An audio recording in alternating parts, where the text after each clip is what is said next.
Agricultural Research and Central Agroforestry Research master को भी ambience करना है फिलहाल. We are honored to have Secretary Department of Agriculture, Research and Education, Minister of Agriculture, Government of India, and DG ICAR, Honorable Dr. Himanshu Pathak as our chief guest. It is indeed our proud privilege to have respected Dr. P.K. Singh, Agriculture Production Commissioner, Minister of Agriculture, Government of India, as our guest of honor. We have Honorable Justice K.K. Patil, Chairman, Human Rights Commission, Government of Maharashtra, as our guest of honor. We are delighted to have Dr. A. Arunachalam, Director, ICAR-CAFRI. Respected Dr. Ranveer Singh, Additional Director General, ICAR. We also have with us on the dais President WNO, Dr. P.M. Vyas, Secretary General WNO, Ms. Nirmala Kothari, and Treasurer of World Neem Organization, Mr. Girish Somal. We also welcome experts, scientists, researchers, and senior officials from various departments and ministries. Thank you so much for joining here. And now may I request our chief guest and other dignitaries on the dais to kindly light the ceremonial lamp and inaugurate today's summit. हाँ, मैं pen कर रहा हूँ.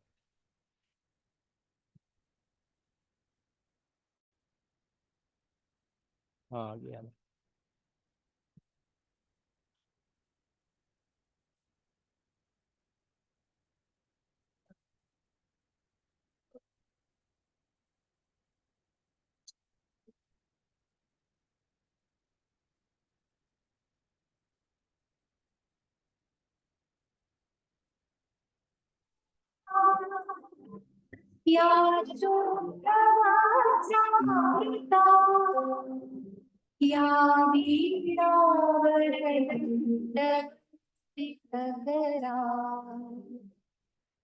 या श्वेत परमात्मा या ब्रह्माच्युत शंकर प्रभृतिभिः देवैः सदा Thank you, sir. Thank you, ma'am. सामापातु Saraswati. Ladies and gentlemen, this summit is a two-day event starting from today, that is on 19th of February 2024. Our tagline at WNO is Neem, the Earth's Savior. And we have organized a third Global Neem Trade Fair, so please do explore that also. And it's our second WNO seminar with the theme Neem for Sustainable Agriculture, Health and Environment. May I now request Dr. B.N. Vyas to kindly felicitate our chief guest by presenting a shawl and bouquet.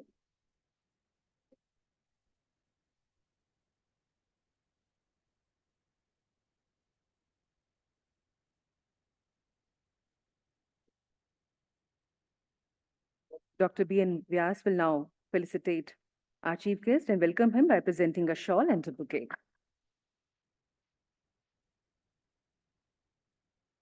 I'll request Dr. Nirmala Kothari to kindly present a memento to our chief guest, Dr. Himanshu Pathak.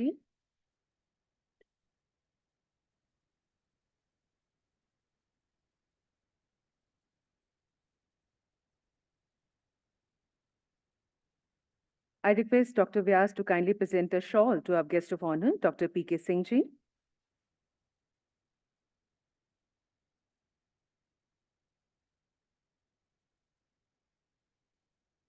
I request Dr. Nirmala Kothari to kindly present a bouquet to Dr. P.K. Singh.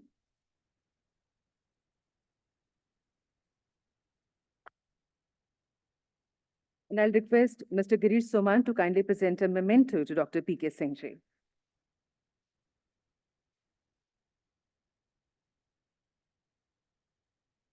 I'll now request Dr. Nirmala Kothari to kindly present a shawl to Justice K.K. Tatir.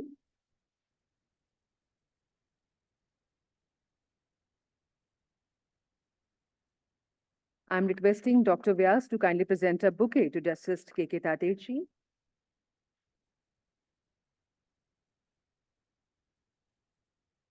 And may I request Dr. Venkatesh Devanurji to kindly present a memento to Justice K.K. Tatir.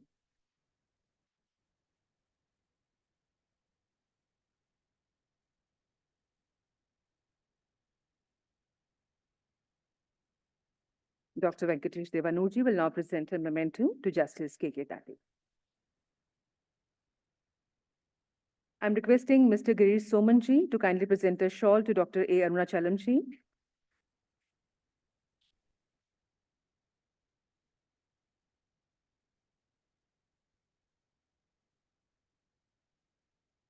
And I would like to call upon Mr. Milan Mehta ji to kindly present a bouquet and memento to Dr. A. Arunachalamji.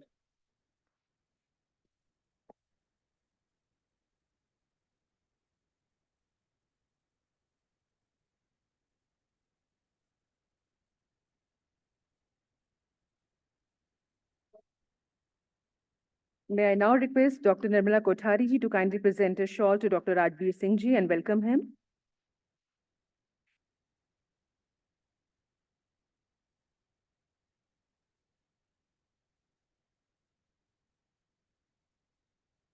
And I will request Dr. B.N. Vyas ji to kindly present a bouquet and memento to Dr. Rajbir Singh ji.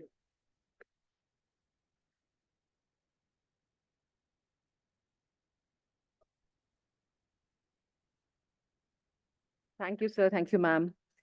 And now, ladies and gentlemen, may I request Dr. B.N. Vyas ji, President, World Neem Organization, for the welcome address.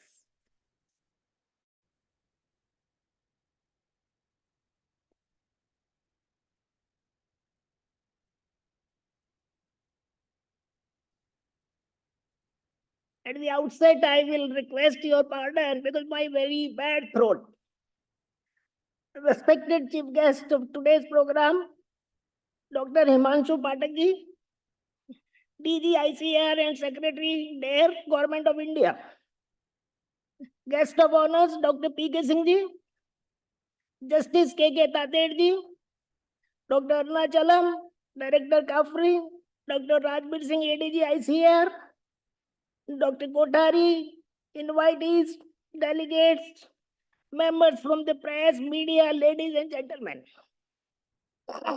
It is my proud privilege and pleasure to extend you all a very warm welcome to the beautiful venue for Neem Summit 2024.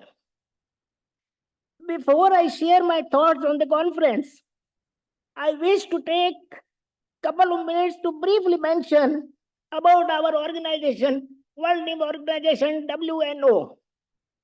Respected invitees, WNO was registered as a non-profit organization under Section 8 of Companies Act on 12 May 2017. WNO is a common forum for all Neem enthusiasts, investigators, industrialists from different geographies of the world, with a view to pooling and synergizing their knowledge and resources for building greater awareness and promote and popularize Neem philosophy. Since 2019, WNO is also a member of United Nations Global Compact India Network. Now, talking about the conference, the most burning issue to all concerned is the sky-high prices of neem seeds and fruits. The seed, which was sold around 15 to 20 rupees a kilo 10 years ago, is currently running at 150 to 180 rupees a kilo, leading to high prices of end products, including neem oil. The only solution to this problem is increase the availability and supply of seed and fruit in the market. While organized plantation will bear fruit after say 5 to 7 years, the immediate solution appears to increase collection from existing trees through involvement of village cooperatives, NGOs, KVIC, Adivasis, women self-help groups, and I urge the participants to deliberate this aspect, help arrive at a possible solution. The moment supply is increased in the market, prices are definitely going to fall. The other situation on which I wish to draw the attention is relating to the use of fertilizer, excessive use and indiscriminate use, I mean, especially in rice culture, where there is a leaching losses of nitrogen and denitrification emission of nitrous oxide. So Neem plays very important role there. And government has permitted, we are grateful to our Prime Minister for manufacturing of neem coated urea. But my only concern is that if we want to achieve the aim of better utilization, crop use efficiency, and reduction in the emission of nitrous oxide, slightly higher content of neem ingredients will be required. So I will urge for the permission to have a value-added product so that there also we can get the advantages of using sorry, the neem coated urea, and we save on nitrogen as well as save the environment. Very briefly, I would mention, if we want to encourage the IPM, the use of neem insecticides, then we will have to popularize at the same time. Today, the tax structure for the neem pesticide is same as chemical pesticide. So if there can be some tax rebate for neem-based pesticides, then the use will be there because of the reduction in the prices. With these prices in words, I finish my welcome address and again extend a very warm welcome and wish pleasant and safe stay in New Delhi. Thank you very much for your time. Jai Hind, Jai Bharat.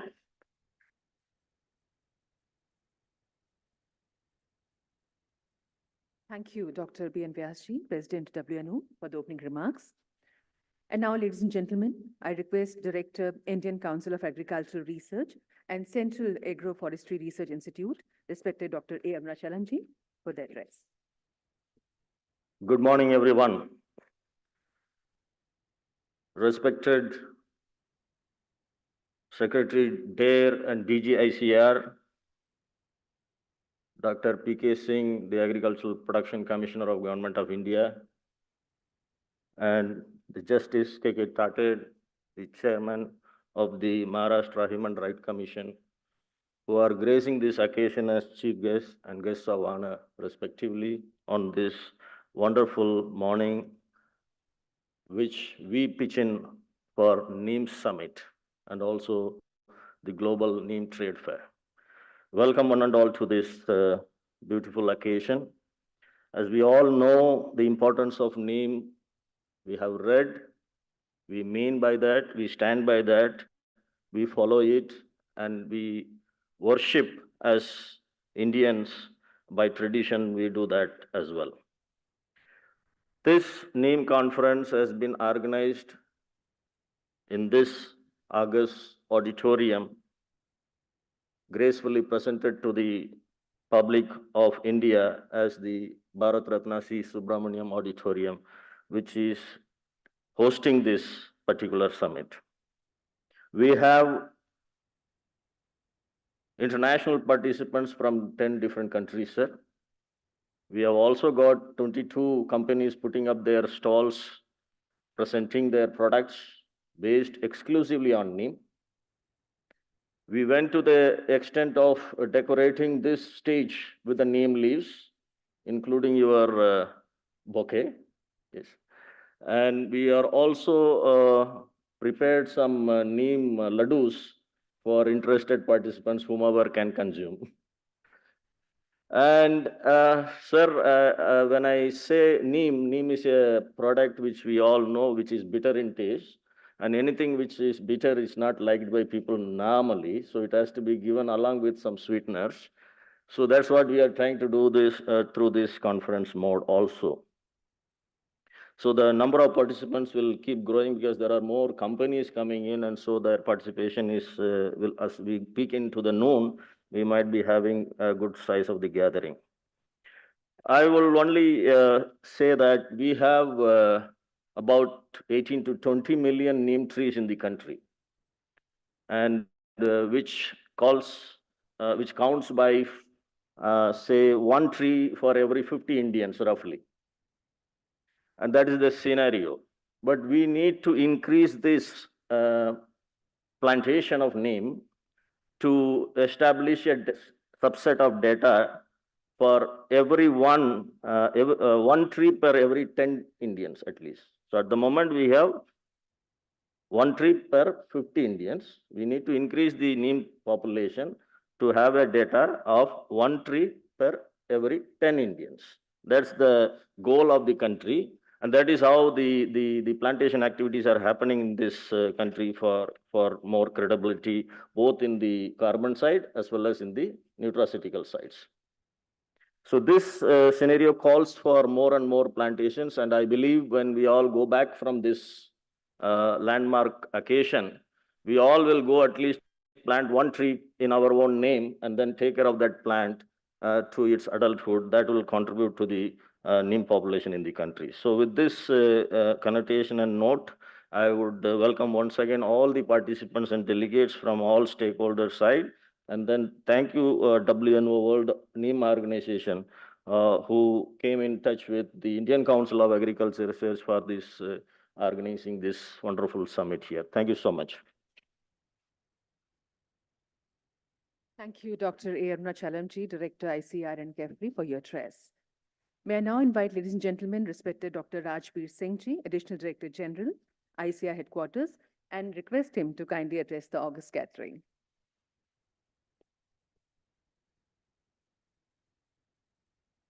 Very good morning, dignitaries on the dais, off the dais, and distinguished delegates. It's my great pleasure to be here on this Neem Summit and Global Neem Trade 2024. As we all know, Neem is also known as miracle tree due to its tremendous uses and purposes. This tree is also popular as village pharmacy, sir. The scientific or botanical name of Neem is Azadirachta indica, is derived from Farsi word. And if we dissect this word, it is pronounced as Azad Darkhat-e-Hind. That means it's a free tree of India or a noble tree of India. Its Sanskrit name is Arishtha, means reliever of sickness. Neem is also known as Mawaru Vahini, means reliever of 40 disorders. Our traditional knowledge and literature is full of its beneficial effect on humankind and society and well validated by the scientific principles, sir. Neem is the only tree, in my opinion, on which several and more precisely 10 international conferences has been conducted in last 4 decades. First was in 1983, sir, and today is 11th in the series. So the effect of World Neem Organization is well praiseworthy. In agriculture, Neem has its uses in organic farming, natural farming, and even chemical agriculture, either as a source of organic manure or as a component of integrated pest management, sir, playing a role of surveyor of natural resources. Neem oil acts as nitrification inhibitor and well proven as slow release when it is coated with the fertilizer. Government of India has taken a landmark decision in 2014 to use neem oil as a coated for the urea for practical use in the field. And this has started new vistas for the neem future, as there is a lot of demand and what we are discussing in next 2 days. Already told by the colleagues that yes, it has a great role in N2 emission and the greenhouse gas emission. Neem has a role to play, and we have to quantify so that it can value to its production level, sir. Looking into huge scope of its spread in degraded land and wasteland, the germplasm and genetic resources of neem is utmost important through scientific exploration, conservation, and its cultivation. Sir, our important institute, CAFRI, Central Agroforestry Research Institute at Jhansi, is actively engaged in its scientific exploration, conservation, and developing package of practices for its scientific cultivation. Sir, CAFRI serves as a national field gene bank of neem germplasm for genetic studies. Initially, through extensive exploration, 276 accessions were collected and assembled in the field gene bank of this institute, and it were collected from various neem growing states like Maharashtra, Andhra Pradesh, Rajasthan, Uttar Pradesh, Madhya Pradesh, Odisha, Haryana, Karnataka, and Tamil Nadu. through our All India Coordinated Research Project on Agroforestry. Till date, CAFRI has 170 accession in its field gene bank. Among these, 139 accession has been registered at indigenous collection with National Bureau of Plant Genetic Resources, Delhi. This germplasm of Neem has become an important source of diversity. These collections serve a wide gene pool for various economic seed associated traits like its oil content and azadirachtin yield content. The conserved germplasm is being characterized for more morpho-agronomic traits of this wonder tree. This germplasm may be made available to the researchers engaged in field following exchange guideline. This unique conservation will also serve the purpose of restoration of germplasm, which is of immense importance in case of natural calamities, sir. This endeavor is very important for release of accession directly or as a superior variety in different agroeco situations. Till date, CAFRI has identified 11 accessions that have high oil yield and also 4 accessions with high azadirachtin content. It's hard fact that usefulness of Neem in agriculture, forestry, medicine and industry is well established and well known in the light of relevance to the human health as well. Thus, it is high time to plant more and more Neem systematically and scientifically, so that that will possibly improve the number of trees outside forests, as envisaged by Dr. Arunachalam, that still we have 50 people with 1 Neem. Can we reduce it by 10 Neem to each citizen? So everybody has to play a great role. Time is a big constraint here. I will stop here. Let's hear our stalwart and dignitaries for their words of wisdom and pathway ahead. We'll discuss several important issues like block plantation collections, value development of value chains, entrepreneur development in the world of Neem later in the successive sessions. I'm sure the summit would come with some good recommendations for taking it forward in all sphere of science-led development. Thank you one and all. Thank you.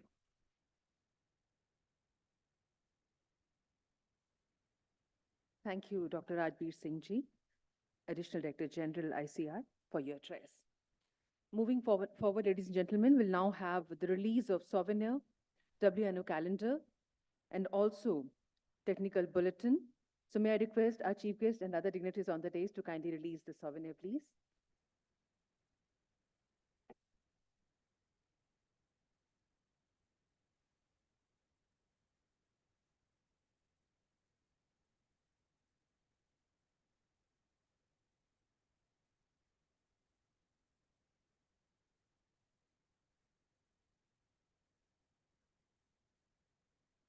So this is the souvenir, ladies and gentlemen.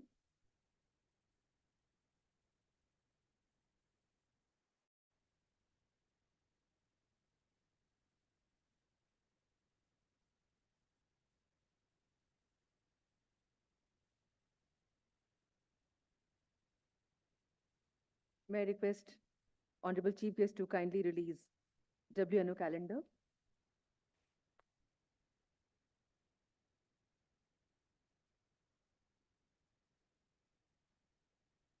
Our guest of honor will now release World Neem Organization's calendar.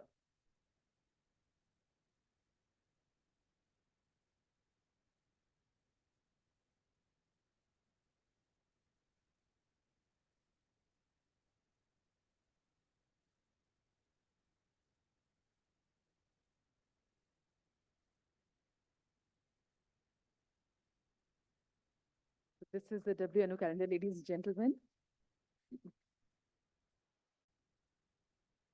I'll now request our dignitaries to kindly release the technical bulletin titled Neem Field Gene Bank, Provisioning Opportunities for Conservation and Utilization.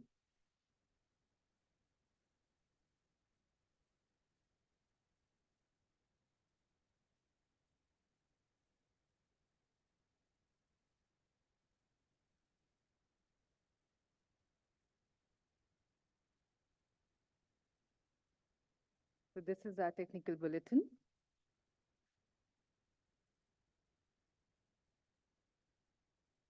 And now I'll request Dr. Himanshu Pathak sir to kindly launch the documentary. Sir, please. And now Secretary sir will digitally launch the WNO documentary by pressing the button.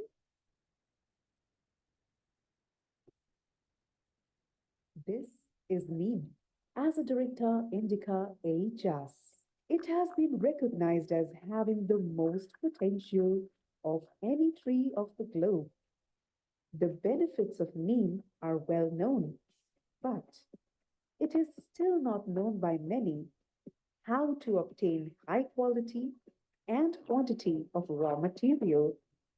In the recent times, there has been a major shift from chemical to biofertilizer and biopesticide. This has led to an increase in demand of neem oil. Though all the parts of neem tree are beneficial, neem fruits are the most precious as they are not found all year round. To meet commercial demand of neem oil, the neem fruits have to be handled with utmost care because it is the kernel of the neem seed which is filled with our liquid gold. So we set out on a journey to find best practices from neem fruit collection to extraction of neem oil and other useful products. There is a big gap between supply and demand. After 2000, the popularity of neem has spread so wide.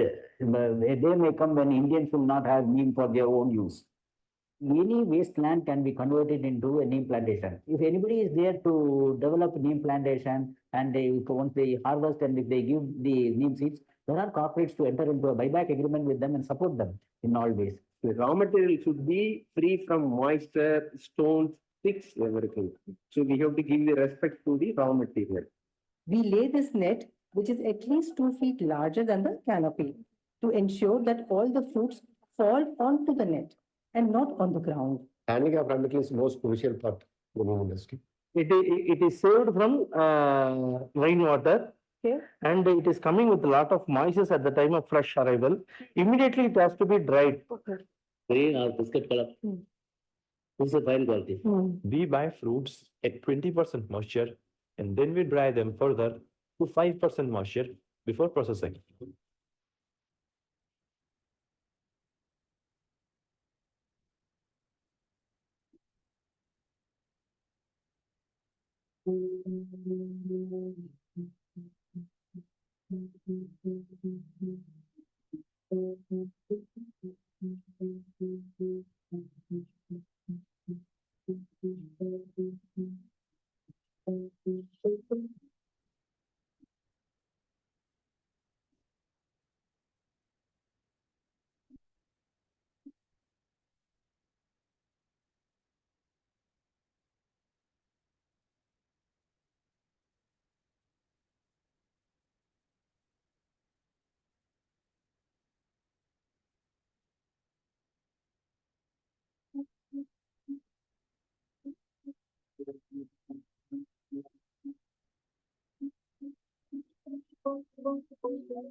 So now, ladies and gentlemen, we'll move on to WNO awards.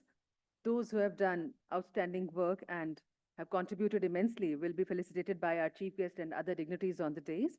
May I first invite for the International Neem Persona, Dr. Klaus Furlow, who's from Canada. I'm requesting you to please come onto the dais.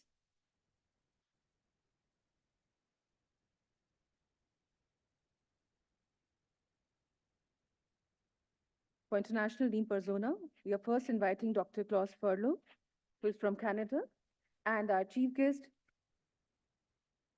Dr. Himanshu Pathak and other dignitaries will now felicitate by presenting him award. Good morning, ladies and gentlemen. Let me introduce you to Mr. Klaus Furlow. Mr. Klaus Farlow is awarded International Persona of the Year award for his outstanding contribution in promotion of Neem in Canada. He has been working tirelessly for last 30 years to promote Neem in Canada, and he has written many books on Neem, has conducted several seminars in Canada for educating people about Neem. So as a torchbearer, we are awarding him for his lifetime achievement. Thank you, Mr. Girish Somanji. Next, ladies and gentlemen, we have Mr. William Bryan, who's not present here with us, but I would request Mr. Girish you to kindly read the citation. Yeah, Mr. Brian Williams is the conferred on Mr. Brian Williams of Australia, who is the co-founder of Neem Australia Pty Limited, formed for purpose of promoting Neem in Australia. Initially incorporating a cosmeceutical company from US, he decided to diversify into quality Neem products in Australia, and he is manufacturer of personal care as well as pet care products in Australia. It is very difficult to promote the products in Australia, so we are conferring this award on Mr. Brian Williams. Our next award is for eminent Neem industrialists, ladies and gentlemen, and we are inviting wife of Mr. Annam Dilip Kumarji from Fortune Biotech, because this award has been conferred posthumously to Mr. Annam Dilip Kumarji. His wife is here with us. Yeah, Mr. Anand Dilip Kumar is being posthumously awarded for as an eminent Neem industrialist who was a chemist by profession. In 1993, much before organic agricultural era started, with a vision to bring India produce azadirachtin to the world, Mr. Kumar established Fortune Biotech Limited and has annually produced the highest quantity of Neem products. He has a largest silo of 6,000 tons of Neem seed. Fortune Biotech Limited, under his leadership, has the honor of being first Indian company to register azadirachtin as a bioinsecticide with US EPA, and moreover, the technology was patented across several countries worldwide, namely USA, Spain, Australia, Canada, and United Kingdom. Thank you. And for this eminent Neem Industries Award, I would like to call upon Mr. Pradeep Jaipuria ji from PJ Margo Private Limited. Mr. Pradeep Jaipuria is the founder of PJ Margo and one of the largest producers of Neem products. Okay. Yeah, Mr. Sharad Singhania is taking the award on behalf of Mr. Pradeep Jaipuria. They are one of the largest exporters of Neem product to United States.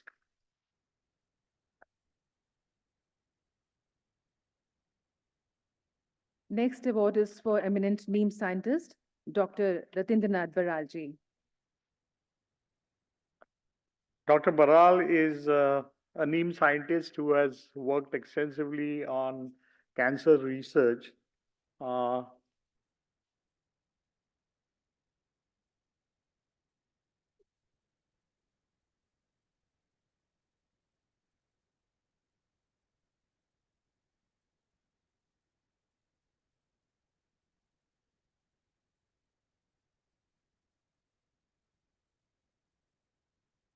International Neem Torch Bearer. We have Dr. Venkatesh Devanurji from AgriLife.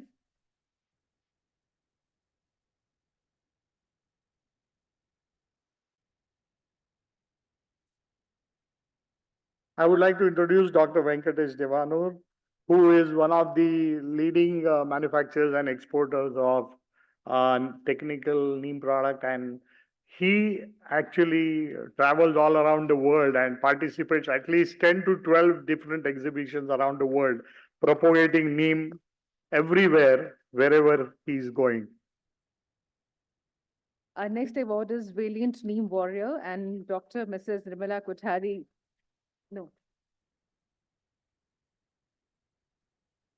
The name given to me is, okay, please, I would request Mr. Saman to kindly read the citation, please.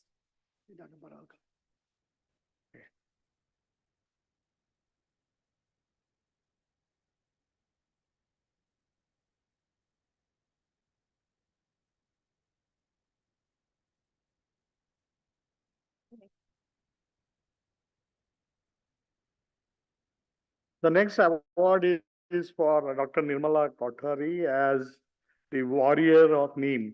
This award of Valiant Neem Warrior is conferred on Dr. Nirmala Kothari, who is the founder, member, and Secretary General of our World Neem Organization. The Secretariat of WNO has been run by her single-handedly since her inception, and she is the one who is taking forward cause of Neem all around the world. She has also written articles all around the world in Oman, in PDO News, and so on.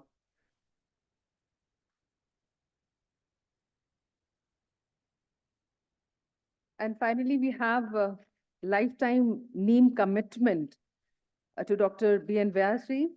This And is as he being says that he continues to promote Neem, basically. So our chief guest, Dr. Himanshu Pathak, will now felicitate Dr. B.N. Vyas for lifetime Neem commitment. I don't think Dr. Vyas needs any introduction, but he is one of the persons who has devoted all his life for promotion of Neem, and he has created many outstanding products in the field of agriculture using Neem as a lead ingredient. He is the one who actually started the first of its kind product for urea coating and fought almost for 20 years to get the product registered. Finally, he felt really the great gratitude when the government started using Neem for urea coating. So,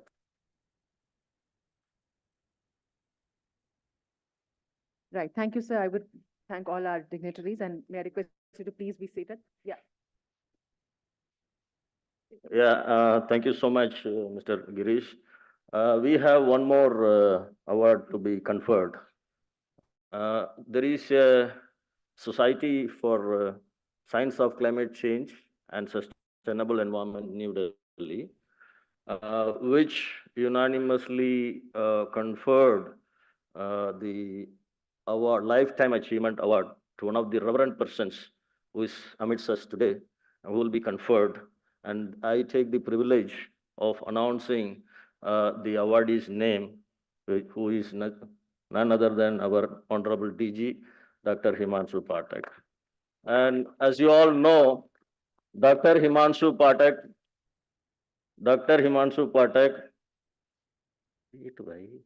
please wait. Please wait. Dr. Himanshu Pathak is a very well-known global climate scientist.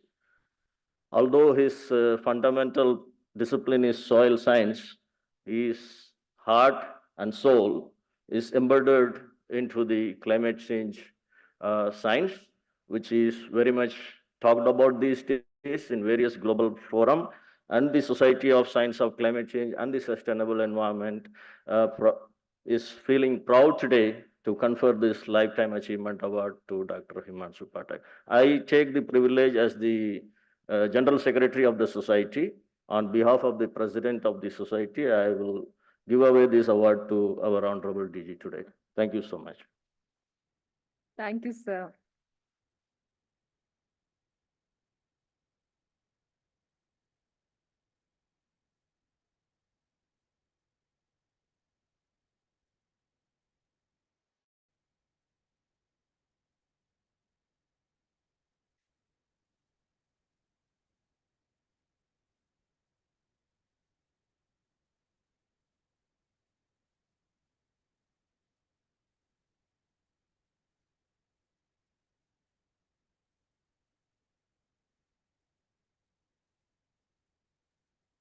Thank you, sir. Thank you so much.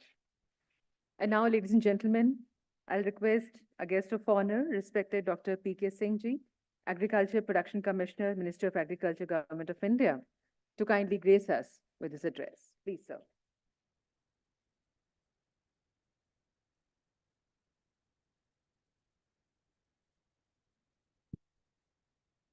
आप सभी को नमस्कार. A very good morning to all of you. Friends, on this very important occasion, on behalf of Government of India, I welcome DG Sahab and Secretary Dare for this World Name or Summit, and the other dignitaries on the dais and off the dais.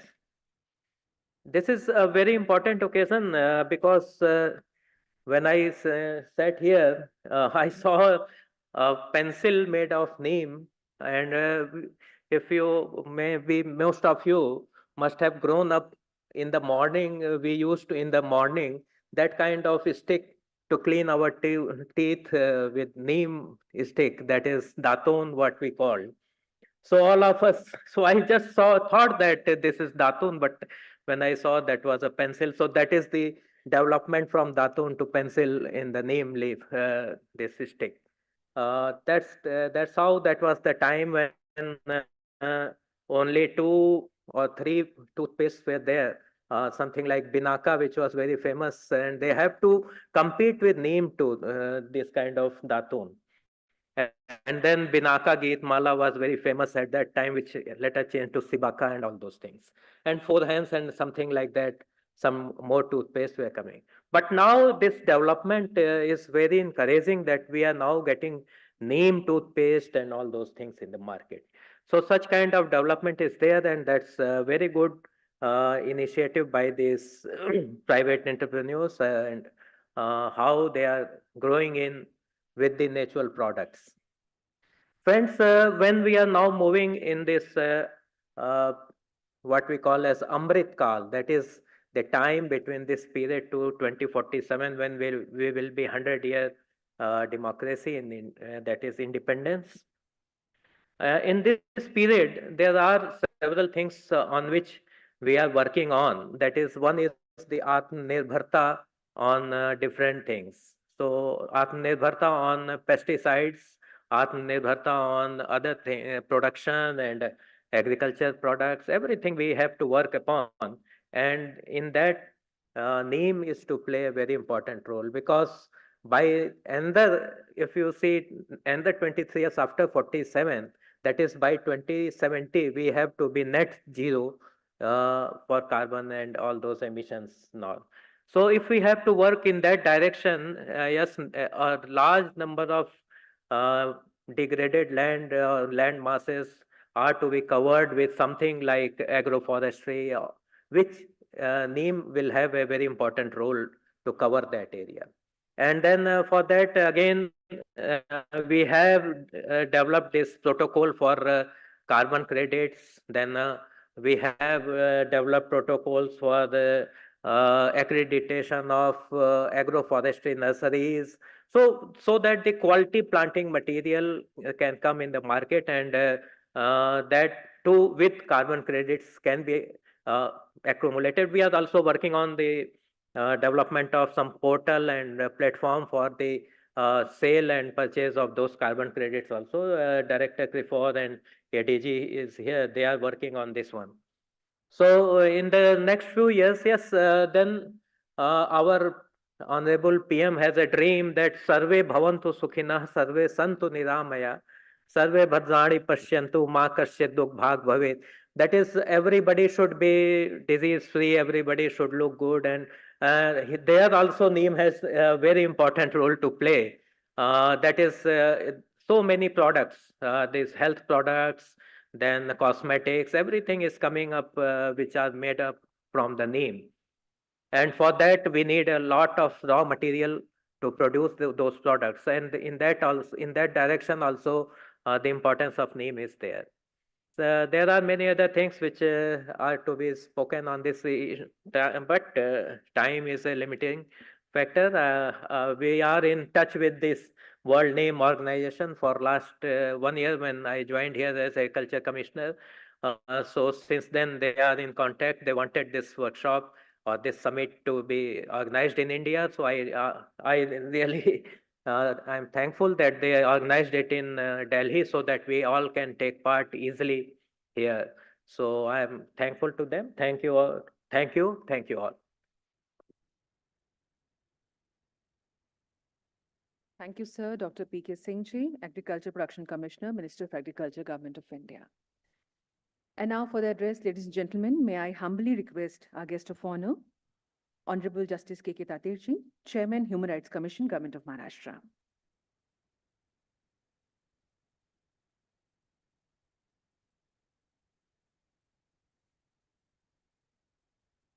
Good morning to everybody. Dignitaries on stage, Dr. Pathak, Dr. Arunachalam, Mr. Vyas, Dr. Kothari, Dr. R. Singh, Dr. P.K. Singh, Girish Soman, ladies and gentlemen. First, I'll thanks to Nirmala Kothari because I asked, because when she told me she invited me for this summit. As a chairperson of Human Rights Commission for State of Maharashtra, what can I do here actually?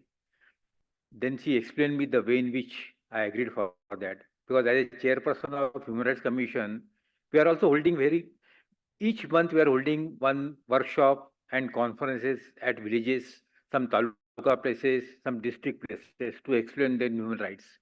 This can be one of the part of that one for agriculturalists. Today, we are here to see that we are telling that this is Neem is just like a green gold, green shield, green economic of the green belt. That is correct. But the problem just we have seen that to procure the seed, green product is very difficult. If you can see that in villages, if you go, today this Neem product is not, we are not doing this production as a commercial production, just like a teak wood or other things. Here, whatever trees are scattered here and there, those are collected by villagers. They are selling in a market and then is coming. Just now, Nirmala Kothari has shown me one video in the exhibition that was done, I think, an NPP company or somewhere, where plantation was done on near 15,000 acres of land. Such things we have to do in India also. Because particularly you can see that very few companies or people are doing this on commercial basis. Today what happened? Agriculturists, those who are staying in village or taluka places, thus they are collecting these sheets and selling at taluka places, district places, and then it goes to that one. Therefore, it is difficult for them to collect and make marketing of that one. And for that purpose, I feel that wherever this government land is available in villages, this wasteland or grey land is available there, that can be used for a plantation that will serve both the purposes. One, to control the environment as well as the byproduct of this one. Unless and until we take this Neem as a commercial production basis, it is very difficult for us to come up with that. Therefore, I hope that by this summit, we can think over of this one and make out some solution for that. Today, we can see that in agriculture area, where agriculture is not interested to plant in their product, because they say that because of shadow of these trees, their main product is affecting. But we have to explain them scientifically, this is not going to affect that way. I hope that this summit will make out some suggestion for that and we'll do that. Thanks for you inviting me. Thanks for listening.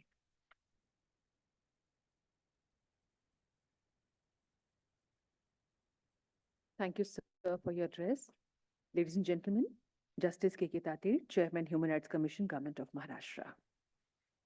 And may I now have the privilege of inviting our chief guest of today's program, Secretary, Department of Agriculture, Research and Education, Government of India, and Director General, Indian Council of Agricultural Research, Honorable Dr. Himanshu Pathak Ji. And I request him, sir, please, for the address. Yeah. Thank you very much. Good morning, everybody. Very distinguished guest on the dais, all the distinguished delegates from India and abroad, my colleagues from ICAR and Ministry of Agriculture, delegates from private organizations, international agencies, ladies and gentlemen. First of all, let me welcome each and every one of you because you are holding this conference in our campus. So it is my responsibility to welcome all of you in this complex.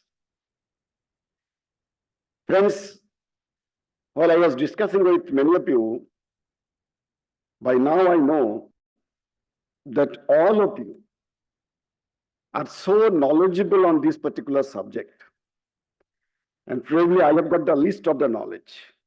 Many of you have got experience of working with Neem for last 30 years, 40 years. And some of you have got lifelong commitment also, like Dr. Vyas. So all of you know about it. So let me congratulate your organization, Dr. Vyas, WNO, for organizing this particular event here. And also my colleagues, particularly Dr. Arunachalam, other organizations, CAFRI and all, for holding this very important conference. Now, why it is so important? Friends, all of you know that Neem has traveled a long distance. Starting from our Vedas till today, 2024. If you see the development in this area is quite enormous, quite enormous. From the point what Dr. P.K. Singh was mentioning, Datun to all kinds of things, and now all kinds of products, you go anywhere in the market, whether it is supermarket in India or abroad, you are for sure going to get lots of products on Neem. And that is really a very, very satisfying sign. That the tree which was only limited or confined into one or two uses, now it has got multiple uses. And not only the village, but everybody, whether they are living in small towns, cities, metropolis, all of us are now aware of this. Let me also tell you my association with Neem. Of course, now Neem-coated urea is one of the big achievements of Government of India. 100% of urea fertilizer, which is the main fertilizer in this country, is now coated with Neem. So it's a really big event. But the research on Neem-coated urea was started in this campus, in this institute, Indian Agriculture Research Institute, way back in 67, 68, 69. And the first concerted report on use of neem oil and coating of urea with neem came in 1971. And the person was Dr. Rajendra Prasad, who was an agronomist. And fortunately, he was also my co-chairman of advisory committee in PhD.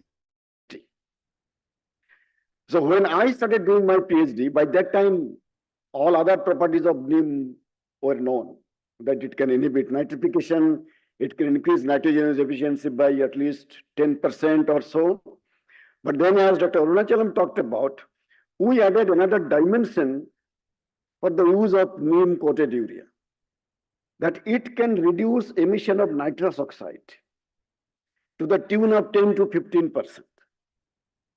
And that was one of the objectives of my research, that how this neem-coated urea is going to impact the emission of greenhouse gases, particularly nitrous oxide emission. And of course, now lots of things are happening.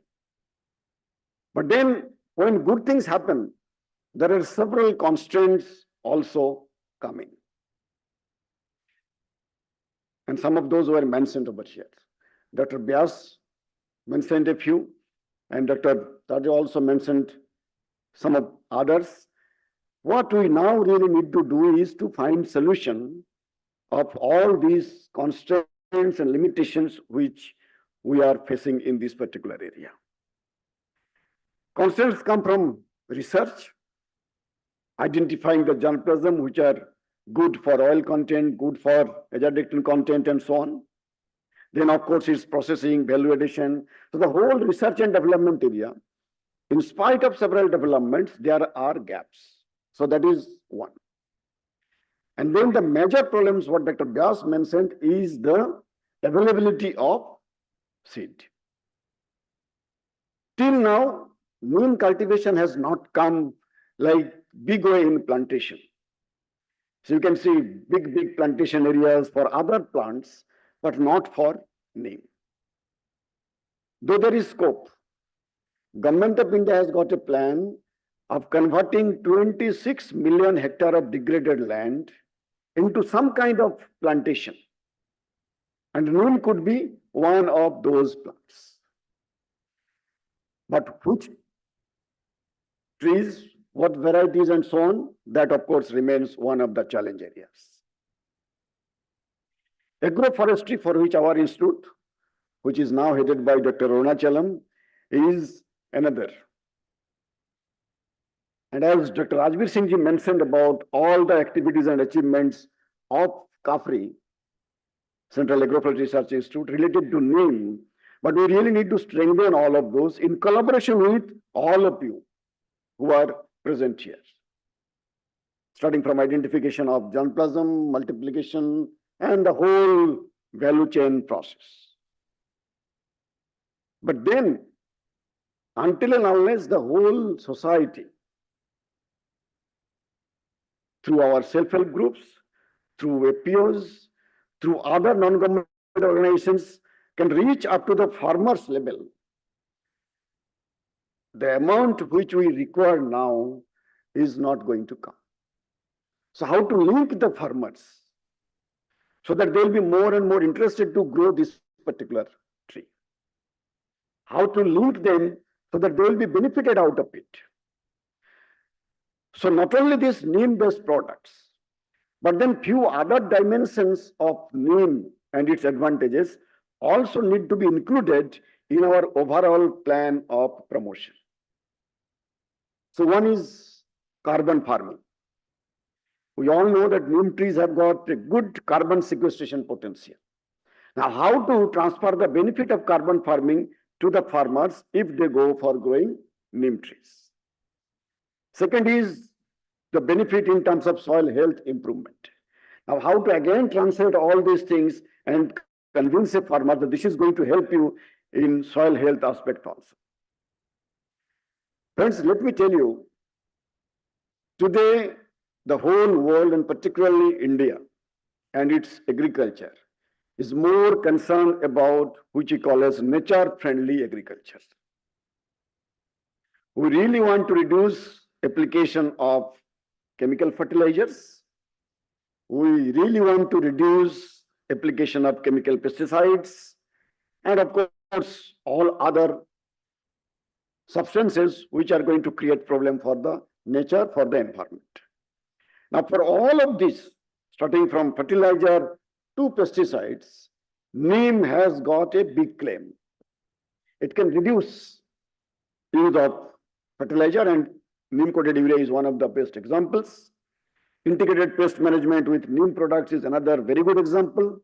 Carbon farming is the other one. Soil health improvement is the fourth one. And there could be many others. And if you combine all of this, then neem can certainly help in what is our aim of developing Indian agriculture into nature-friendly agriculture, sustainable agriculture, profitable agriculture for the farming community and also all those who have been associated with neem cultivation.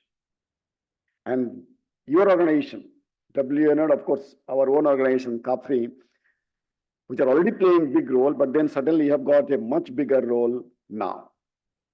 Science part is more or less ready, but then how to translate all those scientific part into practice, that's the challenge. How to take neem tree into the mainstreaming of its cultivation as a main plantation crop is the challenge now. And when I see that there are many people who are contributing such a big way for this particular purpose, and when we were giving awards, I was again very happy to see your commitment. So my congratulations to all the awardees who have contributed immensely for popularization of this particular tree, and also your commitment, including Dr. Vyas, Madam Kothari, and many of you who have been committed for your life to promote this particular tree. is certainly a praiseworthy thing. So far as Indian Council of Agriculture Research is concerned, let me assure you, not only our institute, CAFRI, but then there are many other institutes which can contribute in a small or even big way in research, development, as well as promotion of this particular tree and of course its products. So Indian Council of Agriculture Research has got a very big network. And I think WNO should take advantage of that network. We have got 113 research institutes spread across the country. We have got 76 universities, and in many universities, research on Neem is going on.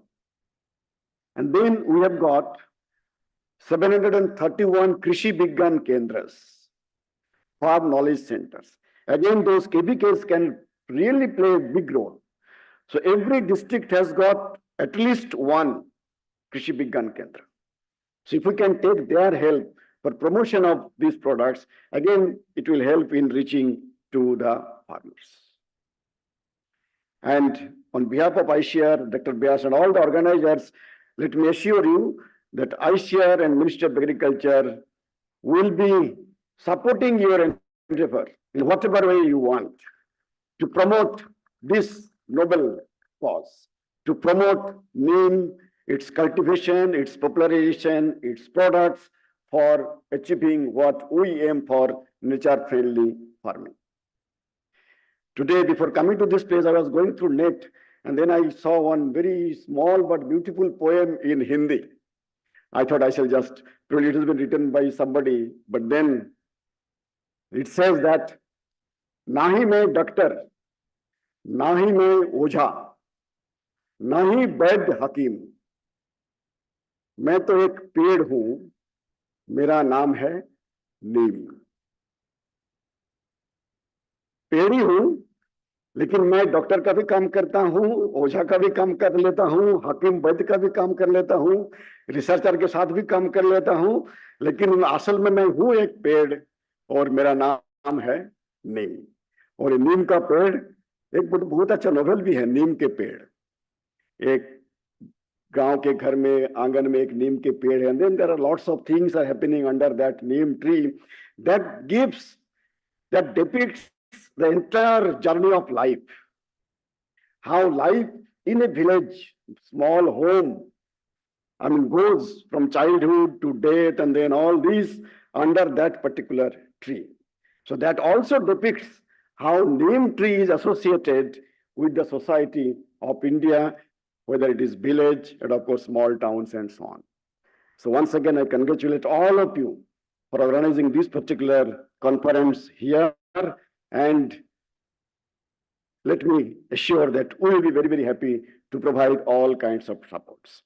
I will be eagerly waiting for the recommendations which will be emerging from this particular conference. We really need it. So if you can give us implementable suggestions and recommendations, we'll be very, very quickly and very, very strongly try to implement and work together in days and years ahead. Congratulations again, and thank you very much. Wish you all success. Jai Hind.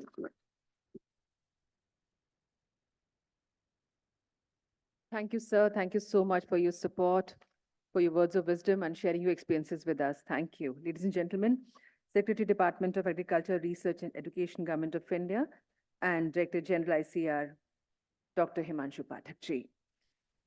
We have with us Yogendra Kumar ji, who is Director IFCO. May I request Mr. Milan Mehta ji to kindly felicitate Shri Yogendra Kumar ji by presenting him a bouquet and memento, please.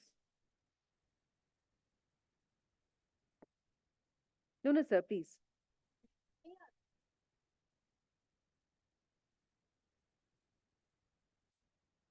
Sir, please, I mean, it's just...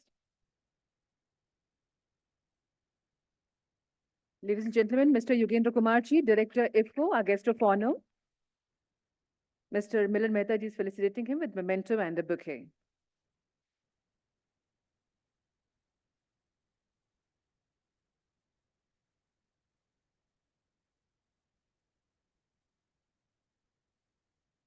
Thank you, sir.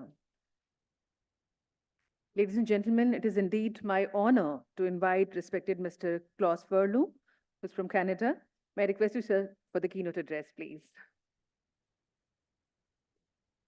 Later?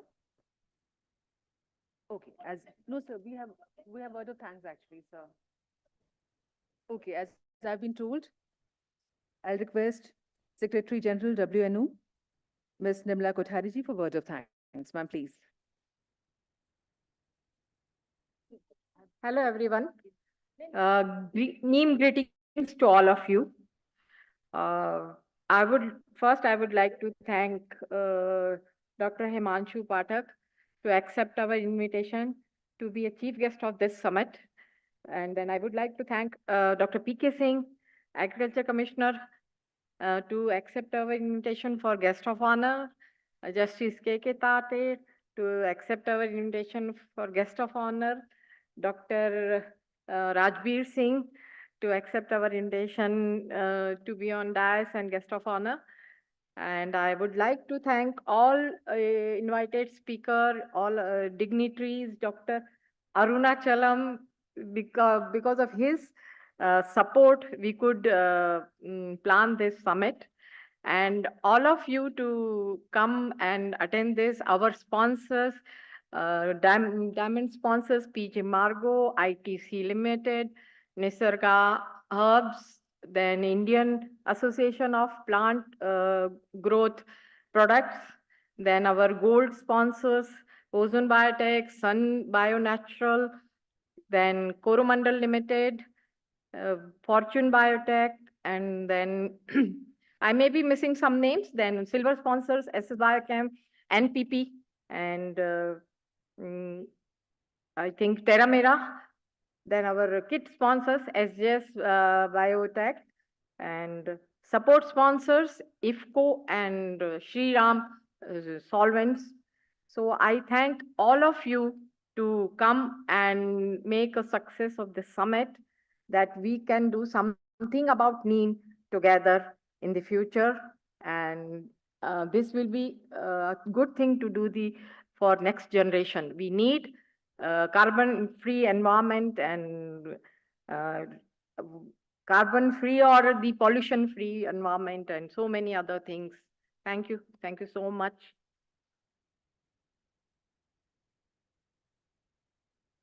Thank you, ma'am. Ms. Nirmala Kothari ji, Secretary General WNO, for closing remarks. And now, ladies and gentlemen, may I request you all to kindly rise for the national anthem.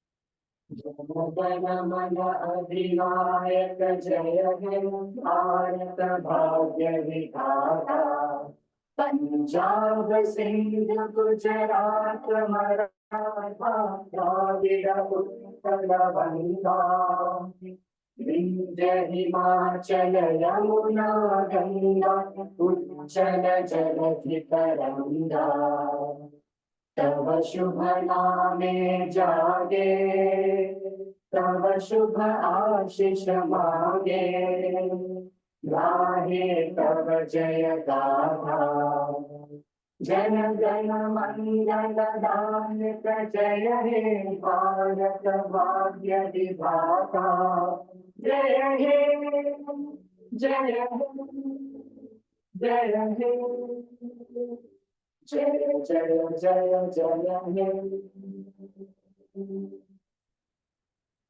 Thank you so much. How nice. Gee, definitely, sir. And now I'll request ladies and gentlemen to kindly join us on to today's, because we'll have a group photograph. So I'm requesting you all to please join us.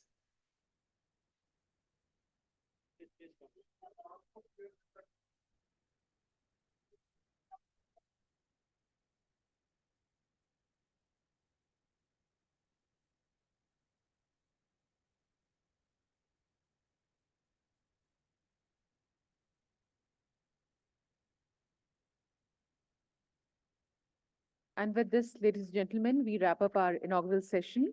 After this group photograph, we'll have high tea. And I would request all of you to kindly explore the exhibition, the trade fair,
Come forward, ma'am. Photo ले लो, time नहीं है.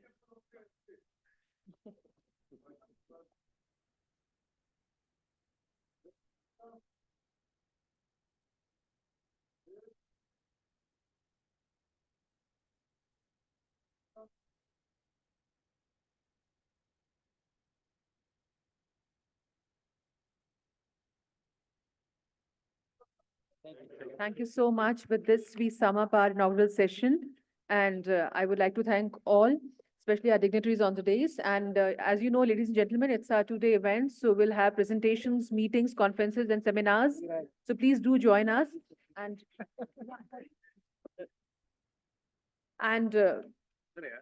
we have a trade fair also, so please explore that too. And now, please join us for high tea. Thank you for now. Thank you. Namaskar, Jai Hind, Jai Bharat.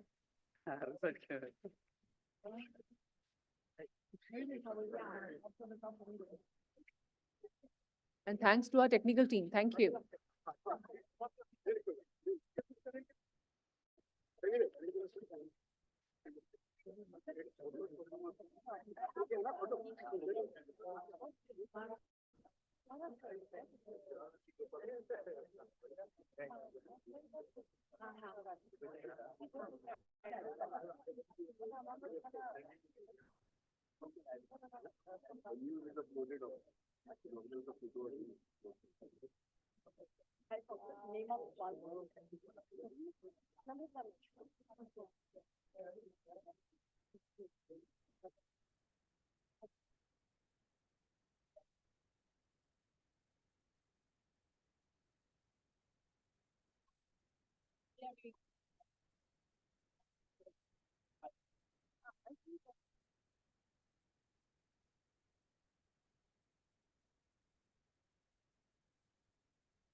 काम भी करते हैं.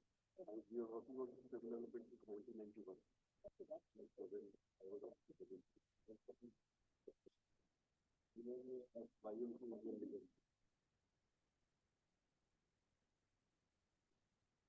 No one gave us that you will be coming on like this. That's very for journalists, this is not so important because the minister is not.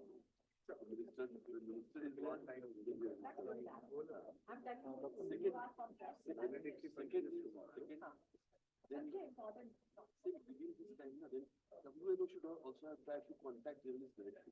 Press conference. So वो करना चाहिए. मैं भी यह देखा after the event I'll just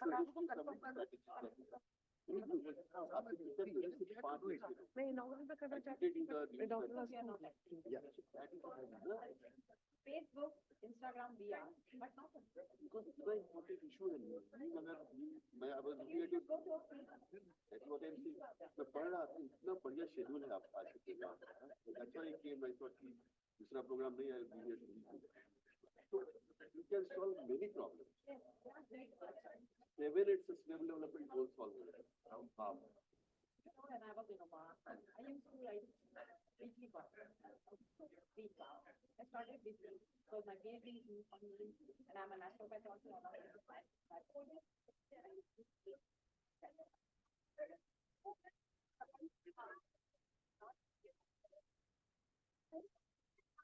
One article, that's a big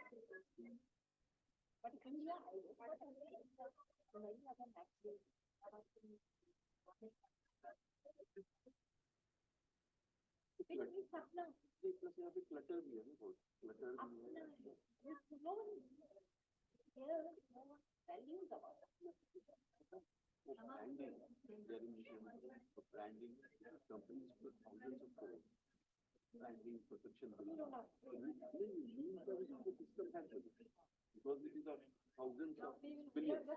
$1 billion से ज्यादा का ecosystem है. Ecosystem है. 1000 crore नहीं सकते. It has been 10 crore. Because एक अच्छा चीज है. अच्छा चीज का perception build करना कम पैसे में हो जाता है.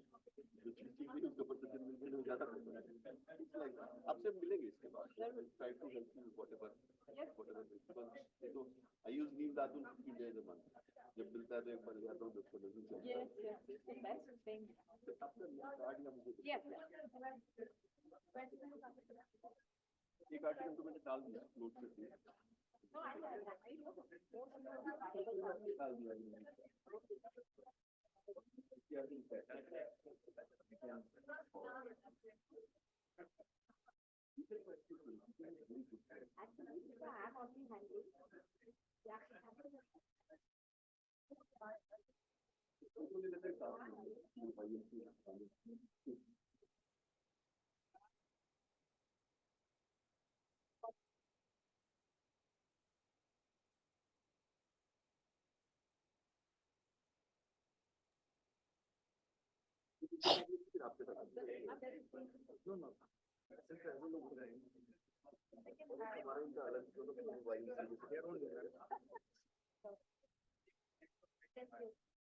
For the presentation, I'll just really guy.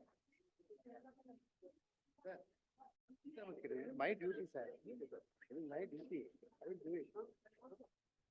95 by the number share करते हैं. Thank you.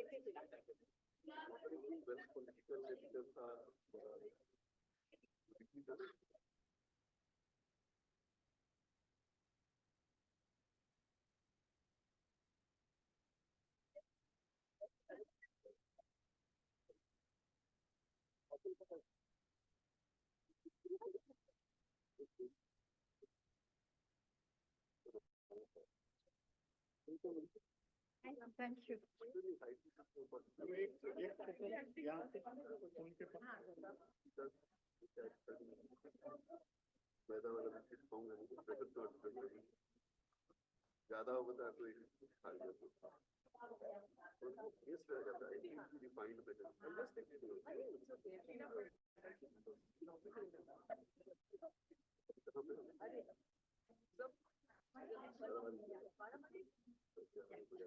हो रहा है और क्या ठीक है. मैं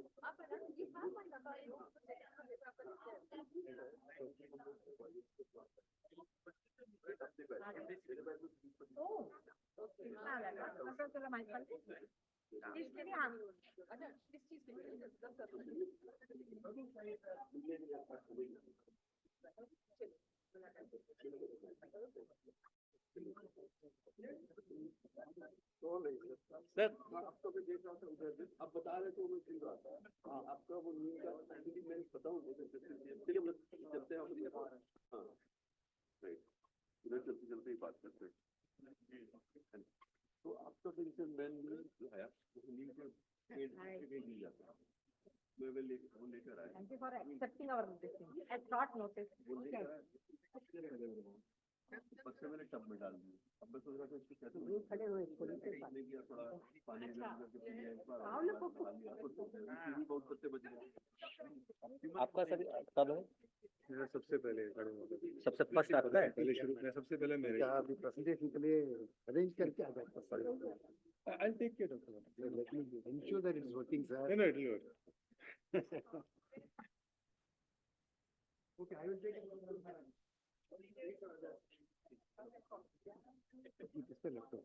ये हमारा है. इसमें नहीं आप किसी तरह लोड कर सकते. एक्चुअली सर आपने पेन ड्राइव का एक्सेस है नहीं इसलिए हम लोड कर सकें.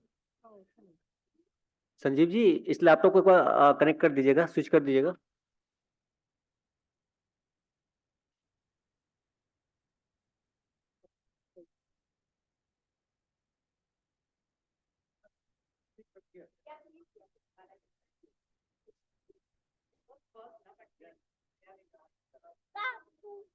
बाकी लोगों ने कैसे लूट वो इस लैपटॉप में उन्होंने कर रखा है। पहले से कर रहा है। हाँ हो जाएगा, हो जाएगा।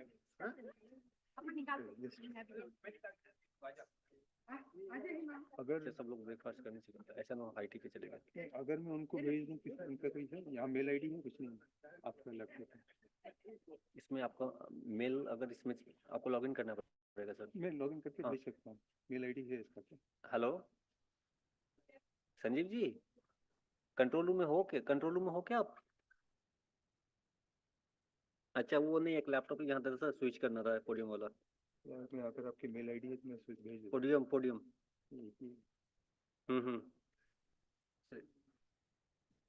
नहीं नहीं, आप आपका ठीक है, ठीक है, ठीक है। कुछ नहीं, इसका मेल आईडी है।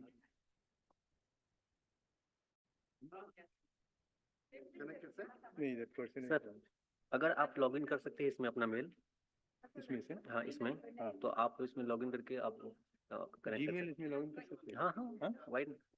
ठीक है, मैं जीमेल से कर देता हाँ हूँ। आप इस पे डाउनलोड कर सकते हो हैं। जाएगा सर? हाँ हो जाएगा। You carry on. Come lab ठीक है ना, आई कम। वही आएगा। It will come there. I just joined you, Dr. Sir. Yeah. Sign in करके सर साइन आउट कर देता हूँ। खाली जाऊन राहिलो ना, पर पुन्हा इथे मैं पहले भेज देता हूँ जीमेल में। हाँ मग क्या करना है वहाँ करना है जावे कि आपका लैपटॉप भी कनेक्ट हो जाएगा, इसमें कोई इशू नहीं है। इथे था वो भी रखा नहीं घेऊन देते दोन पप्पू फिर बुला ले इधर से। हाँ वो नीचे उतर गया ना, उतर गया बैग लेने गया होगा। हाँ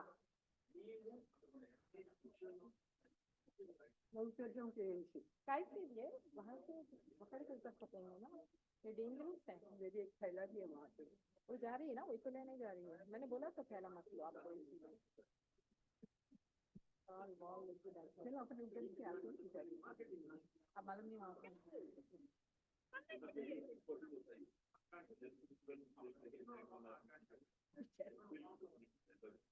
अब इतनी चीज क्यों लेके आए, क्या है मतलब बैग में? नहीं ऐट कहाँ है इसका? ये कहाँ है ऐट? अभी ये ऐट gmail.com का है।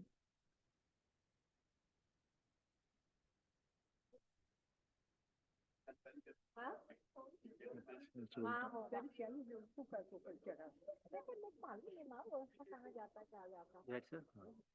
ऐसी करके सीधे जा रहा हूँ, आज ही चला आने दो ना तो जाते हैं हम बेटे में जाना। चल फोन है ना, रिंगिंग होता है कोणाचा माझाच असेल, कोणाचा यार ये इतना भारी लेके कहाँ दौड़ने का, दे दो मेरे पास।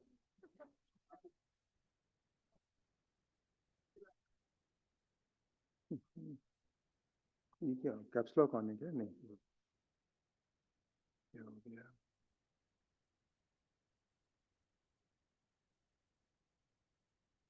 एक मिनट में मैं पासवर्ड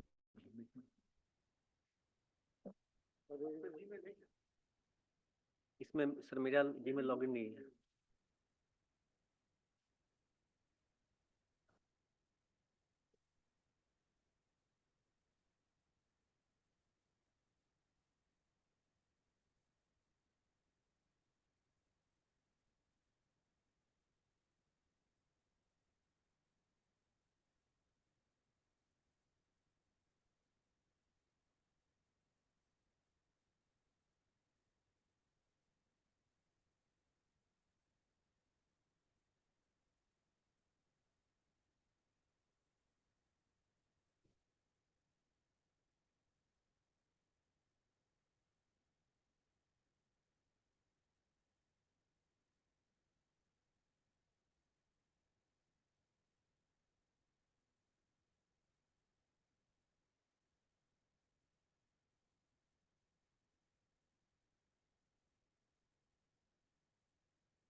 मोबाइल पे क्या होगा सर वेरिफिकेशन? मोबाइल पे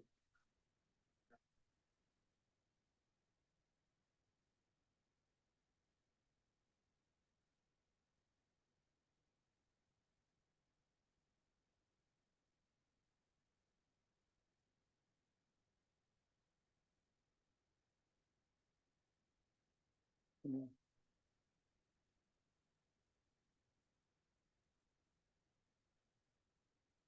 ये आया था, देखा था मैंने।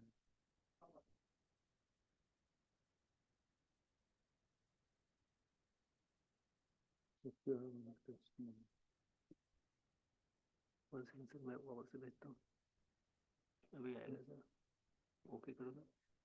Yes.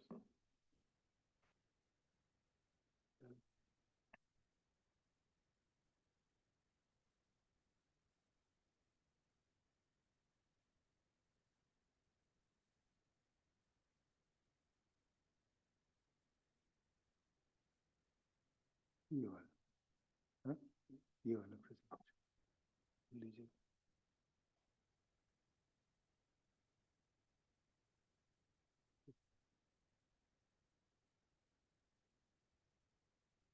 अब डाउनलोड कर लेंगे। ये अच्छा आइडिया आपने दिया। ये लैपटॉप लगाना निकालना, ये क्या हो गया? फॉर्मेट चेंज हो गया। चेंज हो गया? हाँ, ये तो ये देखिए,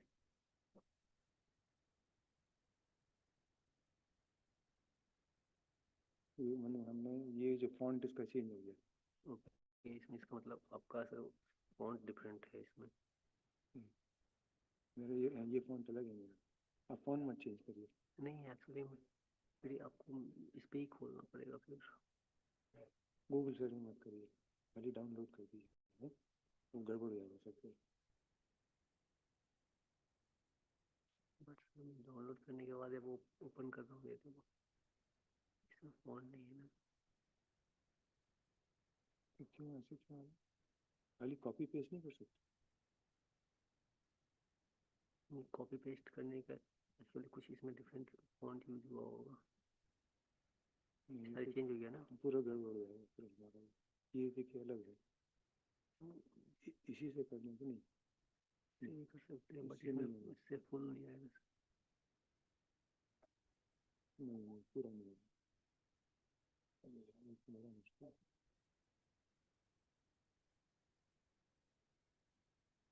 आप में लैपटॉप में है? हाँ, इसे उसी को कनेक्ट कर देंगे। इसको डाउनलोड कर दीजिए बैकअप के लिए बाई चांस। तो देखिए डाउनलोड तो हो गया सर। मैं करूँ फॉन्ट फिर से चेंज? क्योंकि मैंने 2 बार डाउनलोड करके चेक कर लिया, चलिए ये आ रहा है।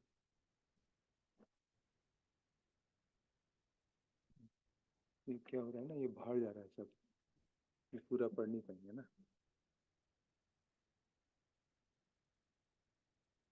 क्या करें? फिर वो सर बहुत लंबा हो जाएगा। हाँ, वो बहुत काफी लंबा। इसको इंटरचेंज कर देते हैं सर, आपका लैपटॉप लगा देते हैं इसको, इसमें से आप हटा दो सर जी में। इसको कॉपी पेस्ट करिए। डाउनलोड सर, डाउनलोड ही होगा, कॉपी पेस्ट नहीं होगा। अच्छा, ये डाउनलोड ही होगा सर। डाउनलोड अगर ये पीडीएफ भी है क्या इसका? नहीं, पीडीएफ नहीं।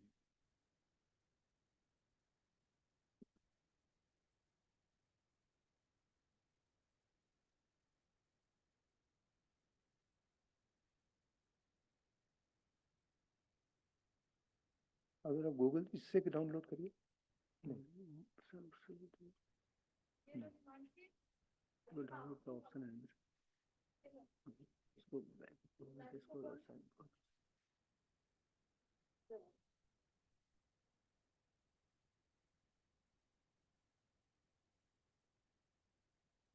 फोन चेंज हो गया, मैंने 2 बार भी डाउनलोड कर लिया।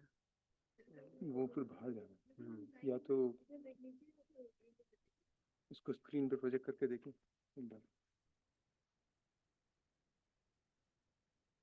ये लैपटॉप स्विच कर देना सर।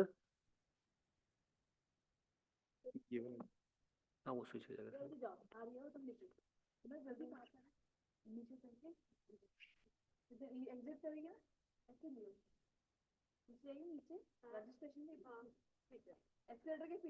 ये पोडियम वाला लैपटॉप सर, आप करोगे? हाँ जी।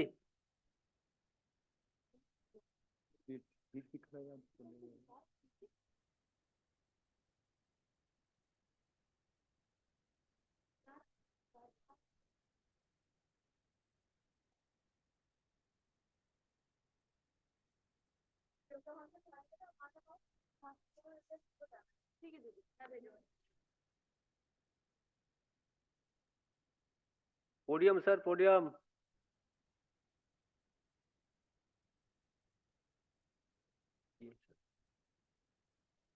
हाँ, एक सेकेंड। कट रहा है ना, मैं आपका लैपटॉप लगा देता हूँ सर।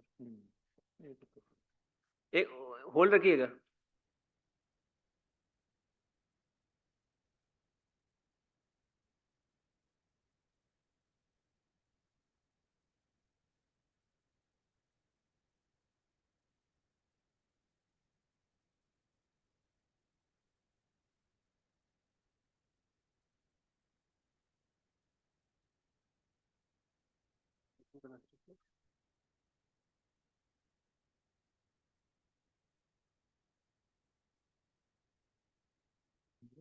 आ जाएगा।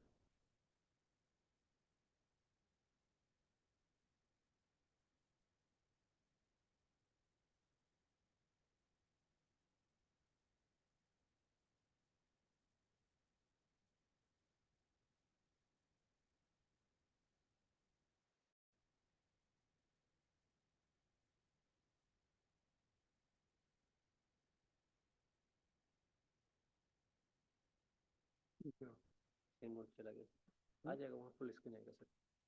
आपको इस तरह चाहिए या उस तरह? ये ठीक है ना, ये देखिए पूरा आ रहा है इसमें। उसमें हाँ, ये ठीक है। नहीं, ये मुझे ये वाला नहीं चाहिए, राइट ना? मैं समझ गया। ये क्या हो गया? Cut sir. नहीं कटेगा सर, कुछ भी नहीं कटेगा।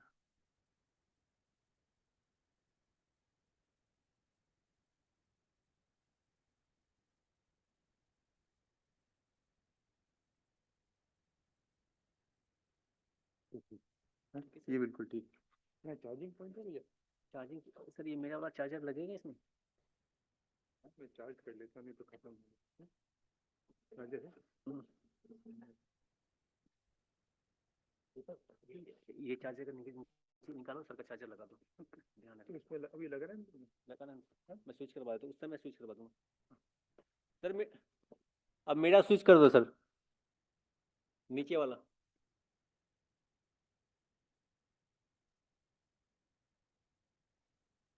ठीक है ना, ऐसे ही मैं रहना चाहता हूँ। फर्स्ट आपका है ना सर? हाँ, मेरा है।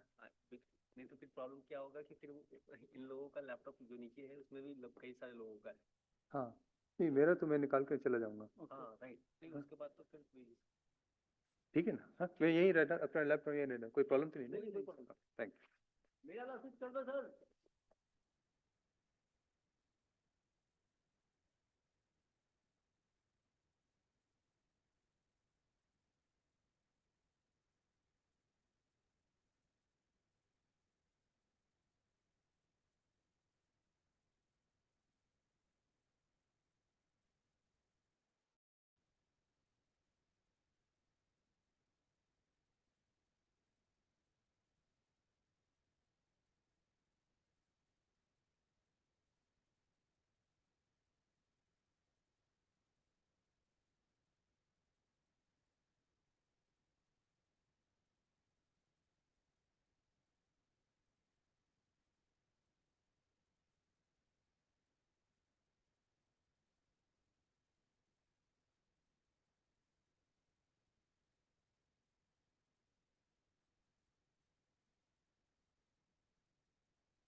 स्टार्ट कब होगा?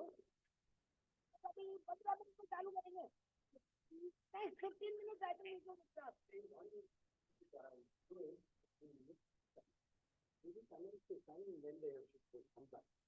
नेक्स्ट टाइम लंच समय में announce this is the time वो अनाउंसमेंट नहीं किया।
स्पेलिंग नहीं थी।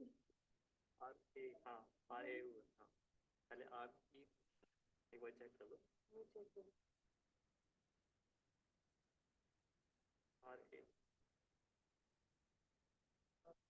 Double P O R double P है ना? हाँ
नहीं ये निकल जाएगा, निकाल कर एक टेबल लगा।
नहीं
एक बीच में खाली चेयर छोड़ देना।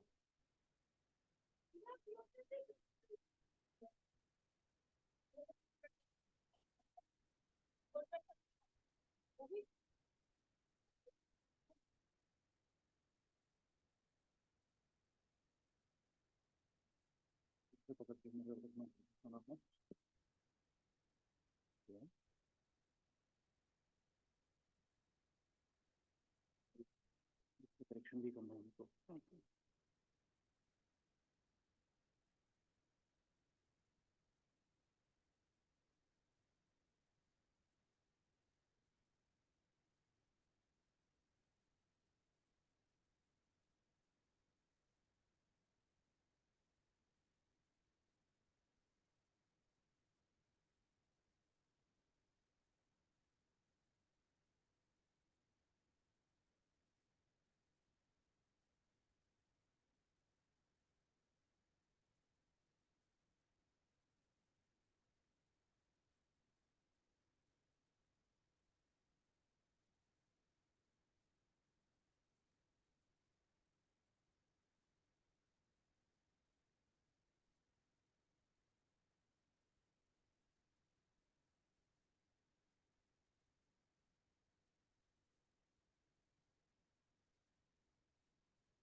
ये नकल इसी का है। ठीक है, इसी करना ठीक है, no problem.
You can sit there, he will invite you for the lecture.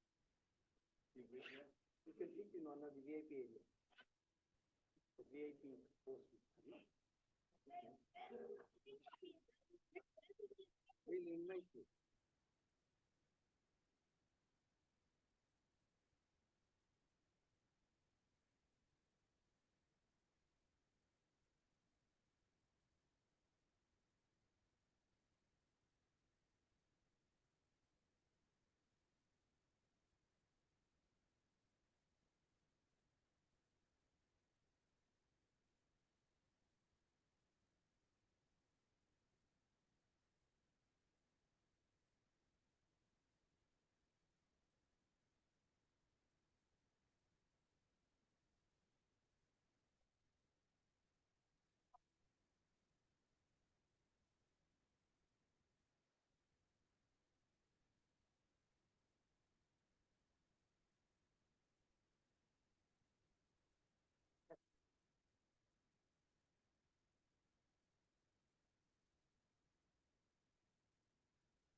Photographer.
Hey, photographer.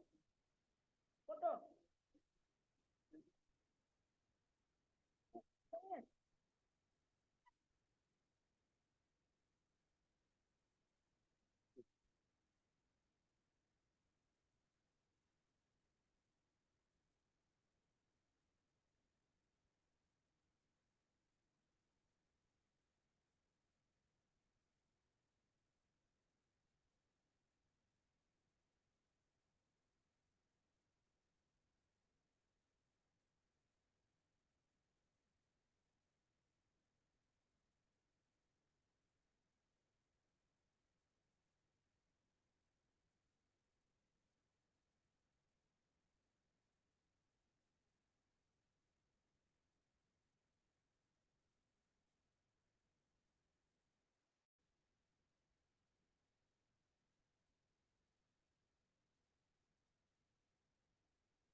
Good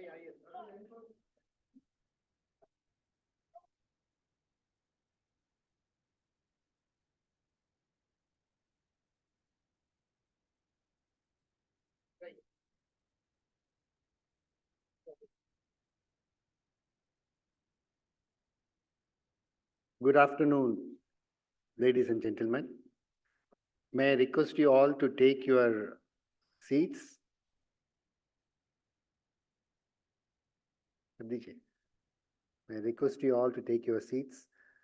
We had some, thank you, please take over the place. Yeah. Some of the awards could not be distributed in the morning because the person was not available.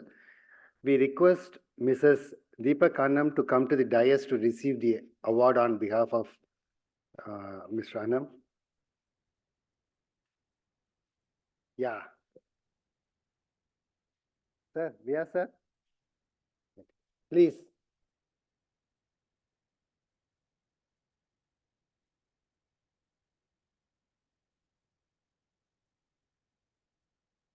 Sir, citation एक बार पढ़ ले दीजिए।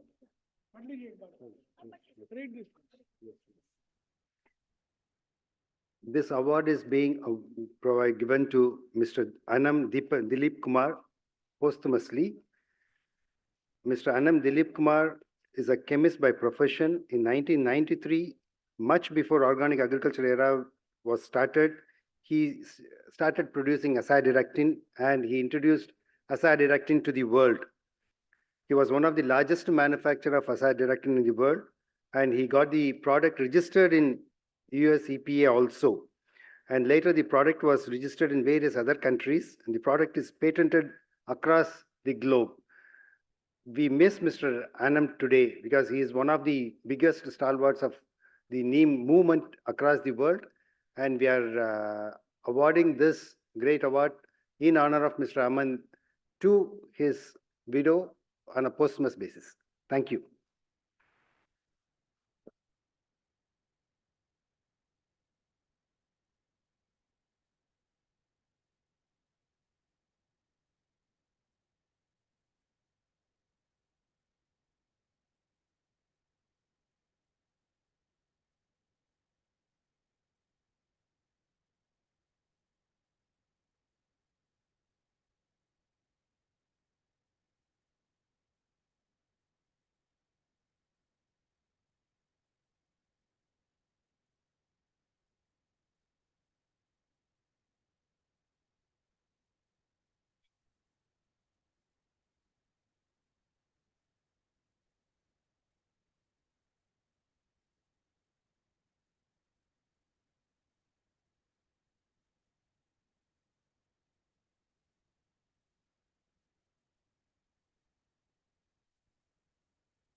Okay.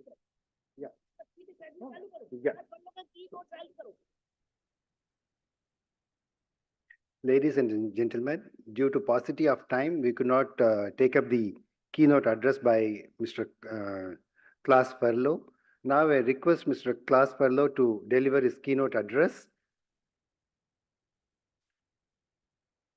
A small introduction about Mr. Klaas Verlo.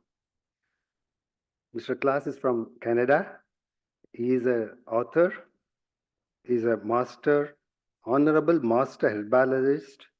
He is a herbal advocate and a member of the Canadian Herbalist Association, member of Health Action Network Society, Neem Foundation, World Neem Organization, and many other associations across the world. He is the founder of Verlo Botanicals, and he has authored more than 70 articles and published a book called Neem, Nature's Healing Gift to Humanity. Now I request Mr. Class Fellow to deliver the lecture. Over to you, Mr. Class.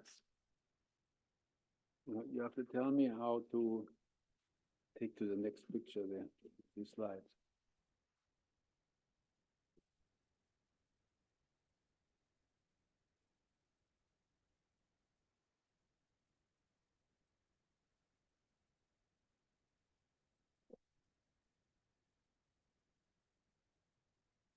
Which is your presentation? It's, I think the password is natural. Yeah, here it is there.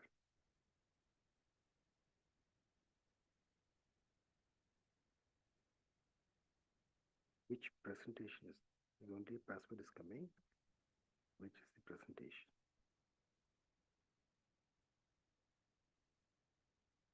Neem presentation 2024.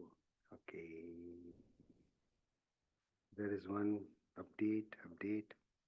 Neem PowerPoint Furlough 2021. Huh? Yeah.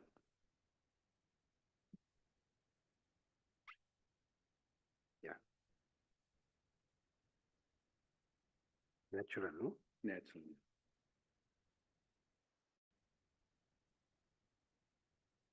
Yeah. Is it okay? Yeah. When I move to the next one, which Discuss which this. This is what. Yeah. Okay. Thank you. Okay.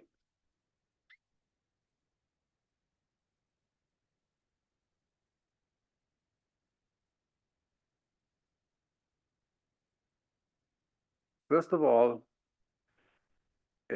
before I start the Neem PowerPoint slideshow, I want to say a few words how I got involved with the Neem in general. In 1994, beginning of the year, there was a video on the Canadian Broadcasting Corporation by Dr. David Suzuki. He is one of the world famous environmentalists. And the video said, "What's in a neem?" At that time, I had no idea that a neem tree exists. When I watched that video, it was 45 minutes. I could not believe what he told there. One of the key elements was, he said, this tree is totally medicinal from top to bottom. And especially, it works on all kinds of skin problems. Now, when I was 17 in Germany, because of the environment, moving away for apprenticeship from the family, I developed severe psoriasis on my scalp and both elbows. And through the medical profession, I tried everything. Basically, nothing works.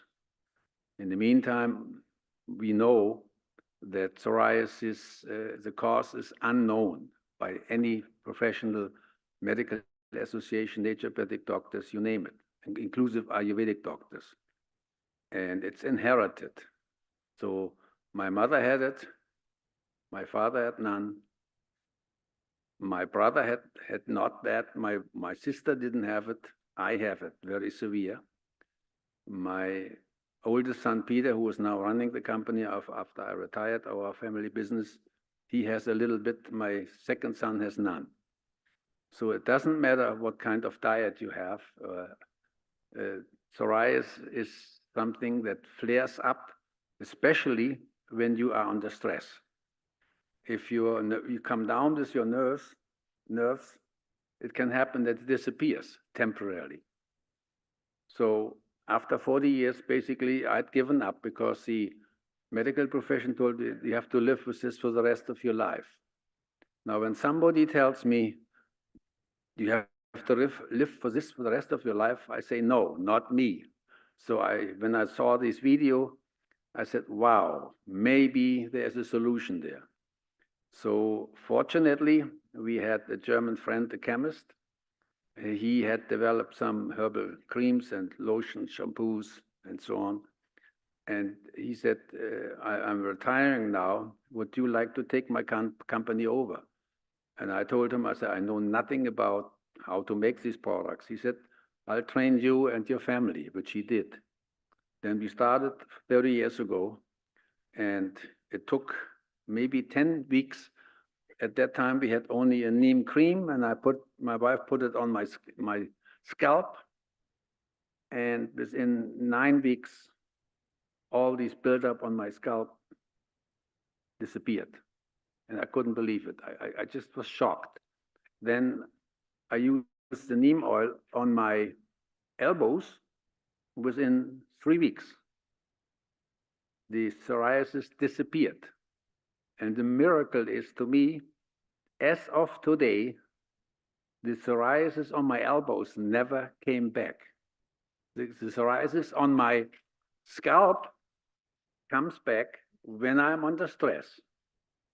When I'm not under stress, it really, and now with the neem shampoo, of course, and conditioner, with the soap, with the oil, with the tincture, I always tell people, when you have a skin problem, do 2 things. Number 1, treat it topically, which is the most important thing, because you know exactly where the problem is. Then you take it internally, like a neem tea or a neem tincture, and then you fight it inside, outside, and the success will be greater. So now we cannot say, I never say in any of my 17 Neem articles, it's a cure. Why? Because Health Canada in our country will shut us down. So therefore, I say I alleviate the problem, and I am in charge, and nobody else. And since our products are with no harmful ingredients, you have no side effects whatsoever. So we decided that our family company will deal, because of the quality of our products, only with holistic practitioners and some specialty stores across Canada and parts of the United States. And the reason for that is that we don't want that people put our products on the shelf, they know nothing about it, because I got my education in Germany. When you walk into a store and you ask questions, and all these people on the floor can't answer even any question, because they have no knowledge about the products. So we decided we deal with professionals, naturopathic doctors, Chinese doctor, Ayurvedic doctors, anybody who is a holistic practitioner. They are our customers. Also, the success of our company is based on giving samples out there and let the people make their own judgment. When they say, does it work? I said, you are the judge. I don't tell you nothing. We also had in the 3 major naturopathic colleges in Portland, Oregon, in Toronto, and in Vancouver, student reps. And the students rep, after 4 years, they know all about our products. So now, over the years, we get constantly new clinics from coast to coast. And so it's, for us, we did everything right.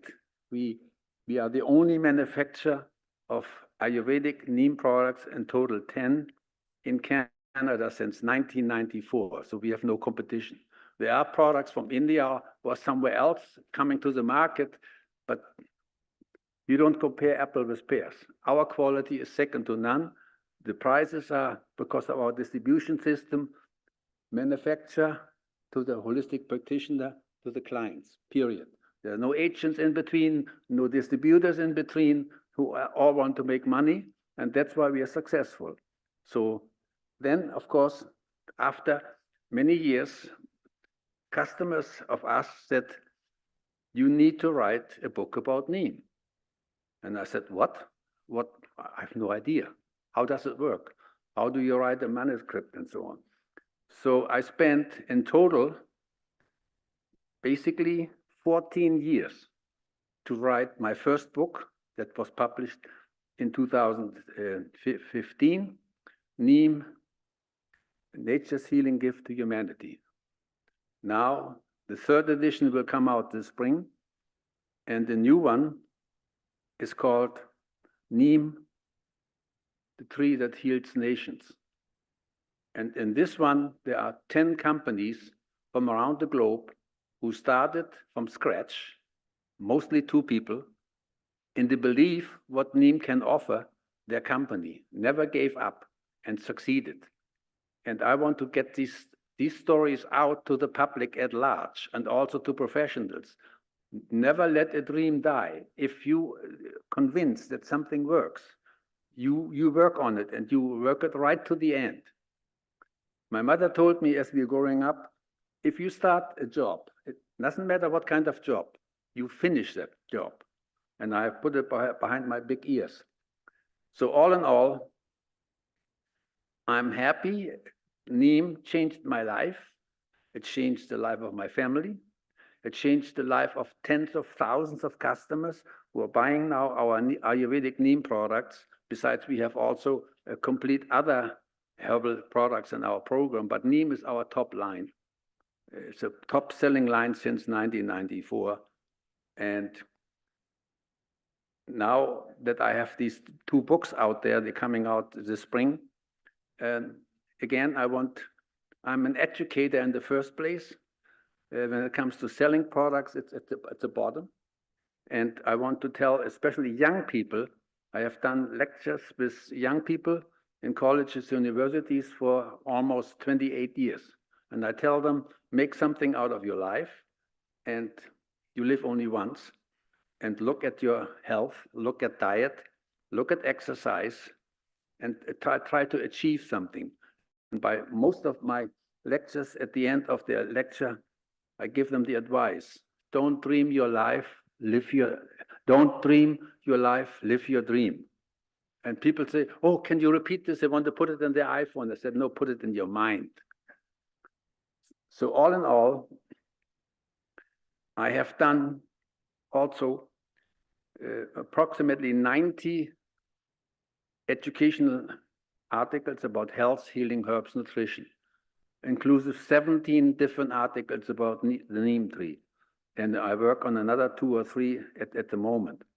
So the message has to be out there. There's no other tree in the world that comes too close to offer the benefits and the healing power of this miracle neem tree. I call it a miraculous, versatile, medicinal neem tree that offers better plant, human, and animal health and environmental health. What more do you want from one tree? So all in all, I also made a little PowerPoint slideshow about. Now, I noticed here this video does not start from the beginning. How do I do this? It should go back to the beginning. That's at the end.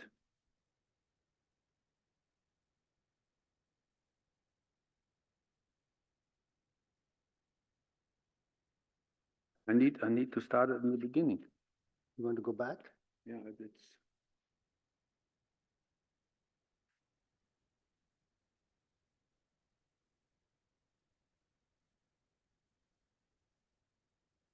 How many slides are Yeah, there? there it is. That's the beginning. Yeah, 10 minutes. 10 minutes. Okay. I have 10 minutes, so I'll show you quickly.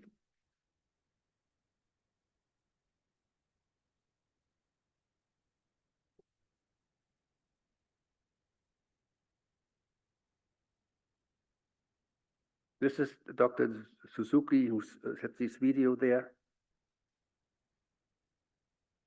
This is a tree 220 years old in Myanmar, 50 meters high, 40-meter crown.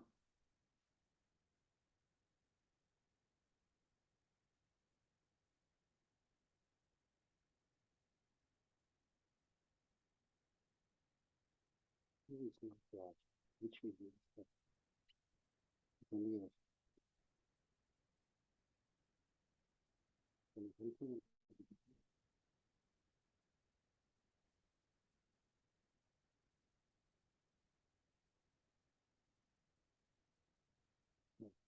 Back to beginning. Yeah. Which is the video? It's not a video, it's a slideshow. The same slideshow. Same thing? That is one. Okay, there has to be this.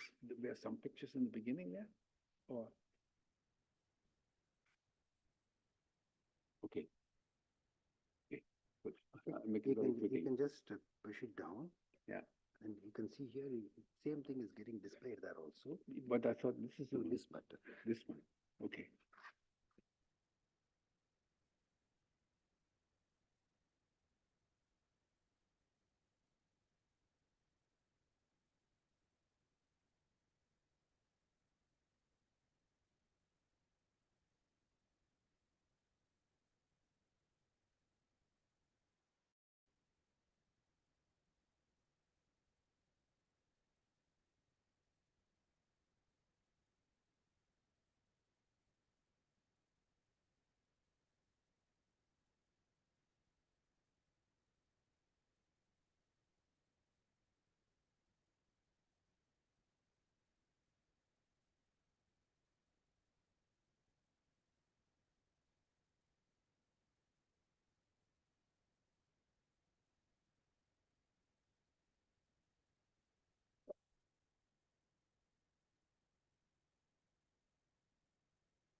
That's amazing. Like most people in India have really plain white teeth and healthy gums. Amazing. Because that's one of the reasons. Not everybody can afford the toothbrush. They use it from the twigs.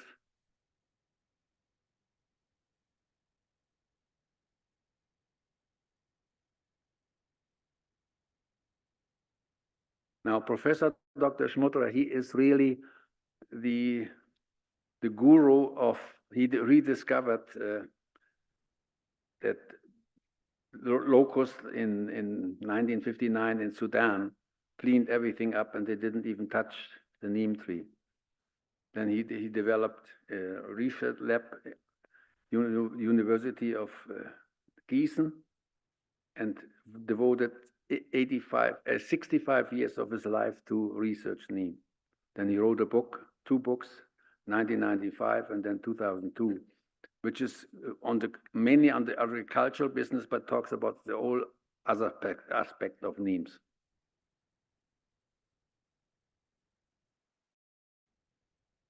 I visited him in 2015 and had 2 days interview with him, and he was a walking neem lexicon.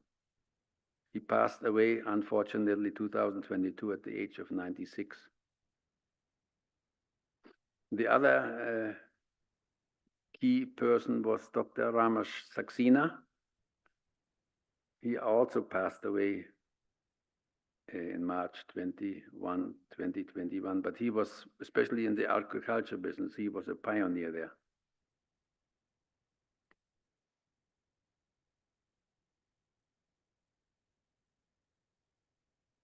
The United Nations declared the neem tree the tree of the 21st century.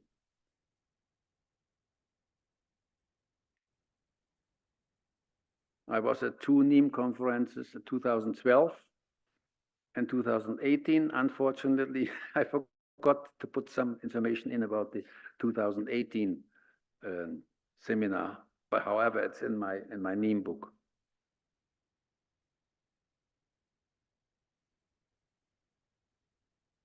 I represent North America, United Kingdom, Germany, and the Scandinavian countries for the WNO.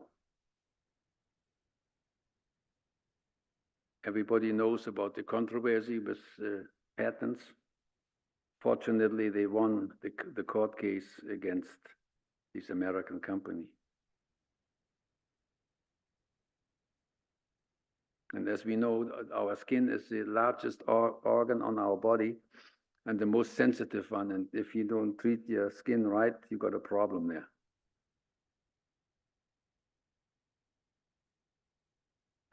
I started my own company 30 years ago, and my son runs the company now after I retired, and I started Neem Research and also concentrate on the books and lectures, seminars, television show, radio shows, and so on, all about Neem.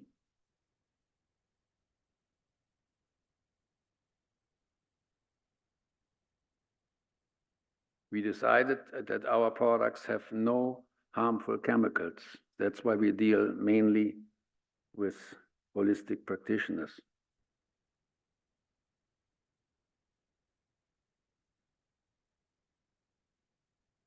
And we survived all the red tape of Health Canada because we worked under the radar.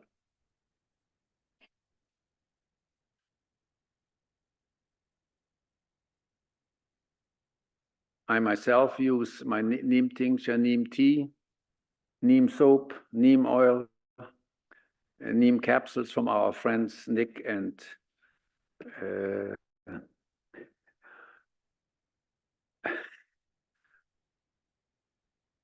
now I lost her first name.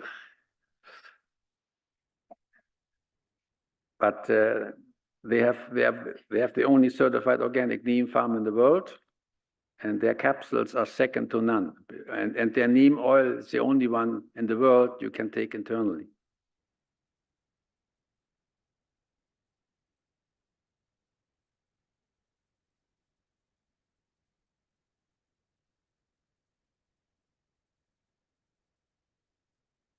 This magazine here is one of the largest Healing Our World from West Palm Beach. Had my article in it in 2019. That magazine is published with 120,000 copies quarterly, distributed to 132 countries.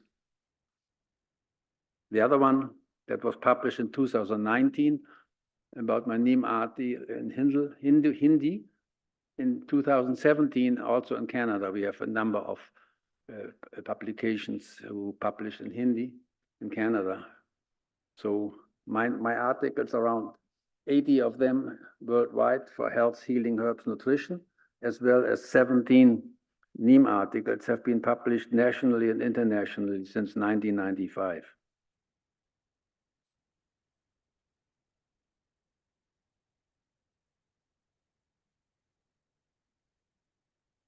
Some copies you can pick up at my booth there. I have 2 or 3 different copies there at my table there.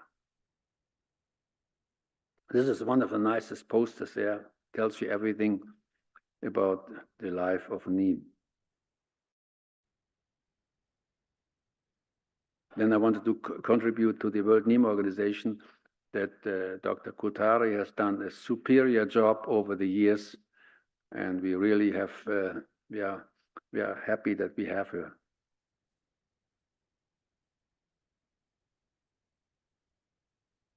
That's from the Neem brochure from the World Neem Organization.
It's amazing that one tree can offer so much, and anything is basically medicinal.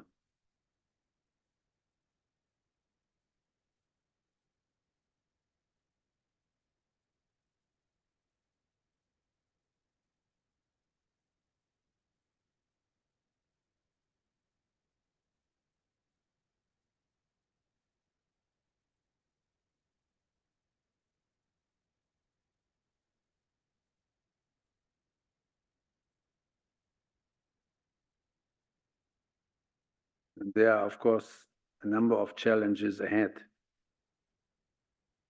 These are my 2 books. It comes to the end right now.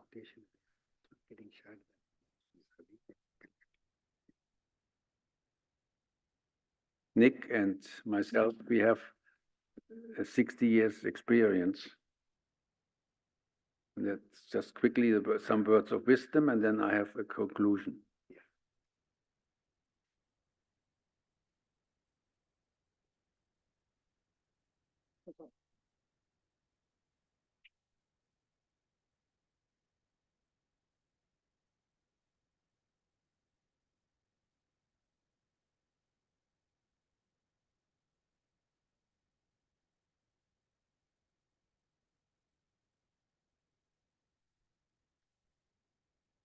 And I will continue to educate the public, especially the young people, for the rest of my life, because Neem, normally a man falls in love with a woman, but my second love is a neem tree.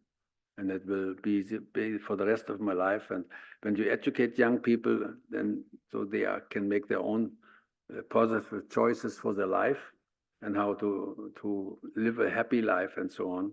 Because I tell young people particularly, if you want a happy life, contribute to the happiness of others, because the joy that you are giving comes back to your own heart. Thank you very much.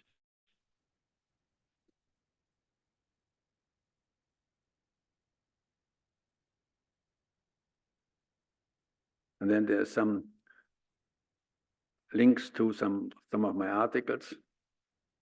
You can check. And that's it. Thank you very much.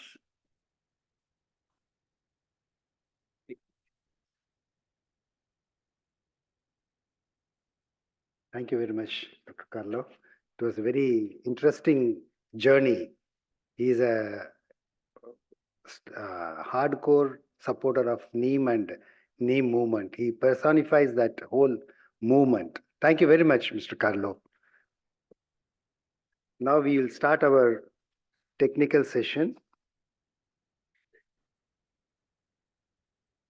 This is technical session 1. Due to various reasons, it got postponed a bit. I request the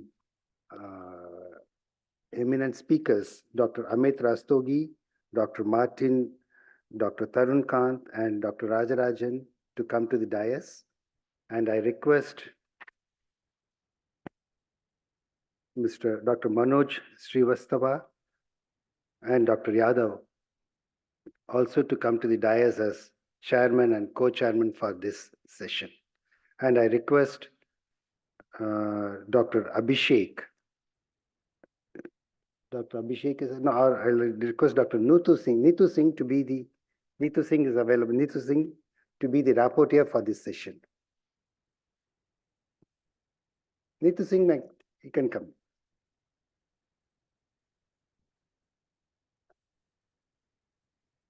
In fact, I didn't see Dr. Abhishek. That's why I saw you and I got, sorry.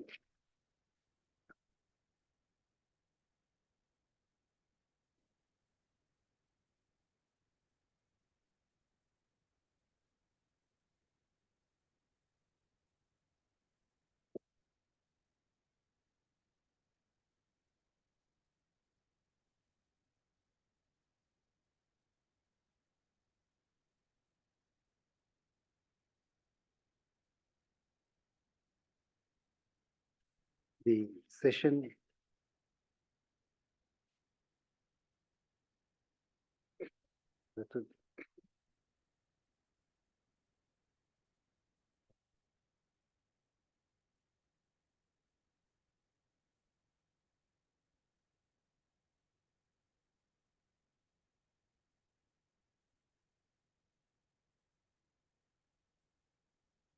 session starts with the lecture by Mr. Amit Rastogi.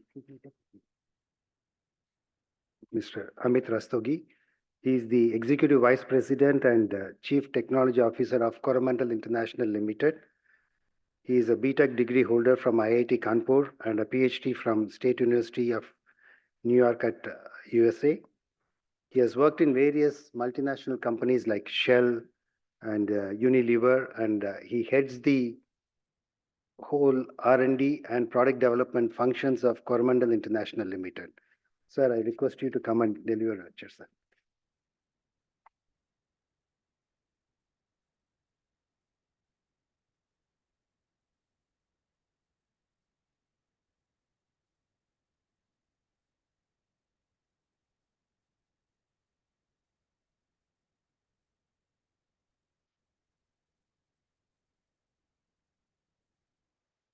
So each lecture time limit is 20 minutes. 20 and for discussion 20. 20 minutes and any discussion and question. No, the discussion will be in the end. And You can project the presentation slide.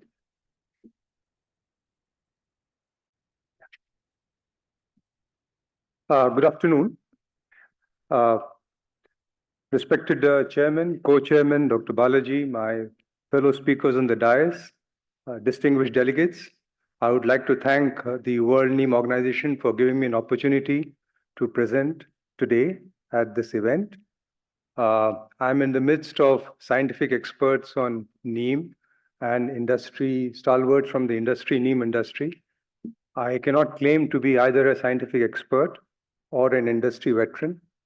I'm rather new to this field and I've come here, excuse me, to learn from all of you. I work for a company called Coromandel, which is both a manufacturer of neem-based products and also a user of neem oil for neem coating, for urea coating. Though we don't manufacture urea, we import urea to the extent of 1 million tons, and then we carry out the neem coating before marketing it. So the perspective that I would like to offer to you today is that of both a manufacturer of neem oil and also that of a user of neem oil for the purpose of urea coating.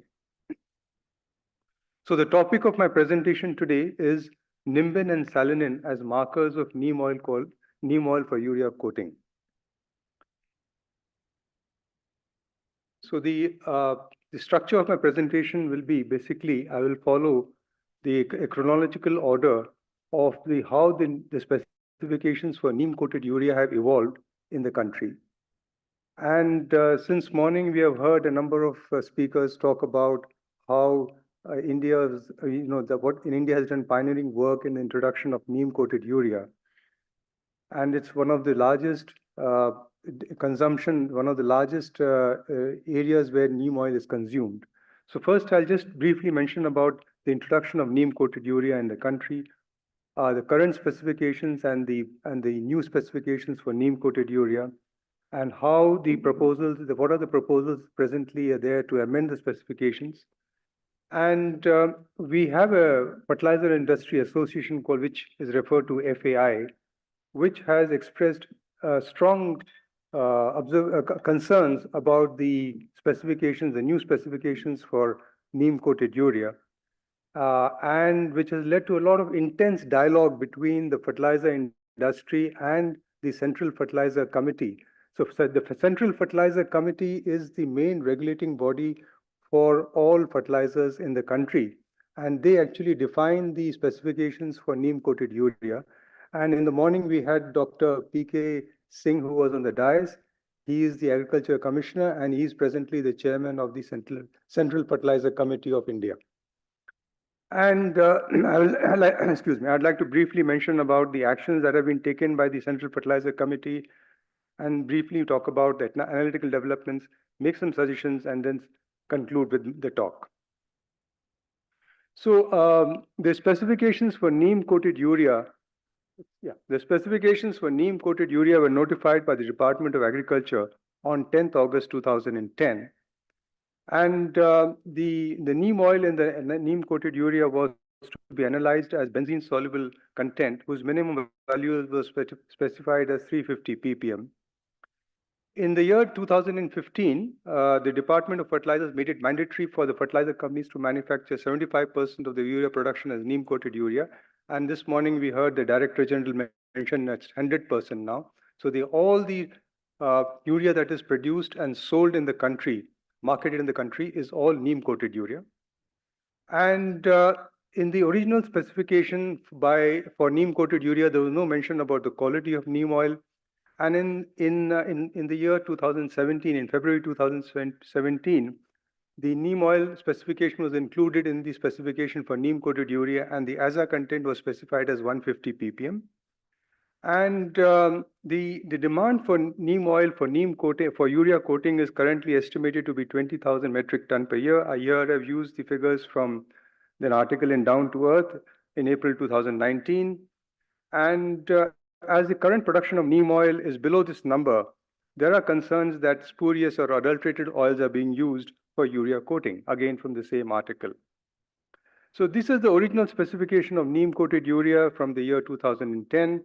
As you can see that the benzene soluble content was specified as 350 ppm, and there was no mention about the quality of neem oil that is to be used. Now, this is the new specification which was issued in the February 2017, and here you can see that in the footnote that the quality of neem oil that has to be used for neem coating was specified, and it mentions that azadirachtin content has to be a minimum of 150 ppm, along with various other parameters which were also mentioned. Now, so this was one change which took place between 2010 and 2017. But even then, there were still concerns about the use of adulterated and spurious oil for neem oil for urea coating. So a fertilizer company called Gujarat Narmada Valley Fertilizer Corporation, or GNFC in short, proposed the addition of two more parameters, namely nimbin and salinin, in the specifications for neem-coated urea. So in 2017, in September 2017, a meeting of Central Fertilizer Committee took place, and it was decided that they will not specify the quality of neem oil, rather they will specify the final neem-coated urea. So the focus was not on the neem oil, but on the neem-coated urea. And they gave the work to Institute of Pesticides Formulation Technology, IPFT, to develop new specifications for neem-coated urea. And IPFT proposed new specifications for neem-coated urea and the analytical method also. So what was the new specification proposed by IPFT? So the IPFT came up with a new specification which mentioned that while the benzene soluble content had to be 350 ppm in neem-coated urea, it also had to, the extract had to include 30 ppm of azadirachtin, 150 ppm of nimbin, and 1500 ppm of nimbin, and also 1500 ppm of salinin. So this was the first time that nimbin and salinin were included in the proposed specifications for neem-coated urea. And this was proposed to the Central Fertilizer Committee, and then there were very strong objections from the Fertilizer Association of India. The Fertilizer Association of India, in the January meeting of the Central Fertilizer Committee, expressed its reservations on 5 grounds. The first ground was that there is variation in content of nimbin and salinin in neem oil from different regions of the country. Second was lack of availability of suppliers who could guarantee nimbin and salinin content. Third was non-availability of reference samples of nimbin and salinin for analysis purposes. Fourth was variation in composition of neem oil after coating. Upon storage, they said that the neem oil extract, the content of salinin, nimbin, and aza varies. And finally, they mentioned that there is lack of trained manpower to carry out such analysis using HPLC. And they had also provided a lot of data, which I'll show in the subsequent slides. And FAI cited the paper by Dr. O.P. Sidhu of the National Botanical Research Institute on the variability of triterpenoids in neem kernel. And in that paper, nimbin varied between 18 to 636 ppm, and salinin between 45 to 1803 ppm. So FAI mentioned that when there's such high variability of nimbin and salinin, how can you expect the fertilizer companies to adhere to the specifications which were given by the Institute for Pesticides Formulation Technology? So this was the data which was submitted by FAI to the Central Fertilizer Committee. They analyzed the neem oil which was being used by the fertilizer companies, one of the fertilizer companies, and they found that there was a difference between what was being analyzed in the bulk oil and between what was analyzed in the oil extracted from the neem-coated urea. So there was a difference in the azadirachtin content, in the nimbin content, and also in the salinin content. And also it was seen that there was sharp reduction in all 3 components in neem oil extracted from NCU. So, when the experiments were carried out and then the samples were stored over a period of time, they found that azadirachtin content reduced, similarly nimbin content reduced, and salinin content reduced. used. And especially Nimbin was not able to meet the specifications given by the IPFT, which was 1500 ppm Nimbin content. And even the salinine content was below 1500 ppm. So when this data was presented to the Central Fertilizer Committee, the Central Fertilizer Committee took cognizance of these objections, and they formed a technical committee headed by Dr. C. Devakumar, formerly ADG of ICAR, to develop new specifications. So the specifications which were proposed by IPFT were kept on hold for some time. The technical committee then provided its recommendation to the Central Fertilizer Committee that since there are 8 major milliacenes in neem oil, and the milliacene content is dependent upon the region and the method of extraction, a minimum value of 1% can be fixed for the milliacene content of neem oil extracted from the neem-coated urea. And they listed down the 8 major milliacenes present in the neem oil. So this recommendation was accepted by the Central Fertilizer Committee, and the new specifications were notified in March 2018 and were to come into force 1 year after publication, which was March 2019. And these are the new specifications which were notified by the Central Fertilizer Committee. As you can see, that the total milliacene content in the oily residue % by weight minimum is 1%. And they have listed down what are the 8 different milliacenes. And they also mentioned that the word neem oil is basically oil which conforms to the BIS standards. Now, there were again objections from the fertilizer industry. The Fertilizer Association of India said that while these specifications have been notified, a study was required to map the milliacene content and composition of neem oil from different regions. And they also said that the milliacene content of neem-coated urea should be studied under different temperatures and humidity levels. What is the impact of temperature and humidity upon storage of neem-coated urea? So the Central Fertilizer Committee accepted this recommendation, and they said we will keep the new specifications on hold for 1 year and allow and give time for the study. And FAI also mentioned that according to their own data, the milliacene content varies between 0.4% and 1.5%, and it's not possible to meet the minimum requirement of 1%. But till January 2020, no suitable agency could be found to carry out this study on the regional variation and also on the effect of temperature and humidity levels. So again, the Central Fertilizer Committee met in January 2020 and decided to put the new specifications on hold and revert back to the old specifications. But till date, no new, the notification regarding this decision is still awaited. So basically what I've tried to do here is to sort of trace back all the discussions which have taken place between the fertilizer industry and the regulating body, which is the Central Fertilizer Committee, on the new specifications for neem-coated urea. And it's important to understand that it is important to address the concerns of the fertilizer industry. And so their concerns were primarily on the variability and the analytical method. Now, there has been a recent paper which has come out from Shimadzu, which has described a sensitive method for measurement of azadirachtin, nimbin, and salinine neem oil. So they have given a very nice description of the method, which has been published in 2023. And this is a method in which they have analyzed the nimbin content between 2,500 and 5,000 ppm and salinine content between 3,500 and 6,000 ppm. So this is something which can be considered now that there is an analytical method. Finally, what I would like to propose is that if you go back to the specification of IPFT, which was to which fertilizer industry had objected strongly, we can think of it maybe a revised specification, a modification of the IPFT specification. We can have the aza content in the benzene extracted neem oil at 30 ppm, keep it at the same level. The nimbin content can be reduced from 1500 ppm to 500 ppm, and the salinine content can be reduced from 1500 ppm to 800 ppm. If we do that, then the data which has been submitted for the Fertilizer Association of India can be satisfied, can meet these requirements. Now, so basically coming to my conclusion, so due to the demand-supply imbalance, concerns were raised in 2017 about the quality of neem oil being used by urea manufacturers, and suggestion was made to add 2 more parameters, nimbin and salinine, in the specifications for neem-coated urea. This presentation has traced the discussions between the Central Fertilizer Committee and the fertilizer industry on the specifications for neem-coated urea.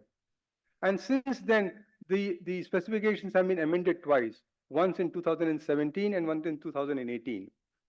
And even after the latest amendment, there's not enough data available on the variability of milacin content and the impact of temperature and humidity levels. So here a new suggestion has been given to modify the specifications to include nimbin and salinin at maybe at different levels which were earlier proposed than what was proposed by IPFT. And here it is only being suggested for the discussion among the wider group of scientific experts who are assembled here.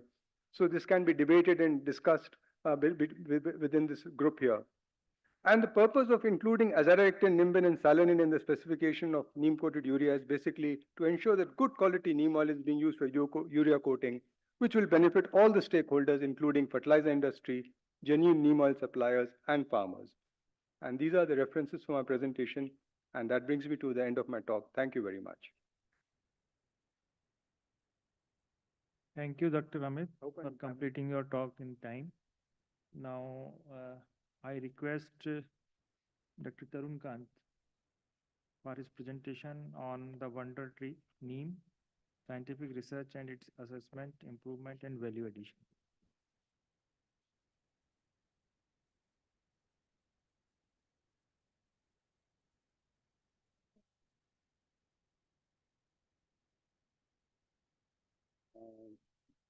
Martin is a standing example of person who has established close to 15,000 hectares of neem plantation in Paraguay, if I'm right. Yes. So we would like to hear from him about his experiences in the plantation as well as in the operations of that. I was told that it is a highly organized, high-tech neem plantation in Paraguay. Now I request Mr. Martin to make his presentation. Thank you.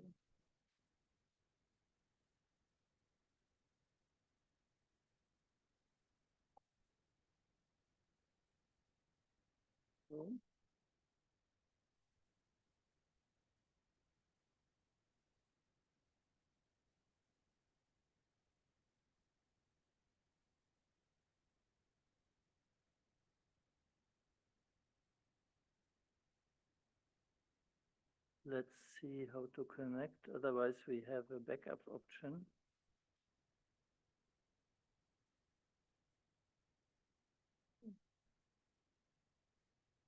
There we But this screen is not coming.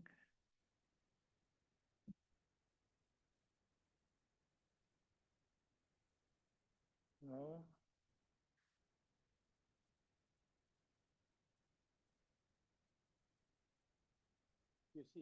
You see the birds.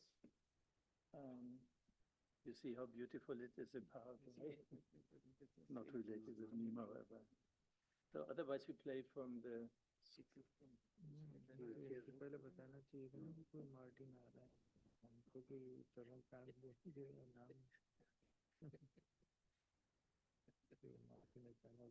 We must.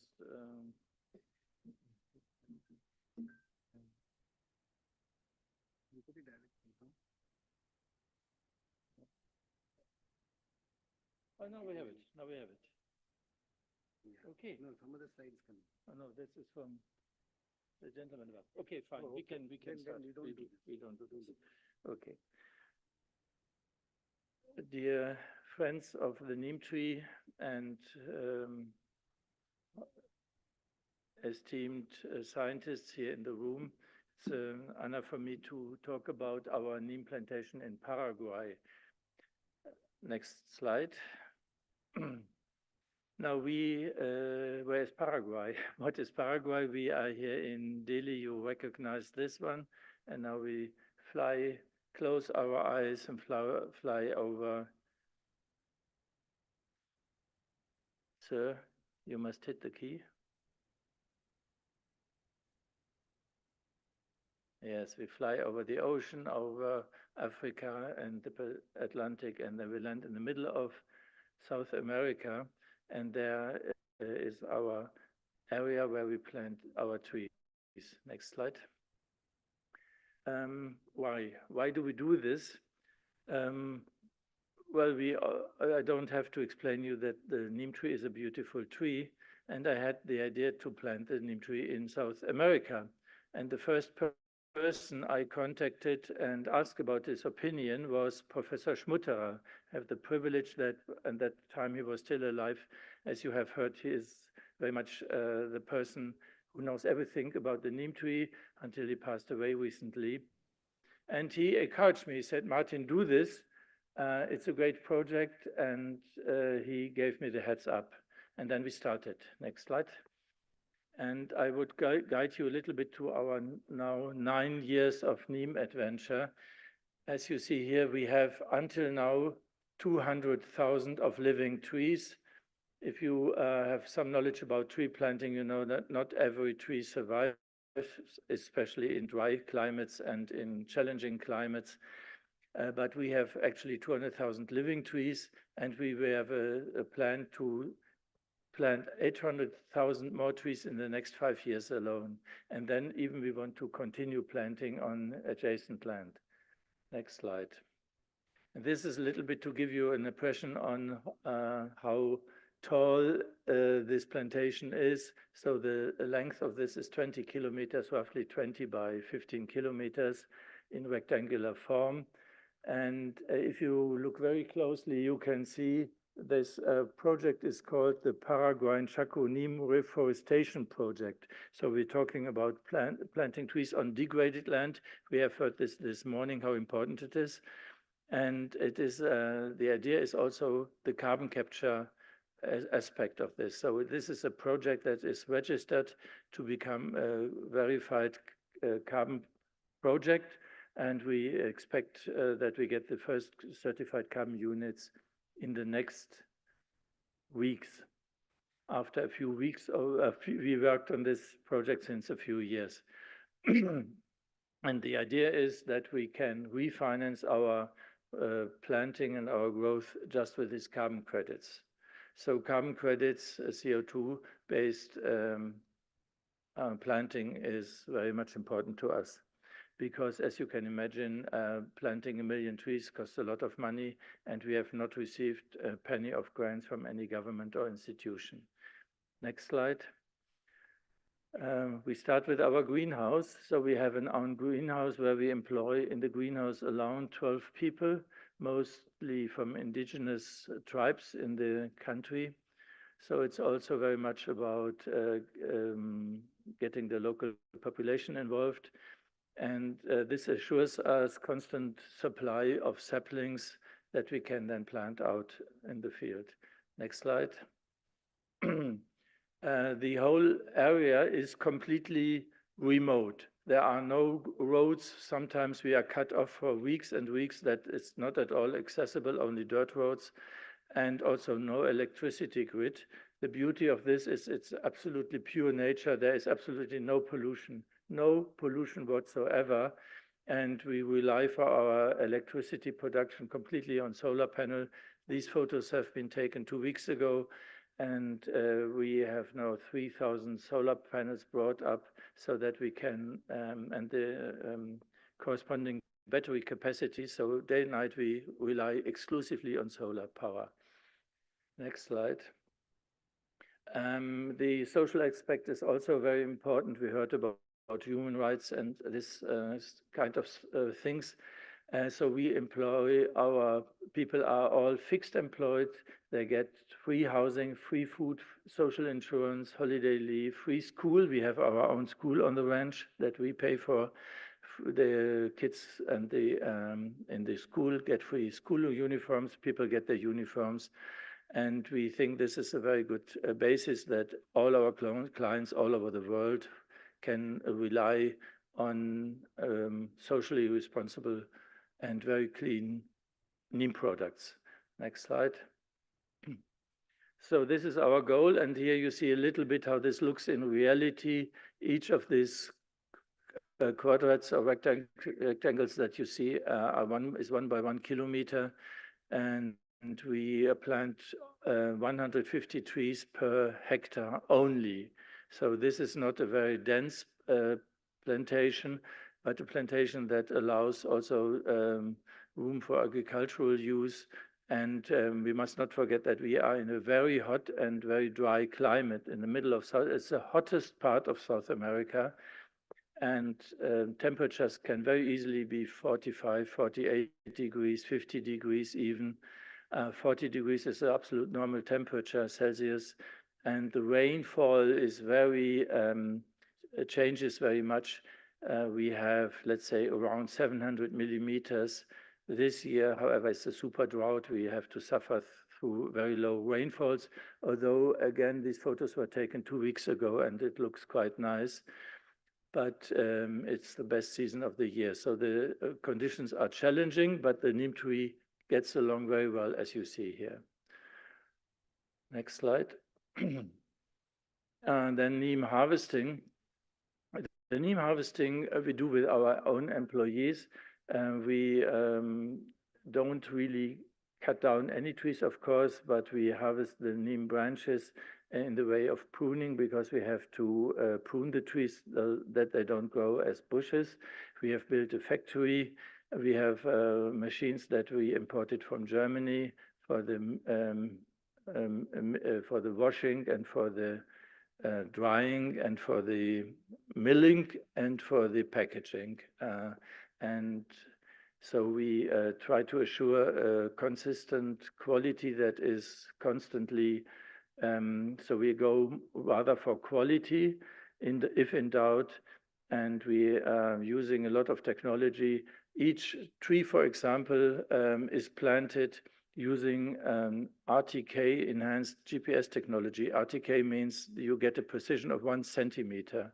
So we have a compute, let me explain maybe a little bit how we do it. So we fly with a drone over the next stretch of land that we want to plant the trees. And these drone photos are then stitched together and analyzed by artificial intelligence, so that we can eliminate all the spots where we think a tree will not grow well below or close to existing trees, or where the soil is not good. And then we generate a file with a very precise GPS coordinates that is then sent to the tractor that does the drilling. So the tractor can drill day and night, because he just goes with the joystick to the exact location where the tree has to be planted. So every tree is planted, basically gets the information up to a precision of 1 centimeter. That allows that we plant the trees very in an organized manner. Then we add hydrogel to improve the survival rate of the tree, so a polymer that collects rainwater and irrigation water. And then we also add protection around every tree that we produce ourselves, so that we can protect the young tree against wind, animals, and ants. So it's a lot of high tech involved. Next picture. Yeah, we go through the steps of leaf whipping, washing, drying, milling, and packaging. And it's all, I think, and all of this, our end product is constantly monitored in Germany for pesticides and aflatoxin and this type of things. Next page. We are certified organic, so differently than Mr. Ferlo thinks, there are at least 2 plantations in the world now that are certified organic. And we are not really, we don't really know what this is good for, but we have it anyway. So next page. Yeah, this is about the constant quality checks. Next. And then I come already to the end of my little presentation, but before I close, this page is important. We heard this, it is in line with the WNO's mission statement to plant neem trees in scale. And our goal, why we do this, is we want to supply the World Neem Organization, World Neem Community.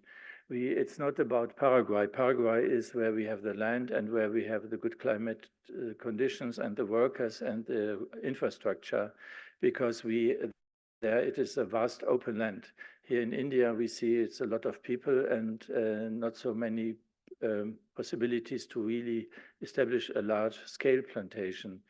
But we can plant many, many trees there. And this is important for the world Neem community.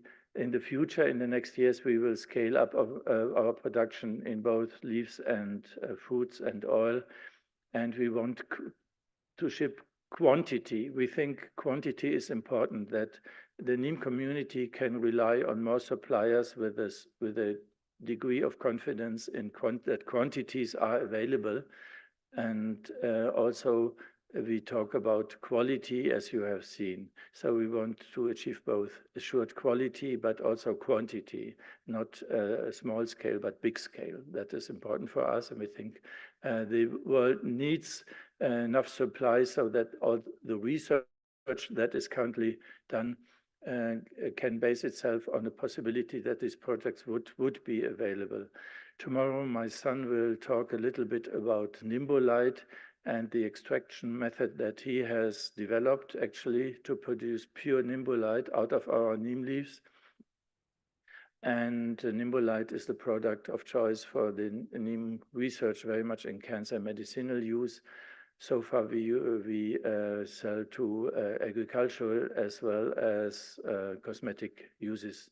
Mainly, you can get the product, but you can also get extracts that are produced in Germany. Thank you very much for your attention. For questions, I'm available. Thank you very much.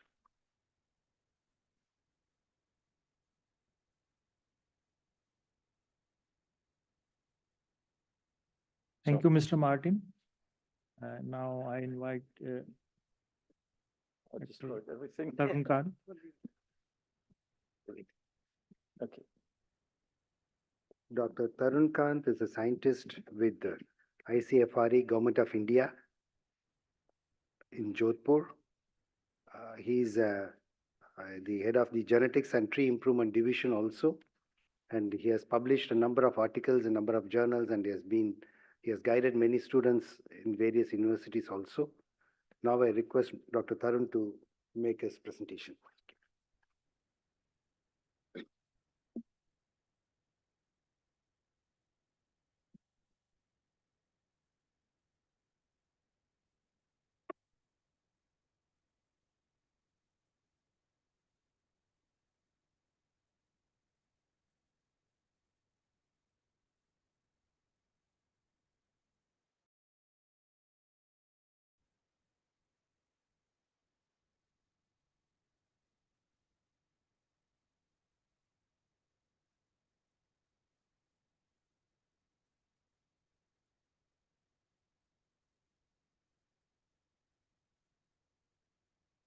I think I've tried to connect it. Is it the same? Yeah.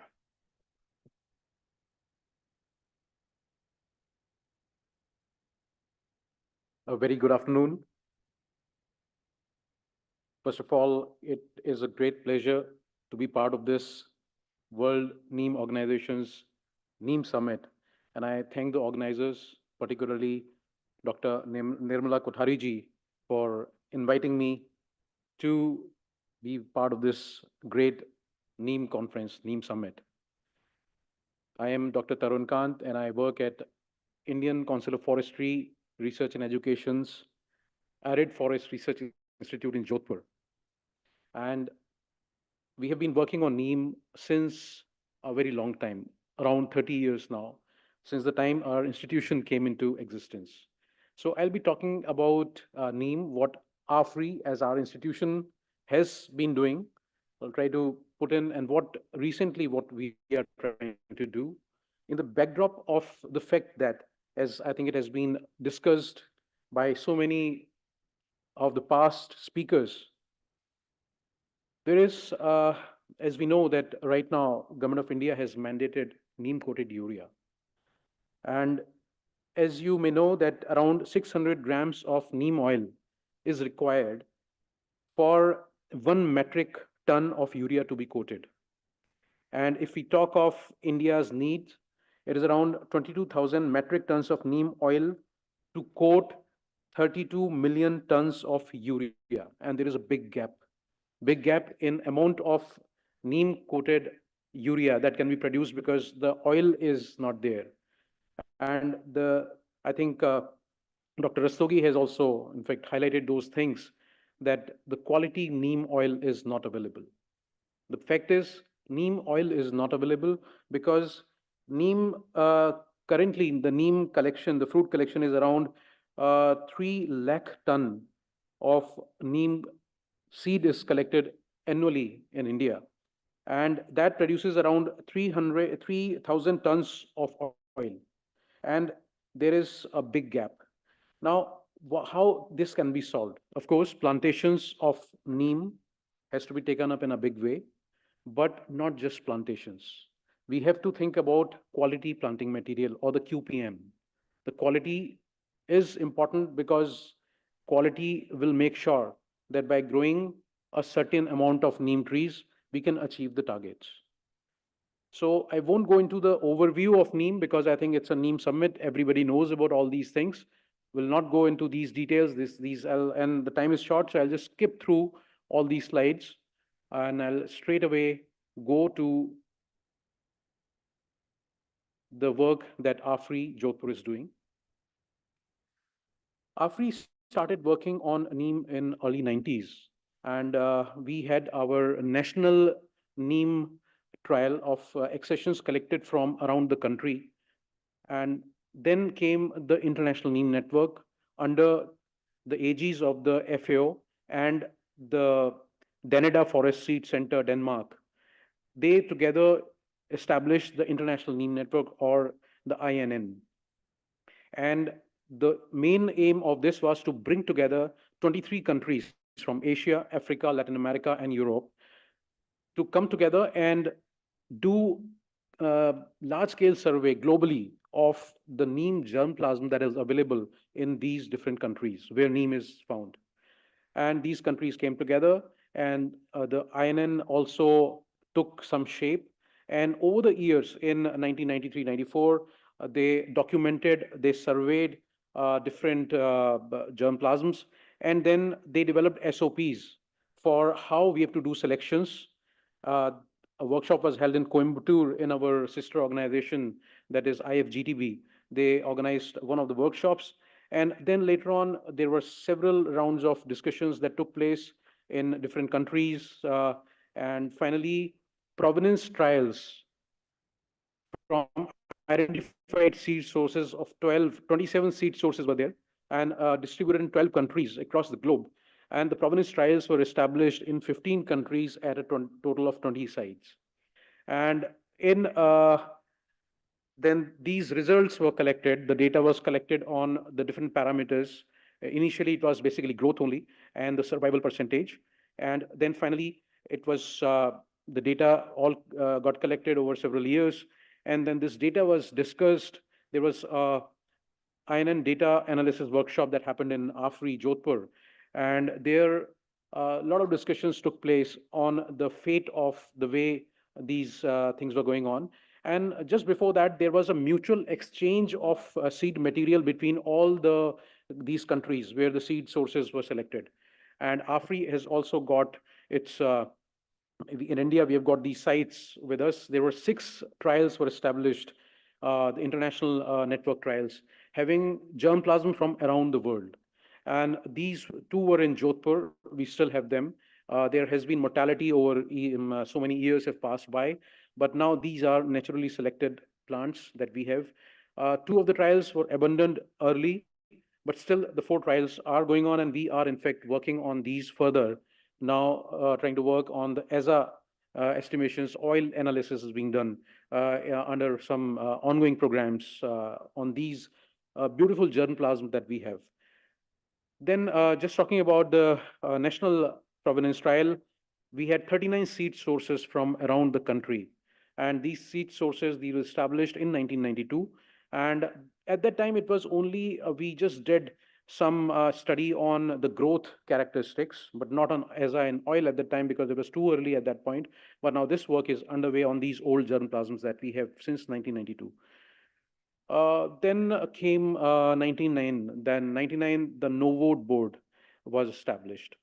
And the NOVOD board, in fact, with the help of NOVOD board, came in the National Neem Network of India.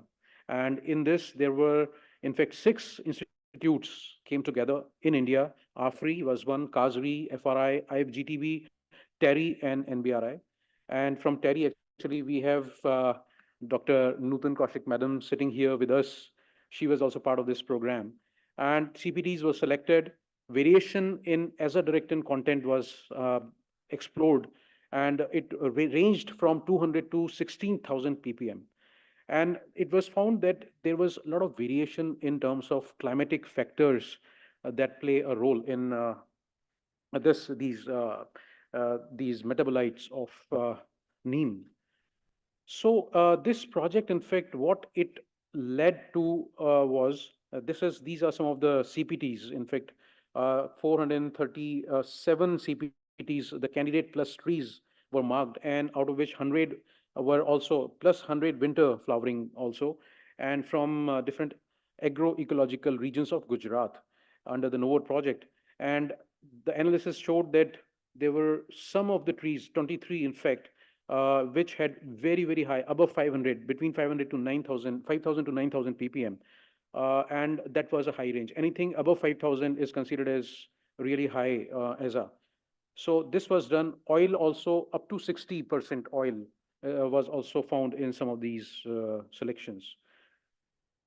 These progeny trials were then laid out in Govindpura in Jaipur, and these provenance trials are still there.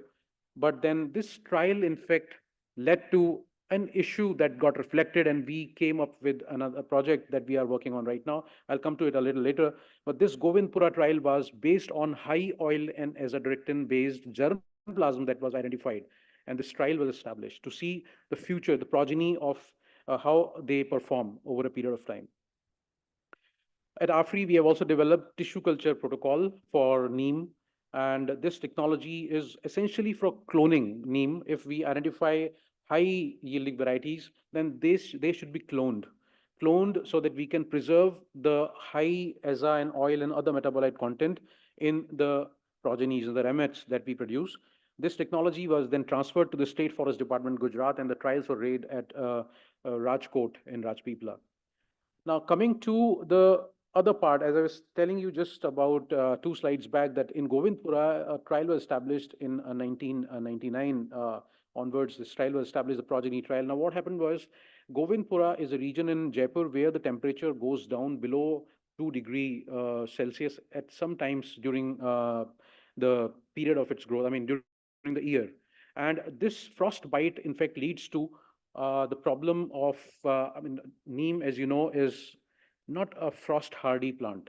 Temperatures below 4 or 5 degrees Celsius for some days, in fact, have detrimental effect on the growth of neem. And what happened here, we saw that these progenies were facing a low temperature year after year. And as a result, there was setback in the plants with a dieback. And the plants were not able to enter into its reproductive phase. The plants were not flowering and entering into fruiting, because we wanted to assess the progenies for the future, the next cycle of how well these progenies are performing in terms of oil and aza content. But we could not do for a long time. 15 years we waited, and then some plants started flowering and fruiting. So this, in fact, the State Forest Department of Rajasthan, in fact, came to us at the institute and asked us, can we do something about making the neem plant frost tolerant? So this was one of the things that we thought we started working on. Can we do a genetic modification approach also? Can we do that? So that was one of the components of this program. So we started a program, a big program, funded by the National CAMPA. CAMPA is the Compensatory Afforestation and Management Program. There was a CAMPA Act in 2018 that came up. And under the CAMPA Act of the Government of India, we have got All India Coordinated Project on Neem right now running at AFRI Jodhpur, and 6 institutes of our council are part of this. And what essentially we are trying to do under this program is we have, in fact, as you know, out of the 15 agroclimatic zones of the country, 11 agroclimatic zones have neem growing in them. 2 agroclimatic zones, 5 and 6, have already been taken care of earlier in another project mode. So the remaining 9 agroclimatic zones we took up under this program, and we did a countrywide survey of whatever neem is growing, and we did our selections of around 1,000 candidate plus trees, and these were done by under these 9 agroclimatic zones. And one of the agroclimatic zone number 10 was further divided into 2A and B. And these are the 6 institutes of the council, ICAR-CAFRI, involved in this program. The main aim is select 100 CPTs per agroclimatic zone, collect the seeds, do ASA and oil, and come up with what is going on at the level of agroclimatic zones. Because the NOVOT board project told us that there are a lot of variations because of the climatic conditions, because of the aerific conditions, and many things happen because of the way the soil is, the way the temperature regimes are, the changes in the temperature regimes. All these things change the metabolic profile of neem. So the aim of this component, major core component of this project, is to be able to identify 50 best performing neem trees, and also best performing neem trees per agroclimatic zones, and also to identify 2 best agroclimatic zones that suit neem's production from the point of view of oil and ASA content and other metabolites also. So there are other components also, that is to do genetic characterization using molecular markers of our selections, phenological studies, trying to study the reproductive biology, and also to do genetic transformation to make neem cold enduring, as well as extraction of azadirachtin from cell suspension cultures. Can we directly do a bioreactor, set up a bioreactor for doing this? So different institutes are working on these aspects, our team members. Now, this is the country map that I'll just like to show you about our selections across the country, where we have selected our neem plantation, the different plantations or wild along the roadsides into farmers' fields. And these are 1,000 selections across the agroclimatic zones. These are some glimpses of our neem selections. Year 1, this was the COVID time we started. So initially we struggled with the lockdown and all, but we still kept on doing selections. This is year 1 selection, year 2 selections, and year 3 selections, some glimpses, but total 1,000 trees we have identified. And we have got a very strict SOP while collecting the seeds. We have collected seeds from all these 1,000 CPTs. We don't collect anything that is fallen on the ground. We just collect the seeds. Then they are graded, they are depulped, and then finally they are dried, packed, and then they are sent for azadirachtin analysis. And for this work, MIT University, Dr. Nutan Kaushik's team, Dr. Nutan Kaushik is our partner in that. And she is in fact the pioneer in developing the technology for HPLC-based analysis for azadirachtin content analysis. So we are using that original, in fact, she is the person who is doing it for us. And we are working on that protocol. And all these 1,000 seeds across the country are coming to the MIT University, where it is being analyzed for ASA content. And oil content analysis is also being done. So this is the ASA profile from all these zones for the last 2 years that we have done.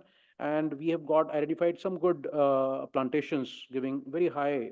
But of course, the aim of the project is to find out ASA content and oil content for consecutive 3 years to see what is the variation level in the same tree, because it is not a stable trait. We need to know over the years whether it is, what is the factor the genetics is playing, what is the factor environment is playing in this.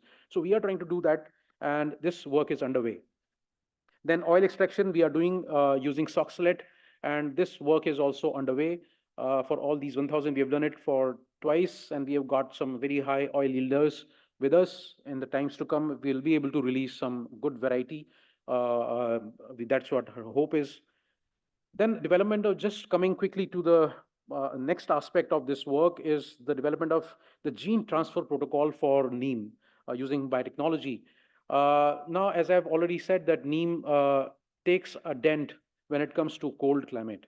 And so we, in fact, started looking at what is the problem, why it is happening. So at a cellular level, what happens is there is a compound called methyl glyoxyl, which is produced whenever there is stress. It is be it cold stress, be it drought, be it salinity.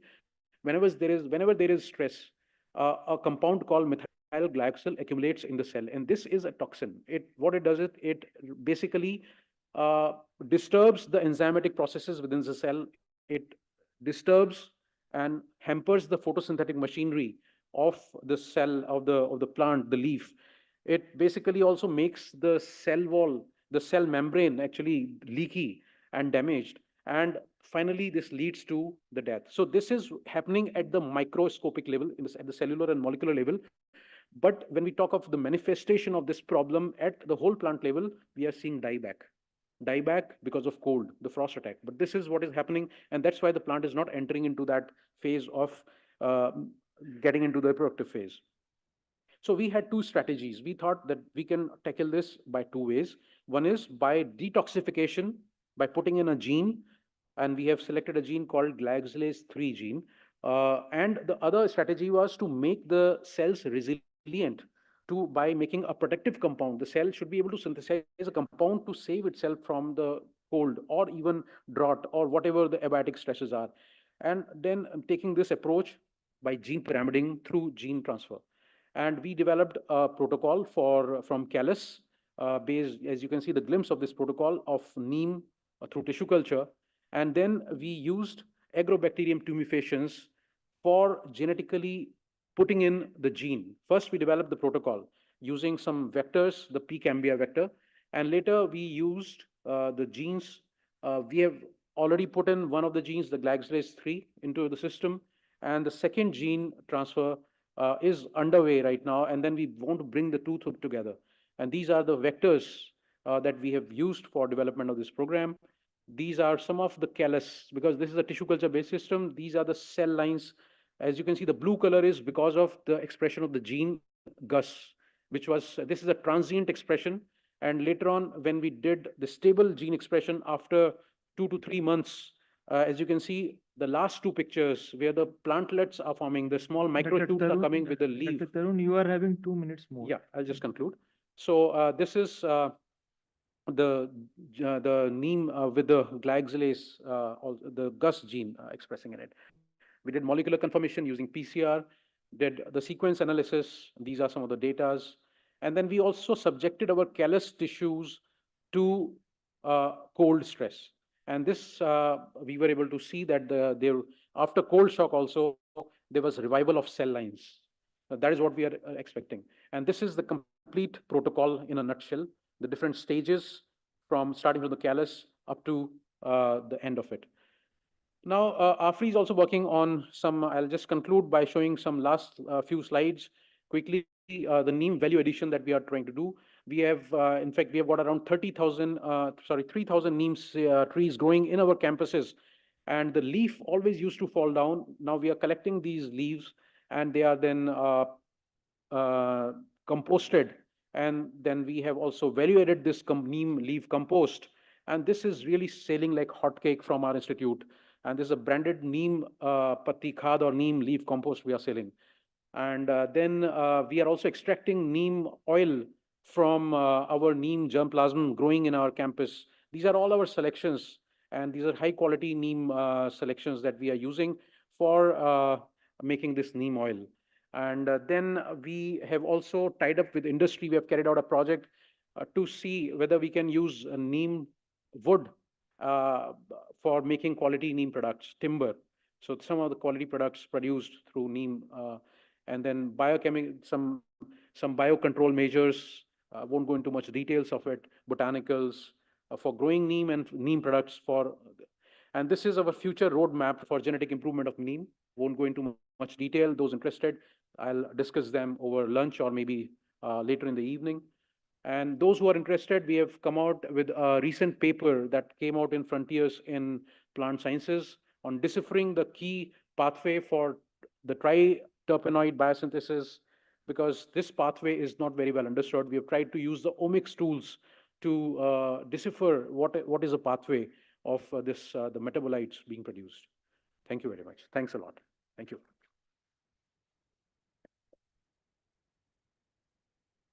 Thank you, Dr. Tarun. Thank you. Now I request Dr. Rajarajan for his talk on integrated genomic for Neem improvement, opportunities and challenges. Dr. Rajarajan is a senior scientist in ICAR Central Agroforestry Research Institute in Jhansi. He has published 30 research articles and 8 book chapters and guided many MSc students. Now the forum is open for presentation by Dr. Rajarajan. Thank you.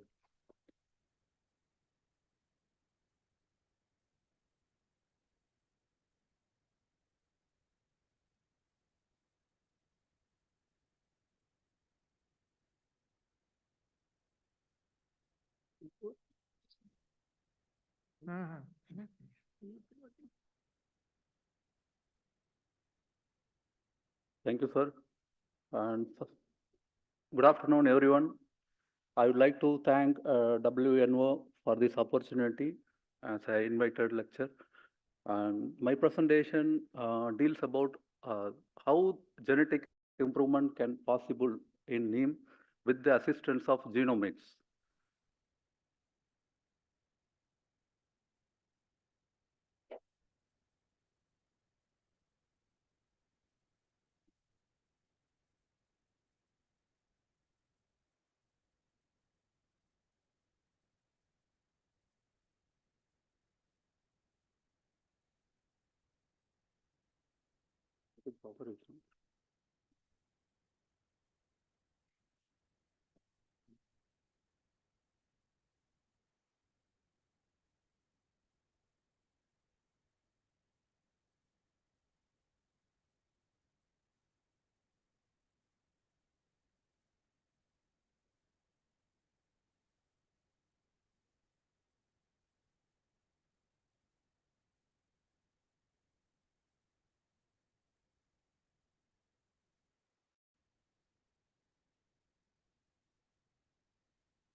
Yeah.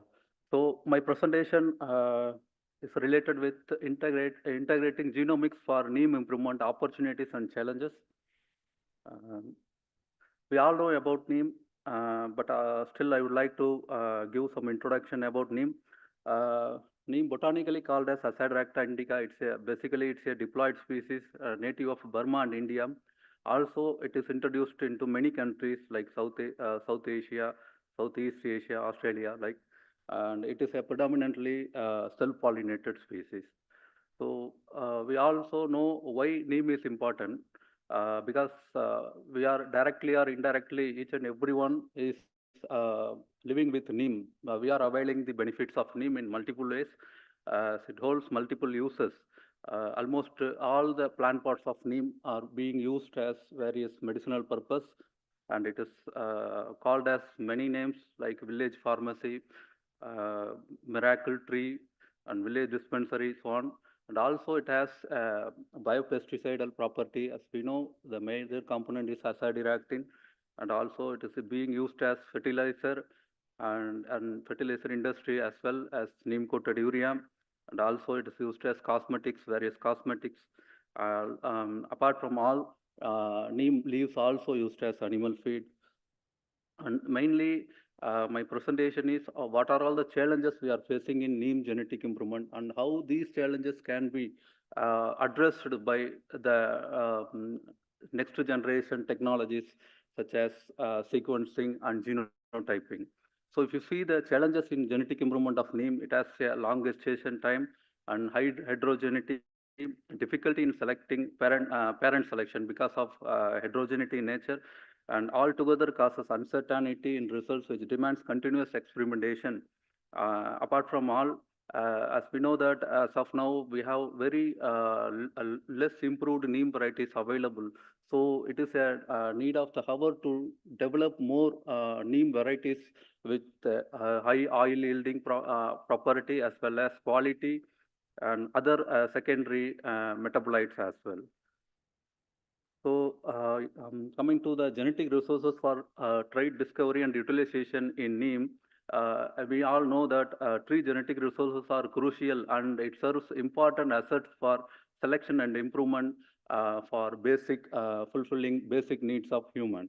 And apart from that, TGR is a very prerequisite for enhancing genetic diversity, and these tree genetic resources are more important, and it offers trait mapping, allele mining, and it also help in gene mapping, gene tagging.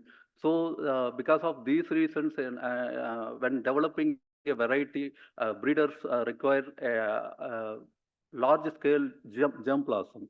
So in this way, if we have the large scale germplasm, when we go for allele mining, and we can able to find out the diverse genetic parent population, and then by combining all these diverse parent population, we can have a multi-parent here, and later these multi-parent can be utilized, can be exploited in a breeding program for superior variety identification for various trait of interest. So ultimately, when excellent germplasm research is available, a breeder can also put high throughput phenomics to identify the trait of interest. Later, it can be linked with the genotype by various platforms that I will deal in the subsequent slide. So coming to the applications of genomic technologies in Neem, the main objective of implementing genomics technology in Neem is to unlock the phenotypic genotypic link. So by the way, utilizing these genomic resources in genetic resources such as germplasm plus tree provenances or in elite varieties can go for with the help of genomic resources like we can, Neem is whole genome sequence and it is full length sequence information is available in public domain. So now the reference genome is available. With that, we can go for whole genome resequencing also to find out appropriate genotyping platforms like GBS and genome-wide association studies. And we can go for high, low, and medium density phenotyping also. So with this, more interestingly, there are many functional omics informations are available in Neem. So by utilizing these functional omics such as transcriptomics, proteomics, and metabolomics, the informations can be well known about the secondary metabolites which are being most valuable. So by having these genomic information and appropriate genetic resources with appropriate decision support, we can unlock the genotype phenotype link so that we can have superior candidates and help by discovery, and we can able to precisely assess the genetic diversity which are available in the existing population, and then we can go for marker assisted backcrossing as well as selection.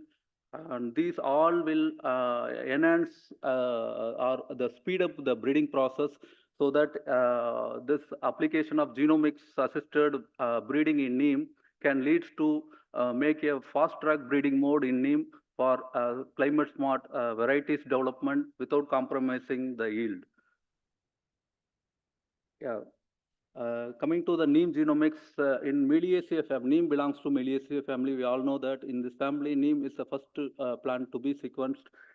This was happened in 2012, when the Neem genome, draft genome was available, and later few years, with the improved assembly, the genome size of Neem was 268 MB currently, and with this 32.5% of repetitive DNA elements are there.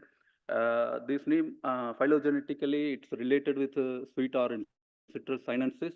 And if you see comparative analysis, 62% of assembled Neem contigs into this readily with citrus chromosomes.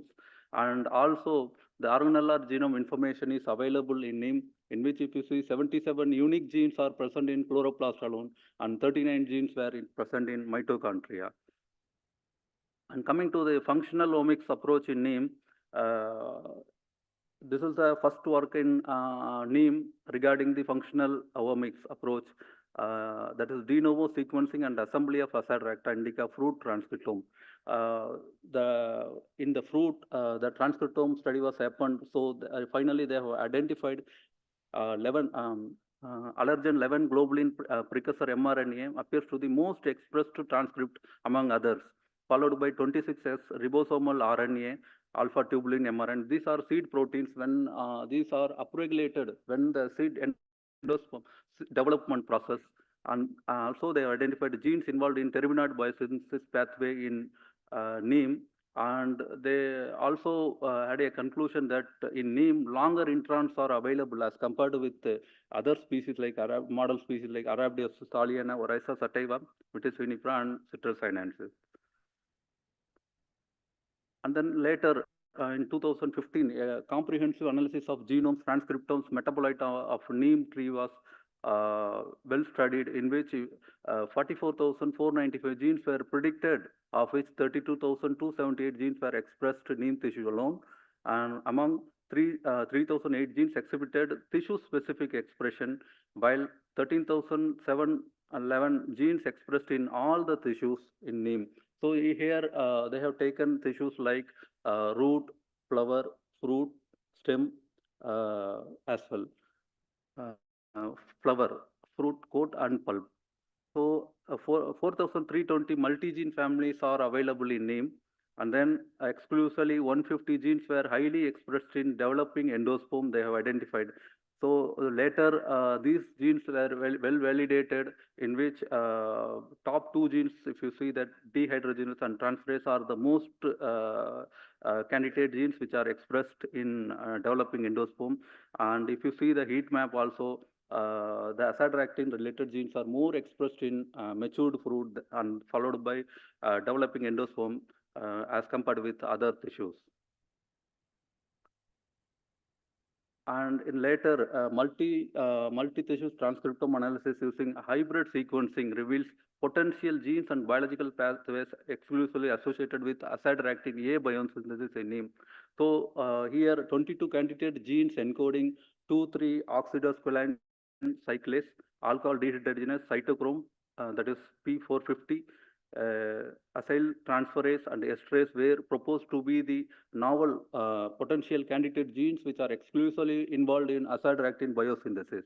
So these information has give light on how azadirachtin pathways are being mediated by various genes, and also it sheds a light on other terminate biosynthesis in Neem.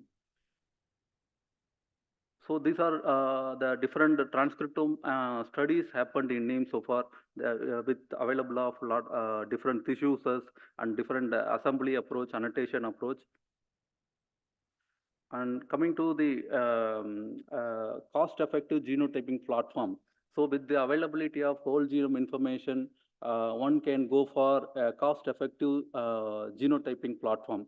So with the availability of new technologies like whole genome resequencing, and one can go for identification of SNPs, because we know SNP is today's choice of marker for many genotyping studies because of its wide occurrence, genome-wide coverage, and cost-effective genotyping. And again, however, the choice of genotyping when we do, it depends on the objective of the study.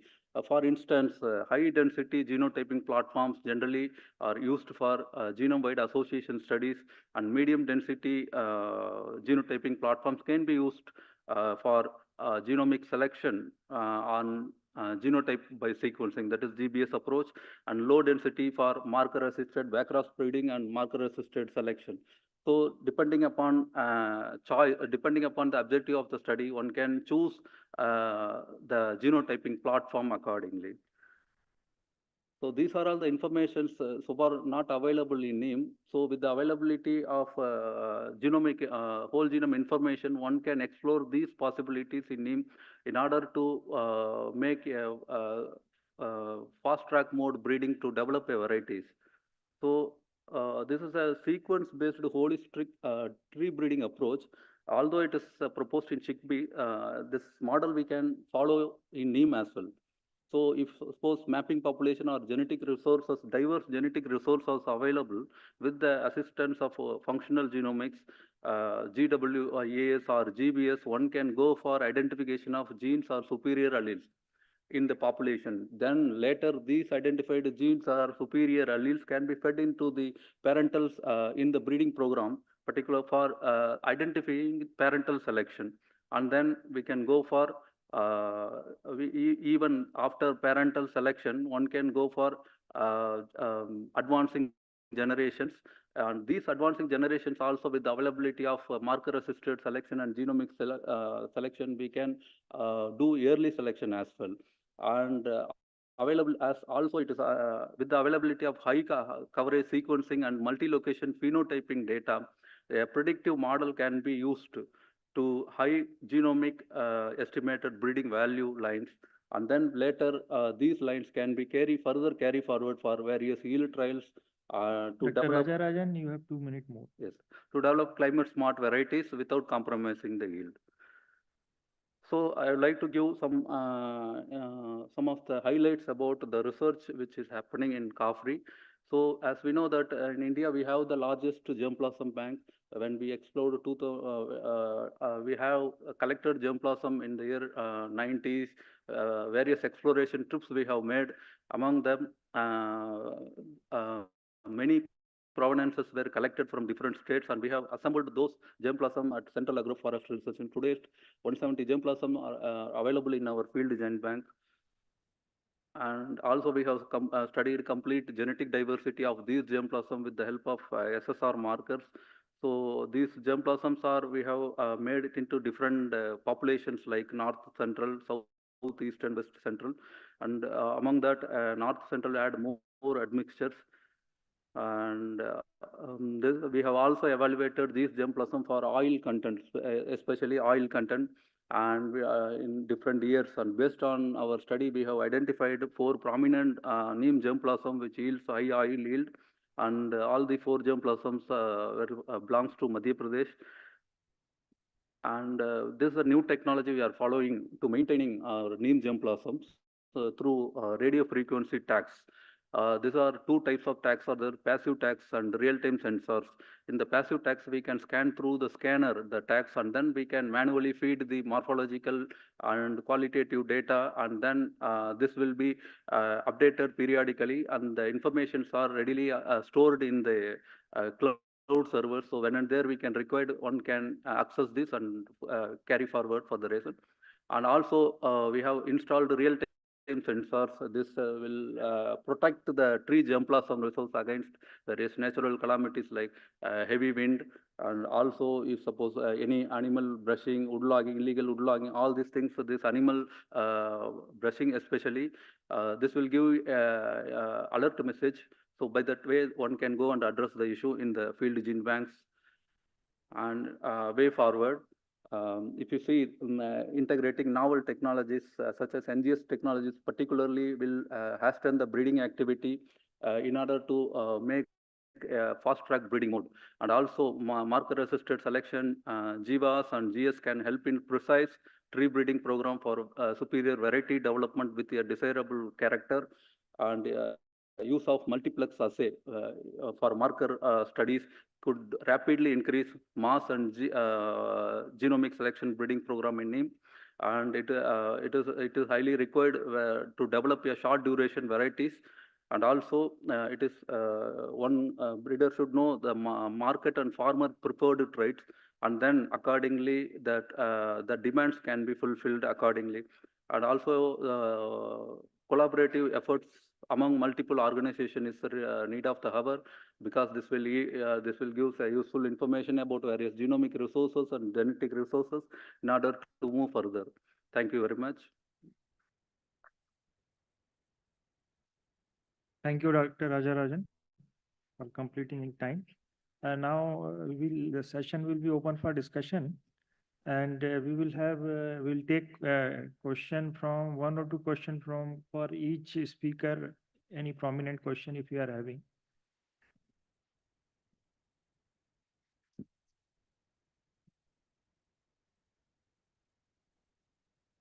Yeah. I take mic there.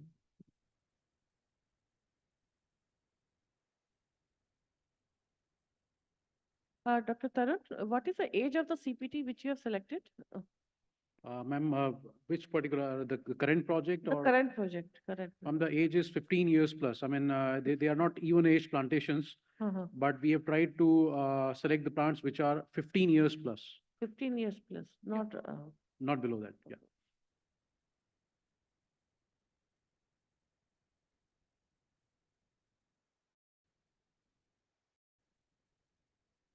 And this is a question to Dr. Martin. You presented on the large scale plantations. You were showing some videos on drying of the leaves, neem leaves. And do you do any sterilization after the complete drying and pulverization of leaves? And is there any specific drying technique which has a bearing on the quality of the final produce, the powder, neem powder and its ingredients?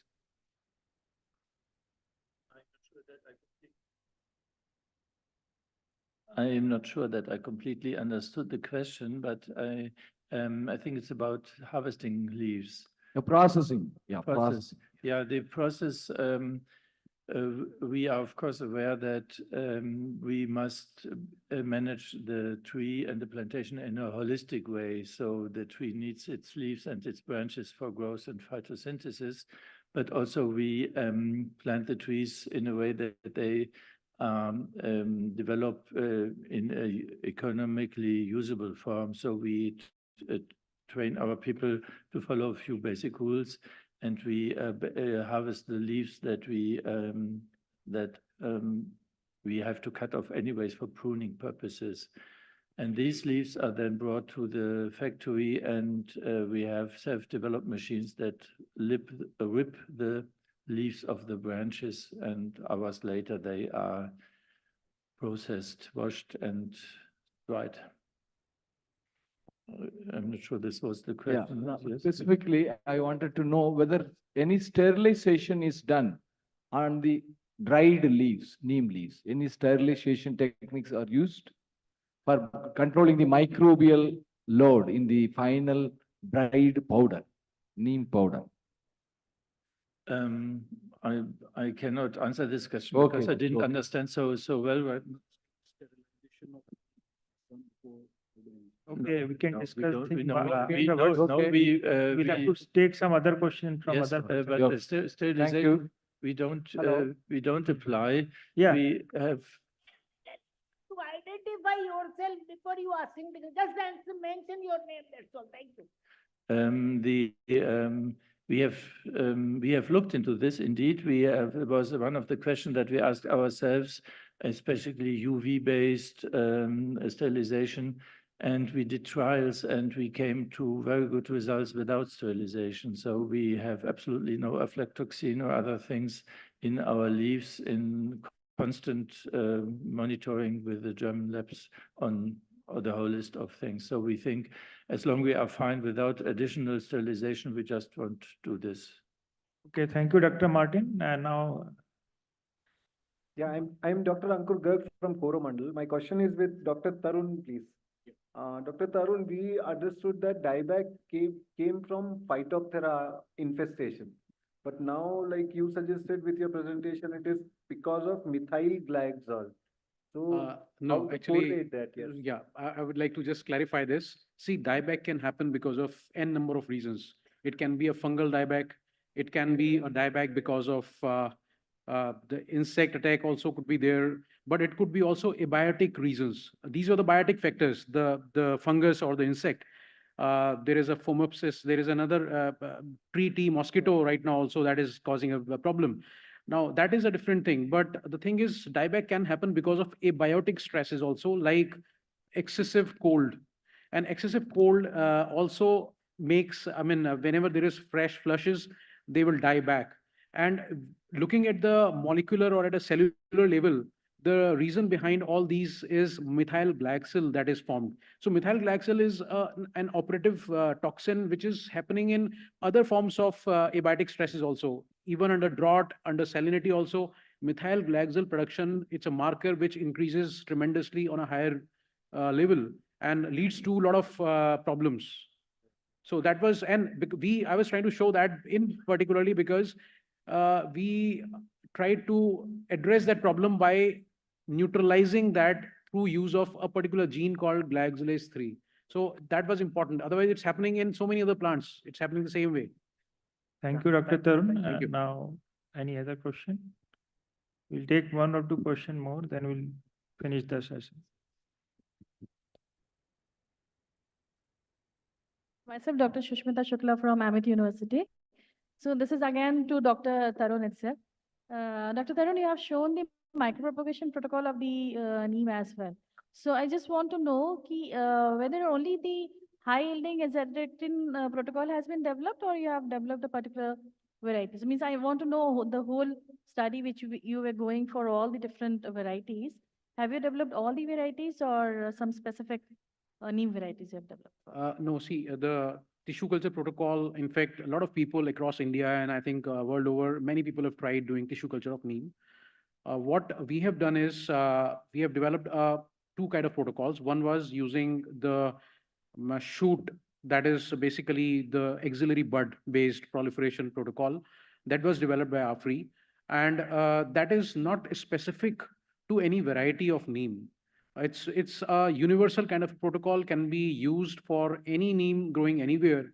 I mean, of course, the way neem explants will respond to the protocol may vary from genotype to genotype, but it should work well. And the second protocol we Dr. Tarun, she's asking whether you are using for azadirachtin production or some other purpose. No, actually, we are not using it for azadirachtin production, but under our All India coordinated project that we are right now running, one of the partner institutes, IFGTB Coimbatore, they are right now working on development of cell lines and production of azadirachtin in a cell suspension state and for production of bioreactor. And they are using elicitors they are using. So that work is underway under this program. But we have got some good results in terms of production of azadirachtin in cell lines. Okay. Thank you, Dr. Tarun. Now here we stop our session, and I would like to thank all the speakers for this session.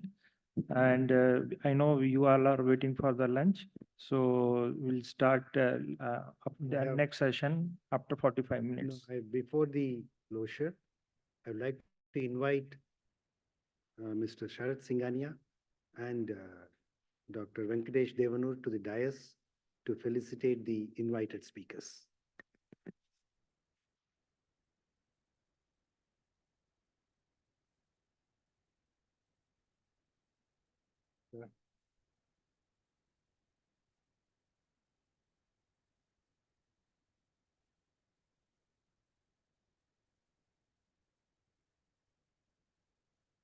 I request Dr. Venkatesh Devanur to honor Dr. Amit Rastogi.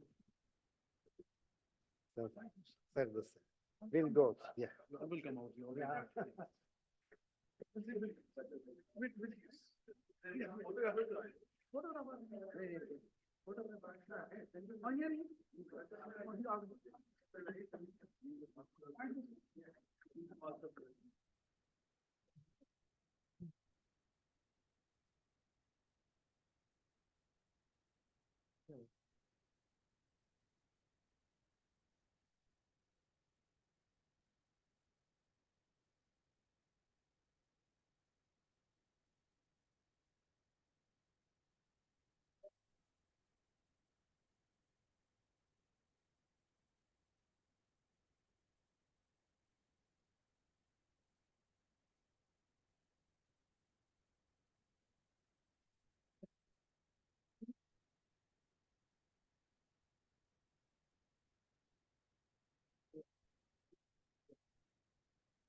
We will break for lunch and reassemble at 3 o'clock.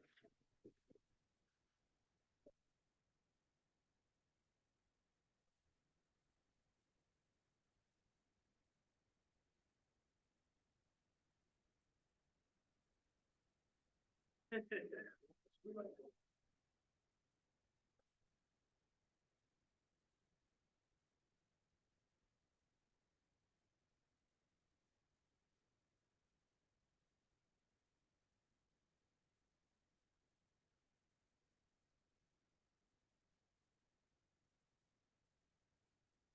of course 3 hours recess now.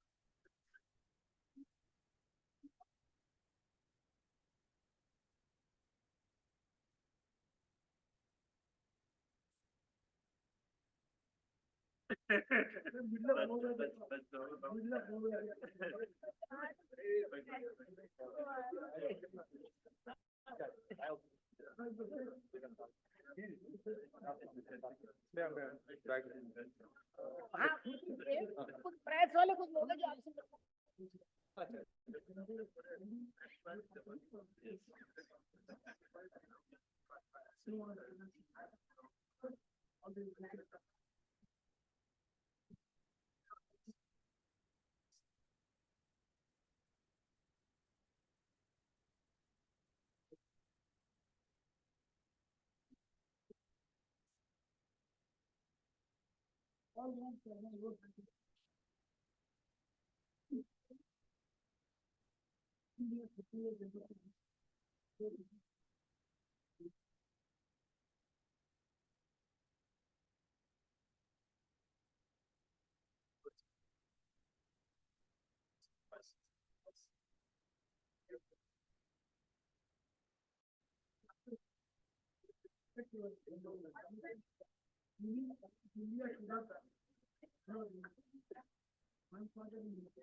आज इनके facility में can be how I want to make a potato channel from the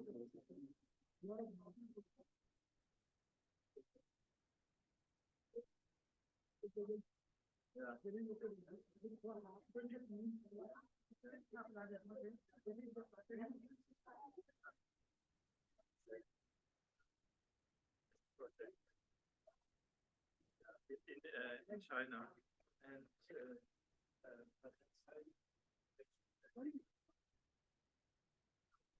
sometimes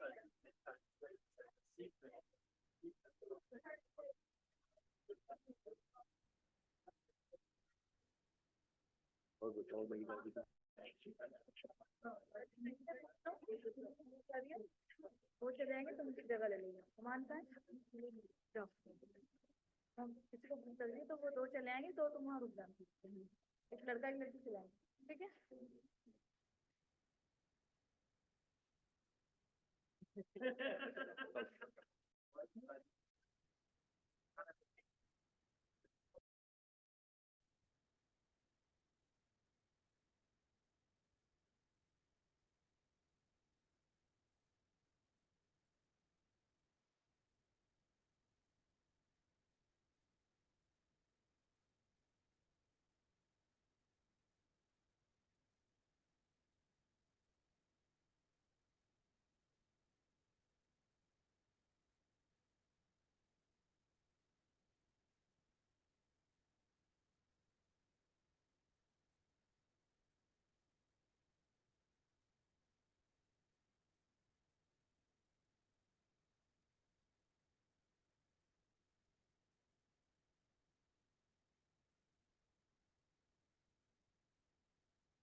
hello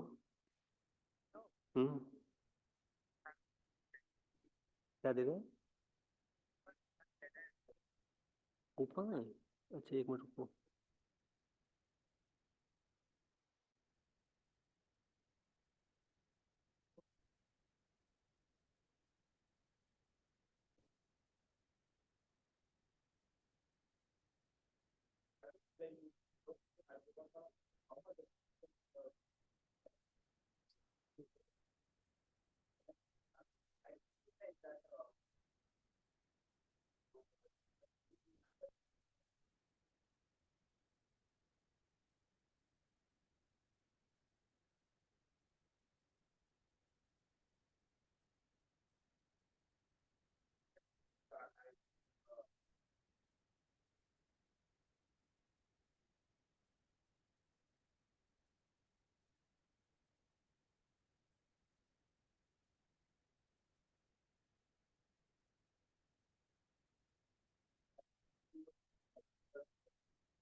No problem.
वो आपने मुझे दिया है।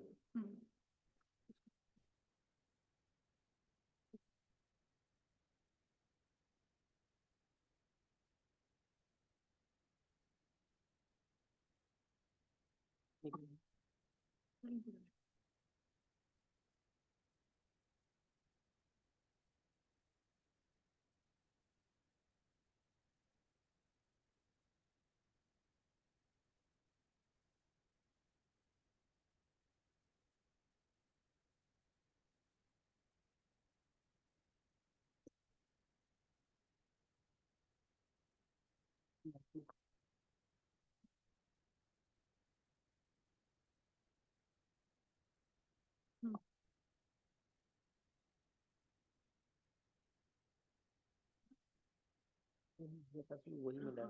आपके पास भी।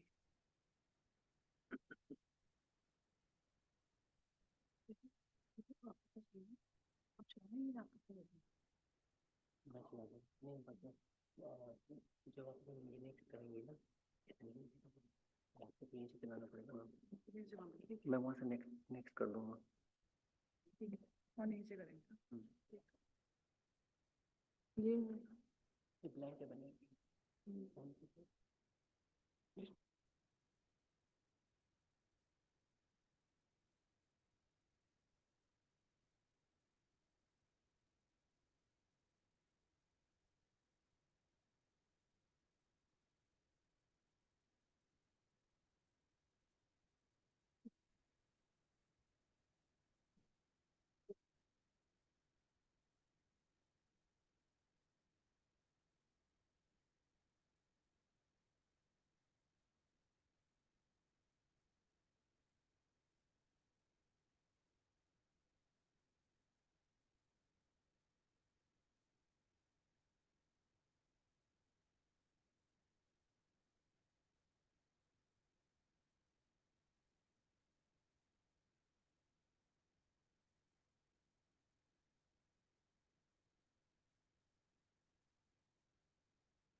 Good afternoon, ladies and gentlemen. I'm sure you had a good lunch, and to keep awake after lunch is always a big question mark. And we got a very eminent line of speakers who will ensure that you don't doze off. The topics are so interesting, their speech will be invigorating and keep you awake all the time. Now I hand over the mic to the chairman for starting the session. Thank you.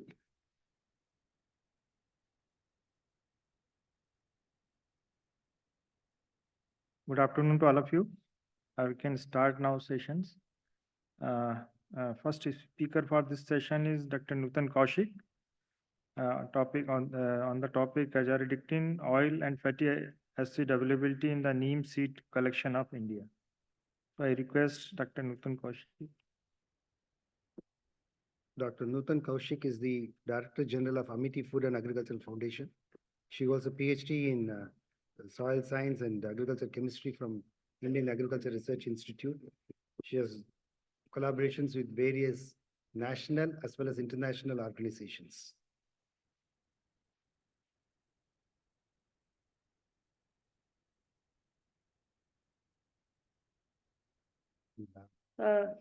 Are you going to start my presentation from the back?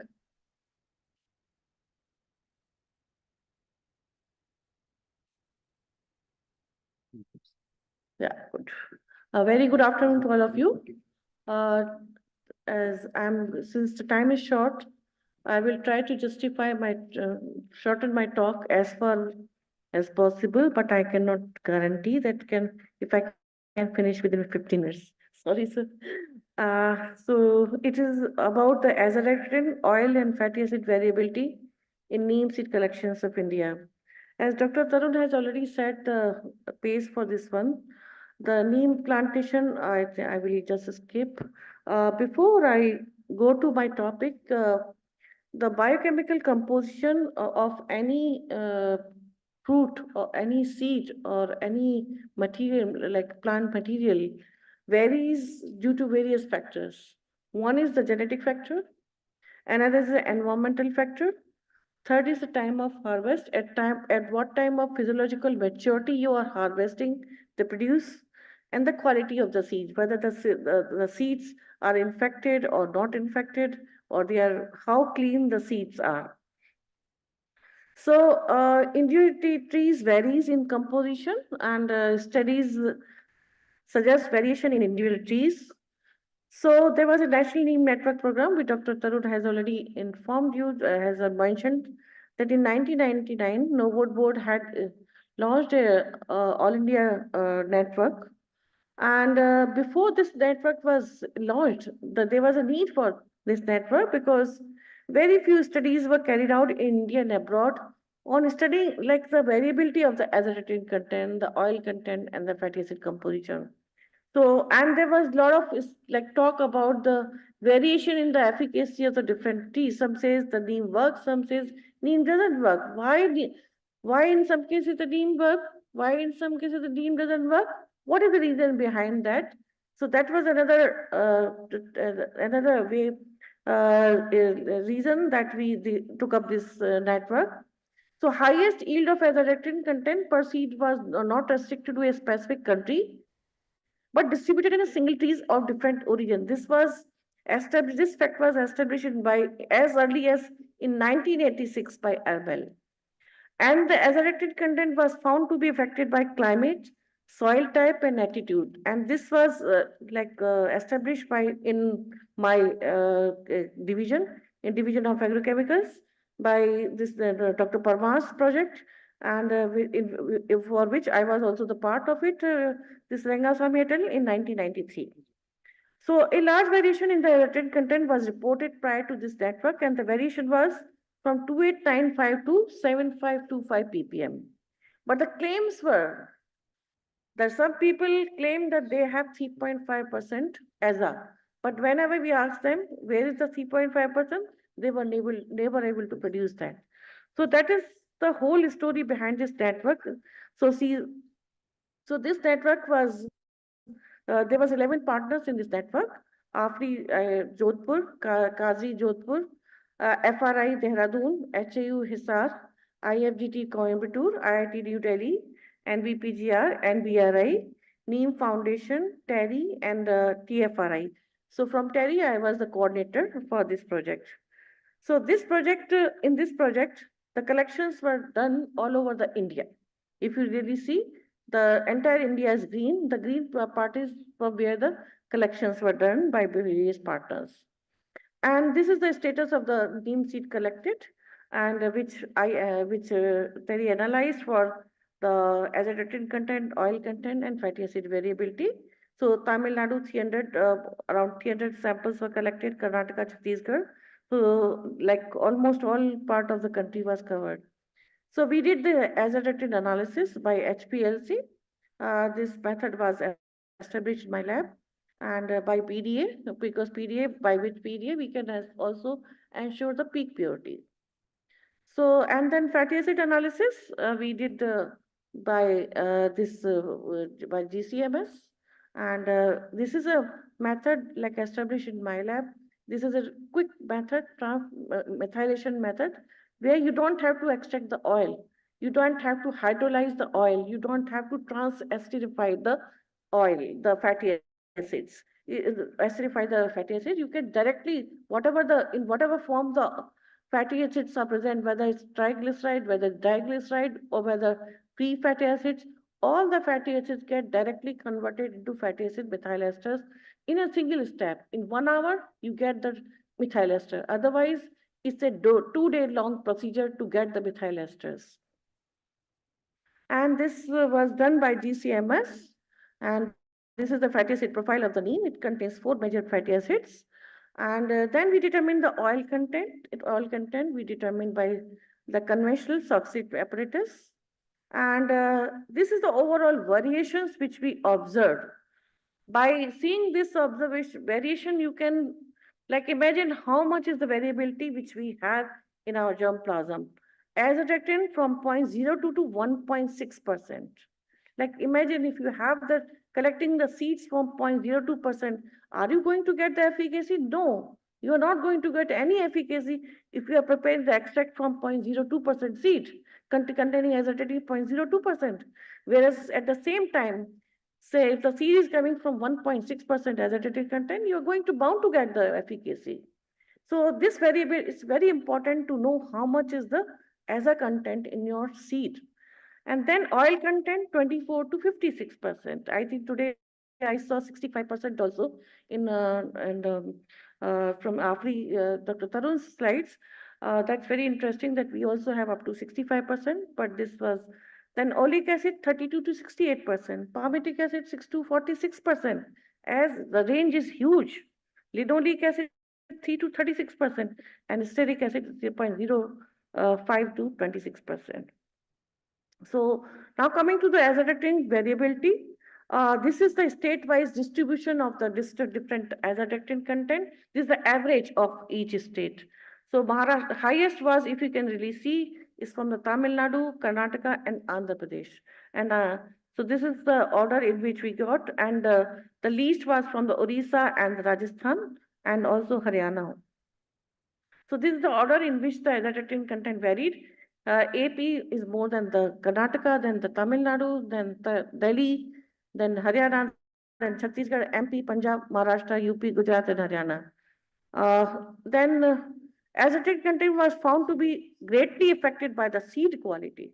If the seed is poor, the aza is bound to be poor.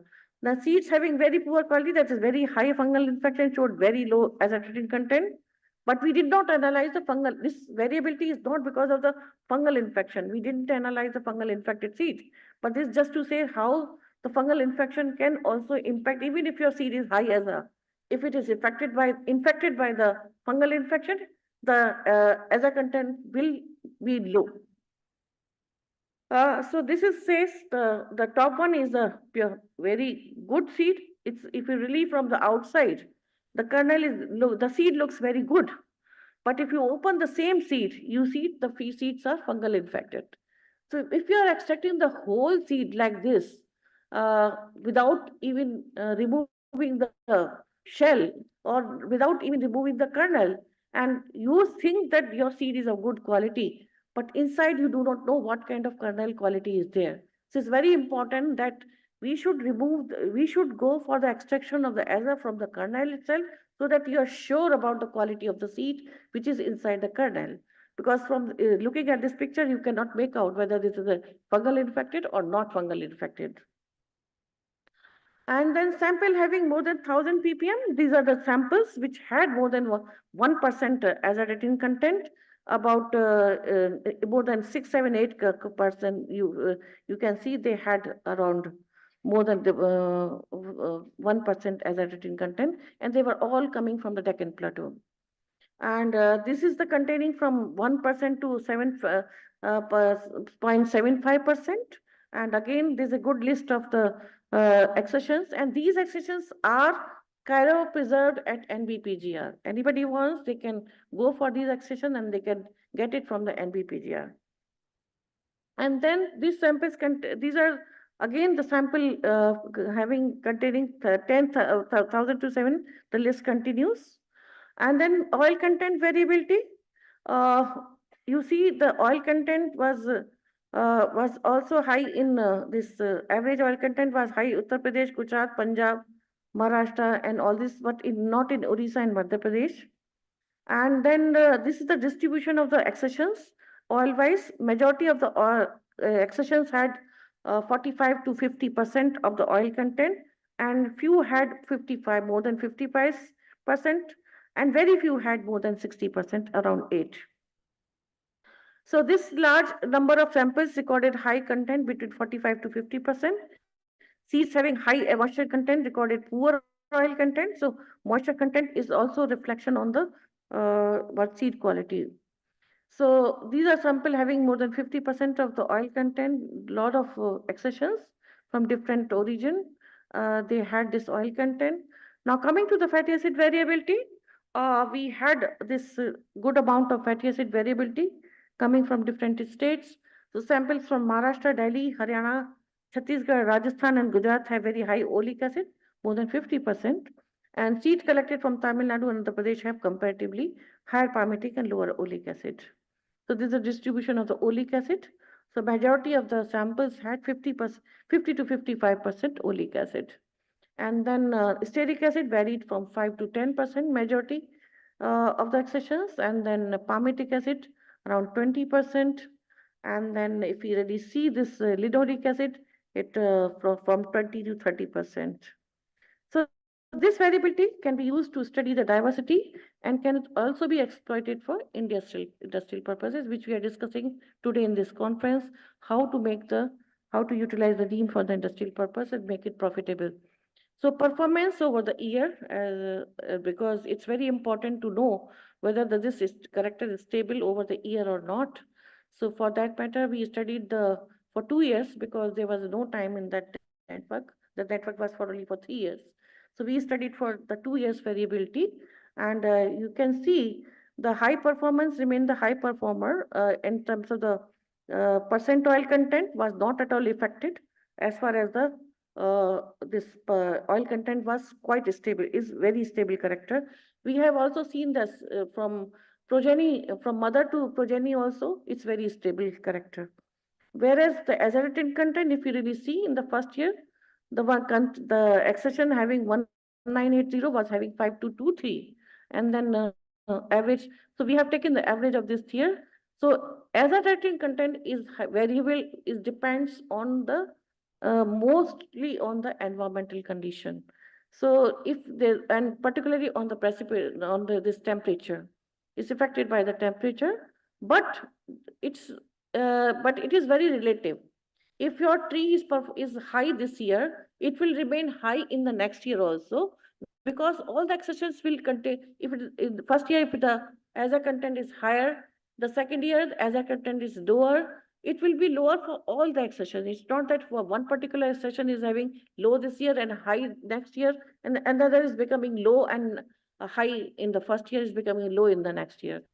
So relative performance remains the same, but aza content, absolute aza content vary from year to year. That's the crux of this one. So azadirachtin content does vary from year to year, and also So this is the oleic acid. It was also found. It was also found to be little bit varying. And then, so trees yielding high azotic content, oil content are of enormous significance that we have been discussing since morning. And these trees have been conserved and multiplied for better utilization at BPGR. But what has not happened is the performance of these trees over a longer period of time and under different agroclimatic conditions need to be evaluated, because we see that particularly in the case of asthma, we have seen this very quite significantly. So we must evaluate these performance. Yeah. Yes, sir. And whatever, so this is the like suggestion that we must conduct this multi-location, multi-year trials for particularly for the ASA content. So to conclude something, so it is recommended to plant quality planting material and do proper collection of the seed and not the roadside collection. So this is in general. So how to achieve this? By providing quality planting material and giving training to the collectors on proper seed collection. This is very important. Thank you so much. Thank you, Dr. Nutan, finishing in time. Now, next speaker is Dr. UV Babu. And he's giving talk on the topic, the Neem from village pharmacy to global wellness. Yeah. Dr. UV Babu is the Director of Research and Development in Himalaya Wellness Company. He is a PhD in Natural Products from CDRI Lucknow. He's got close to 80 international patents. He has been a speaker in national as well as international arena. Over to Dr. Babu now. Thank you so much for WNO organizers for inviting me. This is a very important conference on Neem. Since morning I've been here, I was observing the talks that we have seen, particularly Mr. Martin, the amazing, the high-scale Neem contract farming, the world's best contract farming. That is what exactly the world is looking for, the quality of the Neem.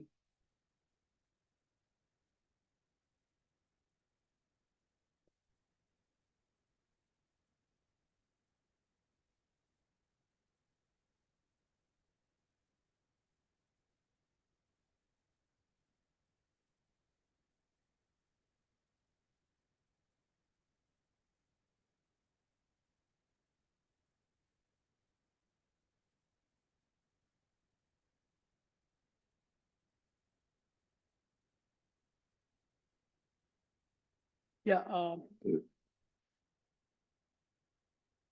So I did my PhD from CDRI Lucknow. I can relate. I can go back 2 years when I was first exposed to the Neem. My research guide, Dr. H.S. Garg, was working on isolating the compounds from the Neem oil for spermicidal activity. So I was the first, I had a first experience to see that the compounds that isolated from the Neem oil was found to be gadolinium, which is a triterpenoid and limonoid, the compound. Today I'm going to talk about, as we all know, the importance of Neem, as we call the Neem is the village pharmacy. As we know, 300 compounds are basically, reported from the Neem. I'm sure there are many compounds still yet to isolate and characterize from the Neem and different parts of the Neem. So if you look into the traditional knowledge digital library, which is done by the Government of India and CSR, you can see how many of the traditional, the benefits of the Neem. There are about 196 diseases that have been recorded in the TKDL. So you can see the most of those diseases or the formulations that are attributed to the Neem. This is my talk, of course.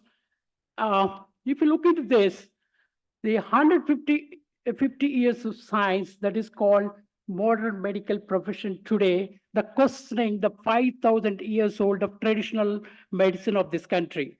Yes, this is what I'm going to focus on that. When there are questions on the traditional medicine, we need to provide evidence-based, research-based, clinical proven the scientific reports on the traditional medicine, then only we can take the huge wealth or opportunities of this country to the global community.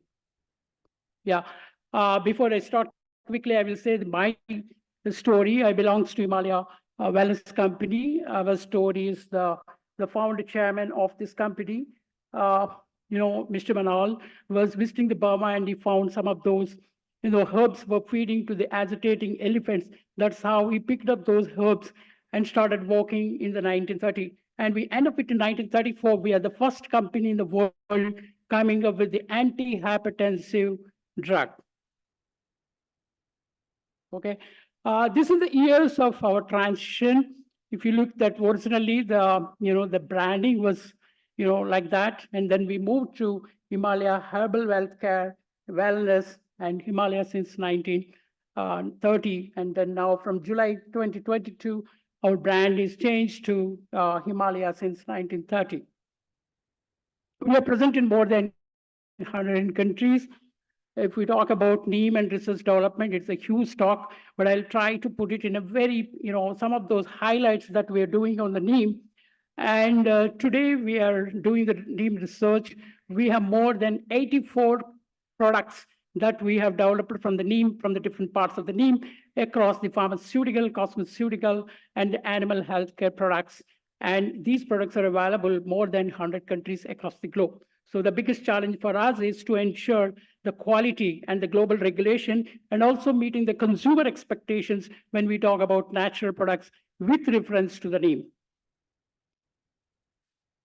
These are some of those, the products that we have. As I said, in 1934, we are the first company launching the first anti-hypertensive drug. And once we started working on the Neem, we are the market leaders in the skincare products, particularly the Neem using as for skincare and anti-acne products. We are also the #1 in market share for the baby care products in India.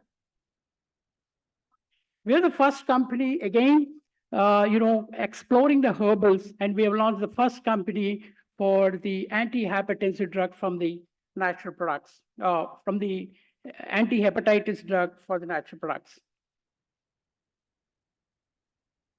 Yeah, I'll just put a few seconds on this. When we talk about medicinal plants, particularly, we can take the context of Neem here. What are the different opportunities that we have seen, different kinds of research that we have seen from the academic institutes? The one thing is, if Neem is reported as it is there in the classical medicine, the first thing it applies is that you can use the Neem as a classical medicine. If we do some kind of new research, the processing, which is not mentioned in the classical textbooks, that can also be as, Ayurvedic proprietary or proprietary medicine. Over the years, you have seen that, natural products have been explored for the new chemical entities. 68% of the drugs today, directly or indirectly inspired from natural products. There is a new category which is coming, which is again by the DCGI route, which is called phytopharmaceuticals, where this can also be very useful. The kind of research is going on the Neem. I'm sure in the coming years, there will be many more phytopharmaceuticals where the modern doctors can be able to prescribe, because this category is recognized by DCGI route. So I'll spend few minutes on wellness spectrum, how we can take these traditional medicines, the global pharmacy of Neem, to the world. What consumer is looking today? It's the research that's fine.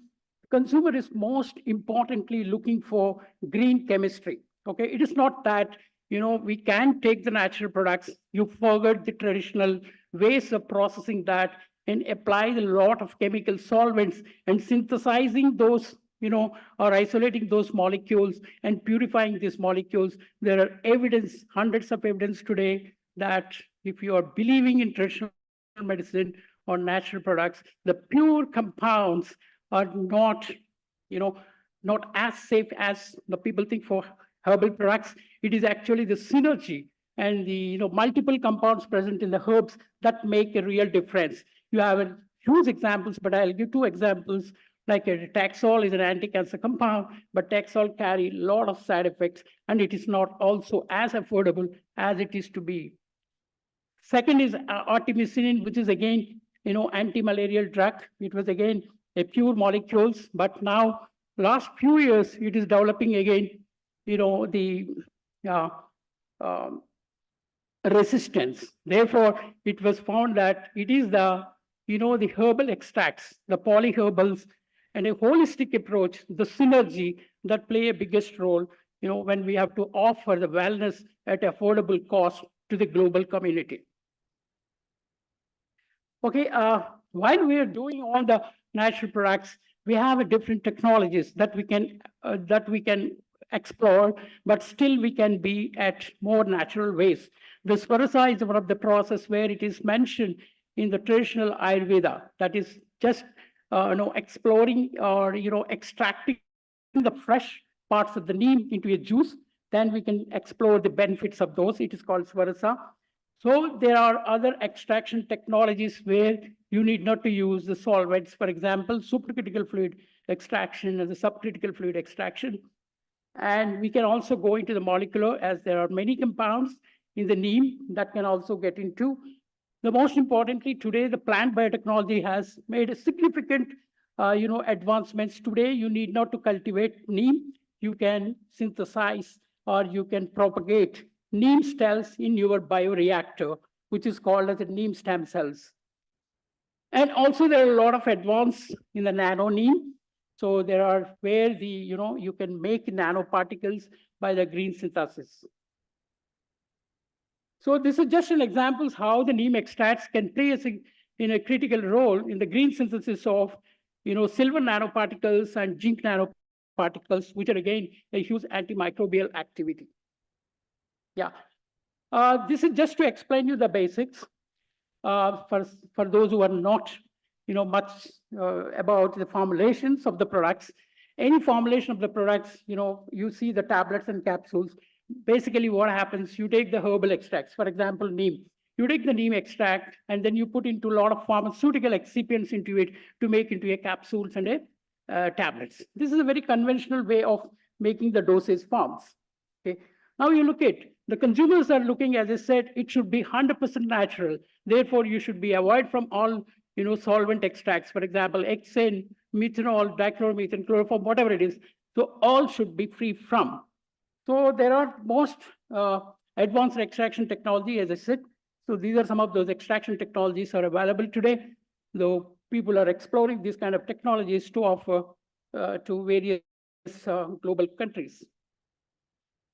Yeah, when we have, for example, I take a neem, and I will give you an example where if I take the neem, and I want to follow a very traditional way what Ayurveda has mentioned.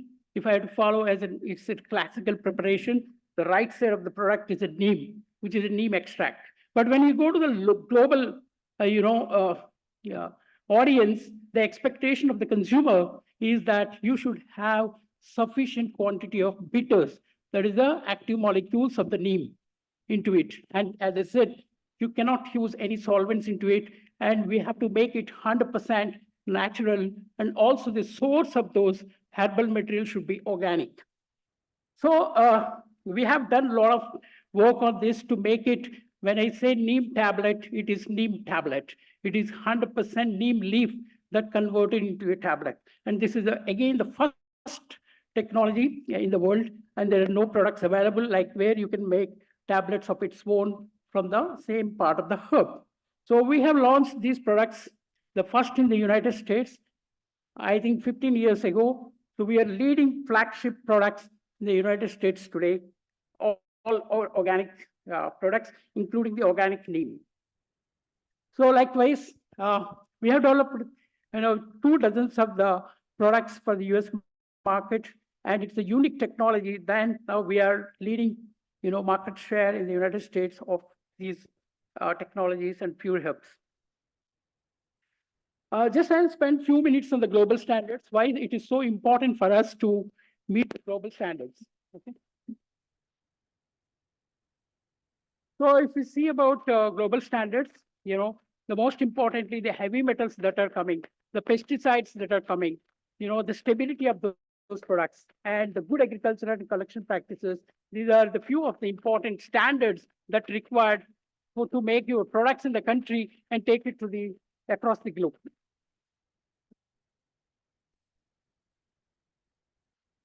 So when I talk about the quality, the first thing is authenticity. When you say it is a neem, how do you guarantee that it is a neem? When you are handling the tons of raw material in the commercial scale, how do you ensure the quality of the neem? Dr. Babu, you have 2 minutes more. Yeah. So how do you ensure the quality of these products? So we have done a lot of quality studies. If you look into that, we are the first company again, we established the DNA barcoding of all herbal products. Neem is one of those herbal, DNA barcode. This is a Neem barcode which we have, submitted the BOLD database. By this technique, we actually authenticate the herbs into this. When I talk about the quality, these are the 4 quadrangular aspects of the quality of the products. It is not only the chemistry of the extract or the product, the most importantly, the quality is coming from the farms. As I said, and that's how we do around 300 critical tests of the raw materials and products, bringing the product into the market. Okay. We also work with pharmacopoeia, standards. So we work with United States of Pharmacopoeia to set up, monograph of Neem. This is some of those work which we have done with USP. And this is the final US monograph that we have done on neem leaf extract, and we also done the neem seed extract. And these USP monographs are for pharmaceutical or herbal dietary supplements. This is how the United States Pharmacopoeia, we have been contributing many. The right side, you can see that, the neem leaf extract, seed oil, are one of those examples.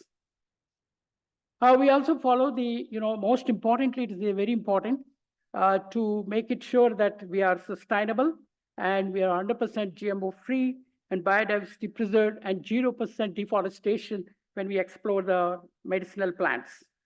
So we care for all our agricultural practices or regenerative agriculture and responsible packaging and reduce the carbon footprint. Lastly, I would like to say that in all things of the nature, there is something of marvelous. We need not to put a lot of complications when we are developing the product. What we have to do is, when used with an exact and precise science, they have the power to become miraculous. That is how the journey with us, giving us, to develop very good products for the mankind. Thank you so much for giving me this opportunity. You can also reach out to me at dr.babu@himalayawellness.com. Thank you so much. Thank you, Dr. Babu, finishing in time. Now I request Ms. Sarita Damle for her presentation on the topic, the social and economic opportunities of neem trees, the role of women farmers associated with community-based self-help group.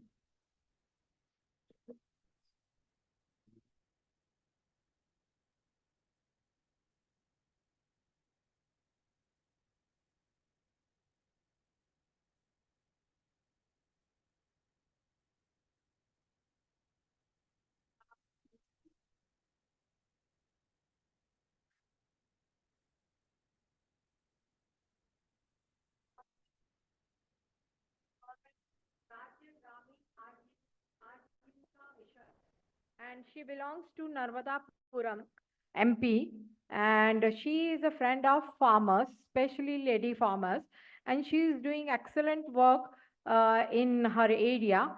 That's what she is going to show. I thought, along with the scientific papers and other things, we should have some person like her who can show us what is happening at ground level using neem at ground level without any formulated product, how they are taking care of their crops and how their product, what you can say, the crop, bumper crop they are getting, and they don't have any problem of any disease or any other problem.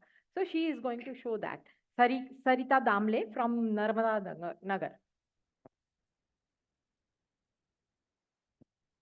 नमस्ते, मेरा नाम सरिता दामले है और आज के WNO summit 2024 के इस कार्यक्रम में उपस्थित सभी देश विदेश से आए अतिथिगण एवं सभी अन्य विभाग से उपस्थित सभी अधिकारीगण को मेरा नमस्ते। और मैं नर्मदापुरम से मध्य प्रदेश भोपाल के नर्मदापुरम जिले से आई हूँ और क्लस्टर लेवल फेडरेशन केसला रेवा cluster level federation Kesla Madhya Pradesh राज्य ग्रामीण आजीविका मिशन विकास खंड केसला नर्मदापुरम MP से हूँ और मैं कृषि सखी के रूप में सन 2018 से कार्य कर रही हूँ। और इसमें क्योंकि आज का इस कार्यक्रम है नीम को लेकर, तो मैं 2 ग्राम पंचायतों में काम करती हूँ, चार टिकरा ग्राम पंचायत और कालाखर ग्राम पंचायत में, जिसमें लगभग मेरे पास 600 महिला किसान दीदियां हैं जिनके साथ में कृषि को लेकर कार्य करती हूँ। जिसमें नीम को लेकर हम लोग खेती में सबसे पहले प्रशिक्षण देते हैं सेल्फ हेल्प ग्रुप एवं BO लेवल पर दीदियों को कि कैसे हम नीम से, जैसे हमारे गांव में नीम का अच्छे खासा उत्पादन है, पेड़ हैं, तो कैसे हम नीम की पत्तियों से जैविक खाद, कीटनाशक दवाइयाँ, खरपतवार की दवाइयाँ कैसे हम बना सकते हैं और हमारे खेतों में कैसे हम उपयोग करके और कम लागत में अच्छी फसल का उत्पादन कर सकते हैं। प्लस जो रासायनिक खाद दवाइयों से डालने से हमारे जिंदगी में या हमारे बच्चों की जिंदगी में जो खतरा है, जो बीमारियां हैं, उसे कैसे रोक पाए, उसको लेकर हम लोग ट्रेनिंग प्रशिक्षण देते हैं। और देने के साथ साथ हम कैसे पत्तियों को कलेक्ट करके और दीदियों के साथ कैसे दवाइयाँ बनाना सिखाते हैं उनको। सबसे पहले दवाइयाँ बना के फिर डेमोस्ट्रेशन हम लोग खेतों में कराते हैं दीदियों के यहाँ पर, कि खेतों में हर 15 दिन में हम कीटनाशक दवाइयाँ डलवाते हैं, जिससे कि कीट पतंगिया, जो रस चूसक, पत्ती छेदक जो कीटें होती हैं जिसकी वजह से फसल नुकसान होती है, उस फसल को हम कैसे बचा सकते हैं और कैसे हम लोग फसल कैसे अच्छे से उत्पादन कर सकते हैं। तो मेरे जैसी, मैं तो हूँ ही, साथ में मेरे जैसी बहुत सारी ऐसी कृषि सखियां दीदी हैं जो नीम का अच्छा खासा मतलब दीदियों से खेतों में उपयोग कराती हैं। साथ ही हम लोग जैसे कि देख रहे हैं आपकी पत्तियां कैसे हम दवाइयां बनाते हैं, साथ ही नीम पत्तियों का ही तो दवाइयां बनाते हैं, नीम पत्तियों की जैविक खाद तो हम लोग बनाते हैं भू नाडेप के उसमें। साथ ही हम नीम खली का उपयोग कराते हैं। मेरे केसला ब्लॉक में लगभग 300 आम के प्लांटेशन हुए हैं, 300 किसानों के यहाँ पर 300 एकड़ जमीन में, जिसमें हम लोगों ने नीम खली गड्ढे खोद के 15 दिन पहले ही नीम खली का डलवा के और फिर 15 दिन बाद हम लोगों ने आम का प्लांटेशन किया, जिससे कि उस आम के प्लांटेशन का ग्रोथ अगर आप देखेंगे आगे तो इतना अच्छा हुआ, क्योंकि उसमें ना तो फफूंदी लगती है जड़ों में और ना ही उसमें मतलब जो नाइट्रोजन की कमी जो होती है वो अच्छी तरीके से पूरी होती है और उससे अच्छा खासा आम का प्लांटेशन भी बढ़िया से होता है, बाद में उत्पादन भी अच्छा देता है। साथ ही हमारे केसला ब्लॉक में कम से कम नहीं तो अभी 300 ऐसी महिला किसान दीदी है जो जैविक सब्जियां उत्पादन करती है। जैविक सब्जियां उत्पादन करने के लिए हम नीम की ही सारी दवाइयां बनाते हैं, गौमूत्र वगैरह, नीम पत्ती, नीम खली, नीम की खली से हम लोग कैसे दवाइयां बना के और मिर्ची, ये जो जितनी भी हरी सब्जियां यहाँ पर दिख रही हैं दीदियों के यहाँ, ये समूह बार की दीदी हैं, समूह की दीदी हैं जो अपने खेतों में नीम की दवाइयाँ, नीमास्त्र वगैरह, नीम की खाद वगैरह डाल के और सब्जी उत्पादन करती है। जिससे दीदियों को ये फायदा है कि वो अपने घरों में तो जैविक सब्जियां उत्पादन करती हैं, अपने घरों में तो उपयोग में लेती है, साथ में हमारी दीदियों की जो सब्जियां हैं गांव तो छोड़ो, हमारे यहाँ भोपाल तक New Market door to door हमारे यहाँ की दीदियों सब्जियां भिजवाती हैं और पर डे का कम से कम 1000 से 1500 रुपए कमाती है एक दीदी, जिससे इनकी आय तो बढ़ी है, साथ में घर में बीमारी से भी बच्चे बचे हैं, जैविक रासायनिक दवाइयों से बचे हैं। और साथ में हमारे गांव की दीदियां, क्योंकि हम ट्राइबल विलेज से हैं, तो हमारे यहाँ दीदियां अनाज भंडारण भी नीम की पत्तियों से करती हैं। क्योंकि पहले के जमाने में भी हमारे यहाँ सारे लोग अनाज का जो भंडारण करते थे वो नीम की पत्तियां डाल के उसके साथ सुखा के और फिर अपने घरों में रखते थे, जो सालों साल रखा रहता था, अनाज का नुकसान नहीं होता था, उसमें डंकी नहीं लगती थी। उसी प्रकार हमारे यहाँ अभी भी दीदियाँ नीम की पत्ती डाल के फसल सुखा के अनाज सुखा के और उसका भंडारण व्यवस्थित तरीके से रखती है। साथ ही साथ ये है कि नीम से हमारे दैनिक जीवन में या फिर ये कीजिए कि घरों में बुखार में पानी उबाल के दीदियाँ उनके बच्चों को नहलाने से बुखार मात्र भग जाता है। घरों में धुआं करती हैं दीदियाँ शाम के टाइम, जिससे मच्छर और भी जो नकारात्मक ऊर्जा होती है वो बाहर जाती है। अपने चेहरे पे नीम लगाती हैं, उससे भी मतलब काफी अच्छा लाभ होता है दीदियों को। तो मेरा यही है और मैं धन्यवाद देना चाहूंगी राज्य ग्रामीण आजीविका मिशन और प्रदान संस्था को, जिन्होंने मुझे इस लायक बनाया जो मैं यहाँ पर हूँ, और उससे भी ज्यादा धन्यवाद देती हूँ WNO से डॉक्टर निर्मला कोठारी मैडम को, जिन्होंने मुझे इतने बड़े मंच पर अपने अनुभव को साझा करने का मौका दिया। धन्यवाद। जय हिंद, जय भारत। धन्यवाद सरिता जी आपके प्रेजेंटेशन के लिए। अगले प्रेजेंटेशन है doctor Subhash Kumar Jha on the topic combat world hunger in 2050 with azadirachtin. Subhash Kumar Jha is from Coromandel International Limited. He is a postgraduate in entomology from Pantnagar, and he has held various positions in India and US also. Now, I request Mr. Subhash Kumar Jha to make his presentation.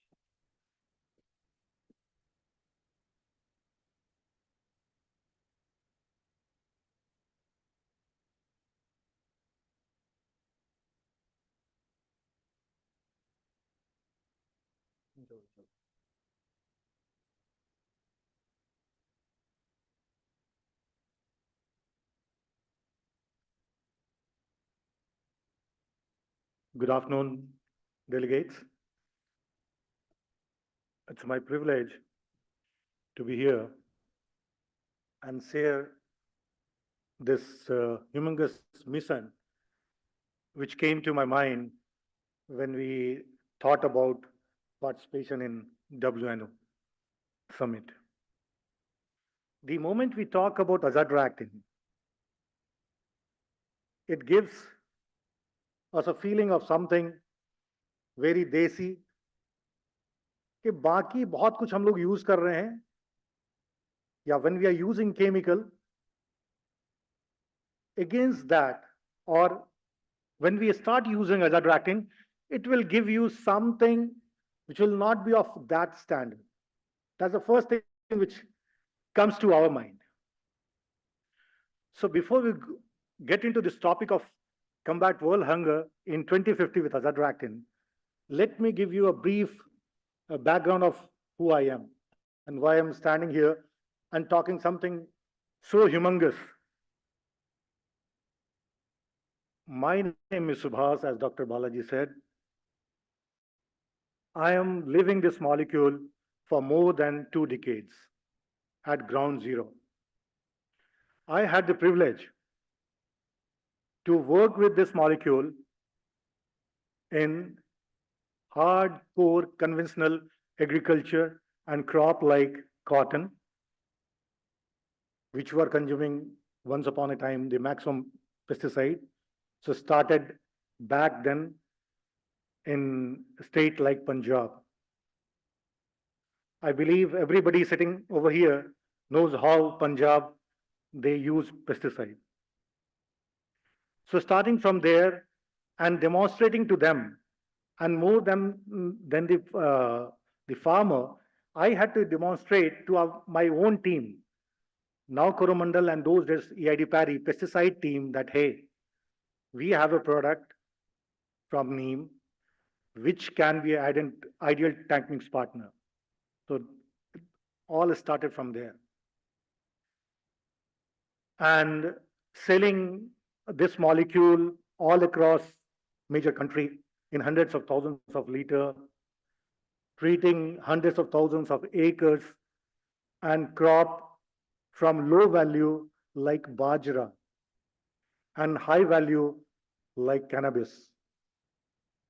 So although we have a get together in the evening, I don't know whether something is there on the card, but we are treating cannabis also with this molecule. तो बाजरा से शुरू करके और marijuana तक दुनिया भर में लोग they are using azadirachtin. The problem is we think that azadirachtin वो नीम का तेल है जिसको आज भी लोग कहते हैं कि ये नीम का तेल है, कोरोमंडल कंपनी का अच्छा आता है नीम का तेल. They don't say azadirachtin. They never said 50,000 ppm. They don't talk about ppm. They said neem oil of Coromandel is good. वहां से लेकर के आज solution, आज the situation today is like most of the grower, when they don't get any solution for their pest problem, they look up to us. There was a situation when price increased over the last 2 years. You'll be surprised, one bottle of that was costing 20,000 Indian rupees. And when I was visiting market in Maharashtra, our farmer literally begged कि साहब कम से कम एक पेटी तो दिलवा दो, आप तो बड़े साहब हो, हेड ऑफिस से आ रहे हो, कम से कम एक पेटी तो दिलवा दो साहब. So this is the molecule I'm talking about. So let's get into the introduction, followed by the challenges in agriculture. And when I was talking about all this, I'll be concentrating mostly on crop protection and production. So whenever I'm talking, don't think that this is not the only solved problem. So I'm restricting myself to that, looking into the time limit. Then why is azadirachtin? Technical and formulation challenges. Some of the thing was started in the beginning by Dr. Vyas in the introductory session. Then marketing challenges, followed by way forward. When I'm in front of this August gathering, I thought we together can do something wonderful to feed the world in 2050. So let's see the challenges beforehand, or what is on the card. So as on today, when we are talking, we had fantastic lunch. We are not able to decide what to have, what not to. और अंत में कुछ लोगों ने इतना लिया होगा कि आधा से ज्यादा छोड़ना पड़ा होगा उसको. आज के दिन भी दुनिया भर में 800 million, to give it a number in Indian context, 80 crore से ज्यादा जनता है. वर्ल्ड का जो पॉपुलेशन है उसका 10% से ज्यादा लोग हैं जिनको खाना नसीब नहीं होता, भूखे सोते हैं. ठीक है. और जो क्रॉप प्रोटेक्शन की हम बात कर रहे हैं, when we look into the crop loss due to insect pests and diseases, it gives a dent to global economy to the tune of $290 billion. Only insect pests and diseases. And to all our surprise, the total pesticide market is less than 100 billion. Every research organization is throwing a different number, so I will not focus on that, but it's less than 100 billion. And loss is more than $290 billion. Then we all know we are growing very fast. India is leading the chart. And today we are 8.1 billion. And by 2050, we are expecting that will be 10 billion. While population will be growing by around 25%, the food requirement is supposed to grow by 70% as the purchase power is going to increase. The norms will change. The health consciousness will improve. And for that, to meet that 70% excess demand, we need to cultivate somewhere around 165 to 600 million hectares of crop and livestock and crop protection. We also know the world is going to grow warmer by 2050. And it said that it will be warmer by 2 degrees. So when we talk about this 2 degree increase, what it means? When the temperature will increase, the metabolic rate of insect will increase. The consumption pattern will increase. So insect जिसको हम अभी तक control नहीं कर पा रहे हैं, वो और खाएगा, और जल्दी से बड़ा होगा, और जल्दी मल्टीप्लाई करेगा. So challenge is going to be humongous. Just to give one example here, one of the staple food among the three, rice, maize, and wheat, the loss will be because of this 2% increase is 92 million tons. Again, to give you a perspective, currently we are growing somewhere close to less than 800 million tons. उसमें उतना हो जाएगा. अब बात करें आज का क्या सिनेरियो क्या है. ये जब आज से 30 साल पहले मैंने करियर स्टार्ट किया था तो भी यही सिचुएशन था, आज भी यही है, और शायद आगे ऑल वर्ड्स होगा. We don't hope that it is going to change anytime soon. So increasing insect pest resistance, again numbers vary.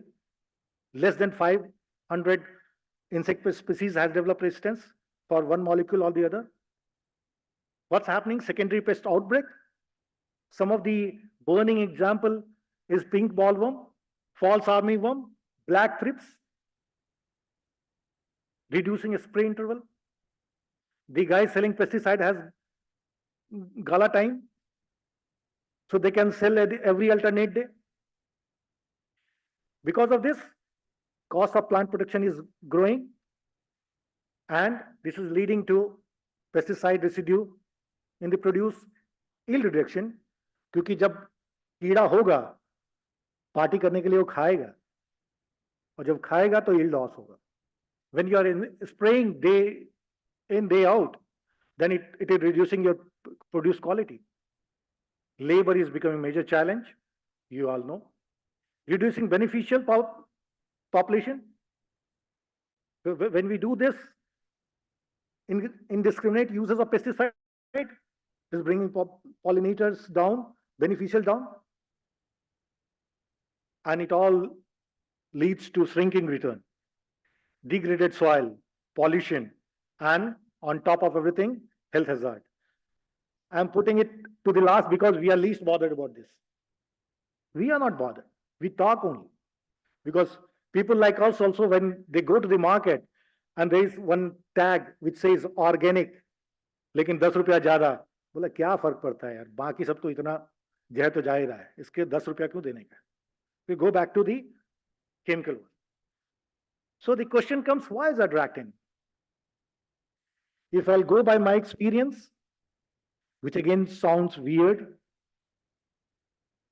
in my opinion, if I'll refrain myself for saying that this is the best insecticidal molecule available for global farming community under the sun, you can easily say this is one of the best, if not the best.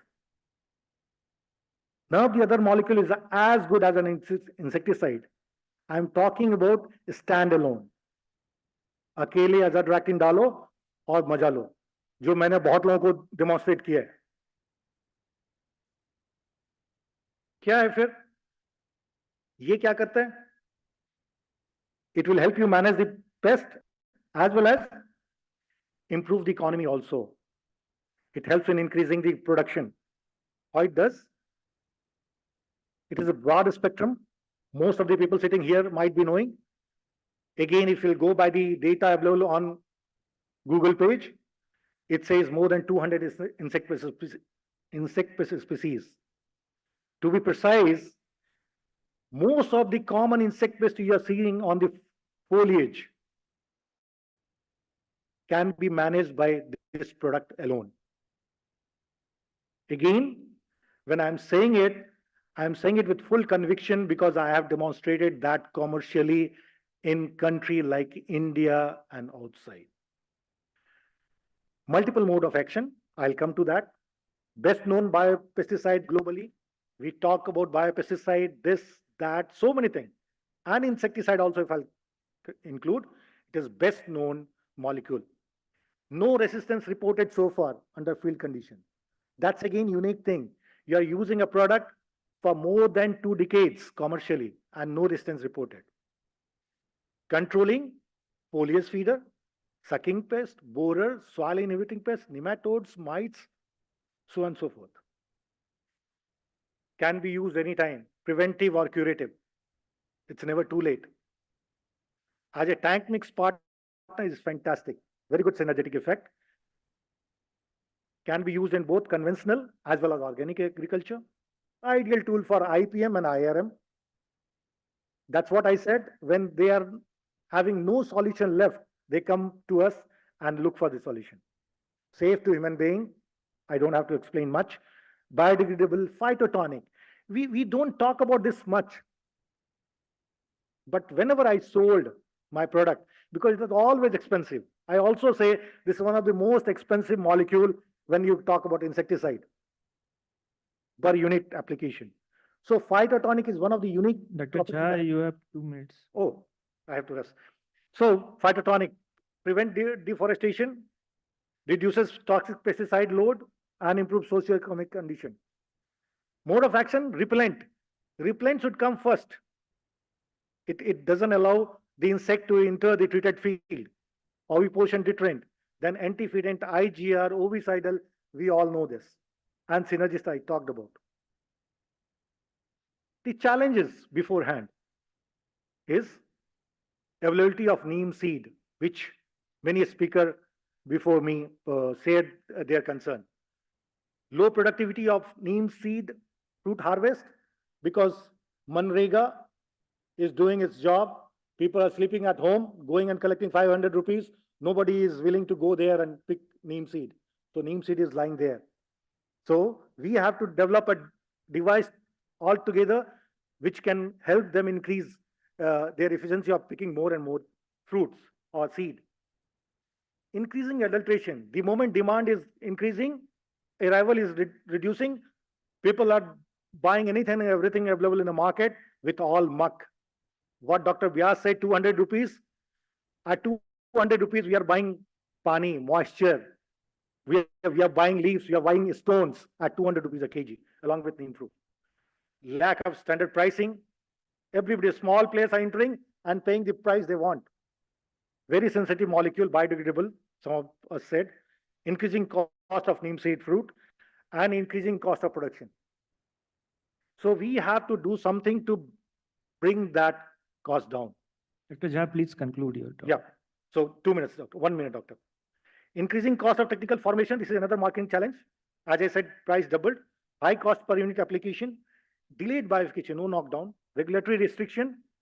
DG was talking, and we need to have support from a person like DG to have something or ministry to expedite the thing and relax some norm of regulatory.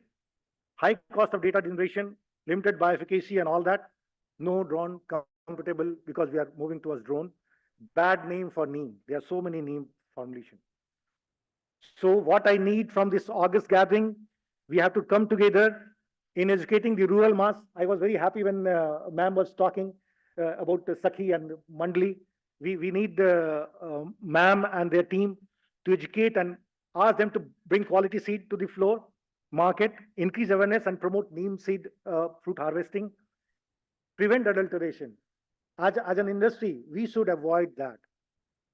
COP reduction, promote neem in social forestry, we all talked about.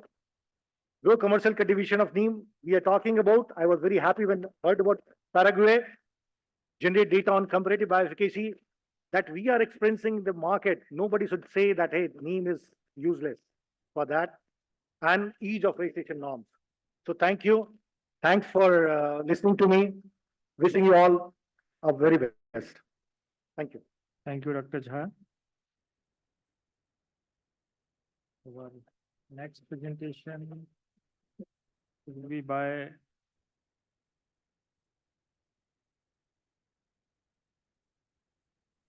Dr. Tanuja Nesari, and she will be presenting on the topic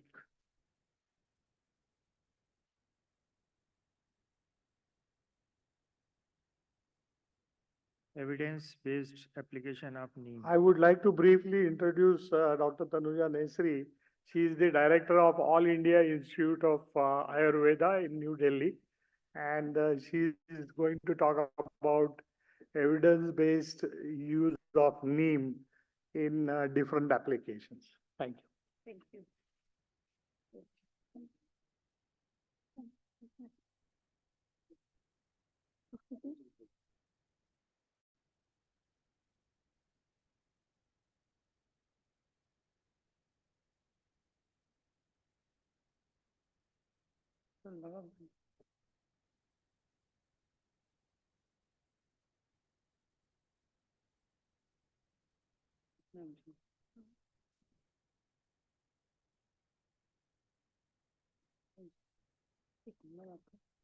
Thank you.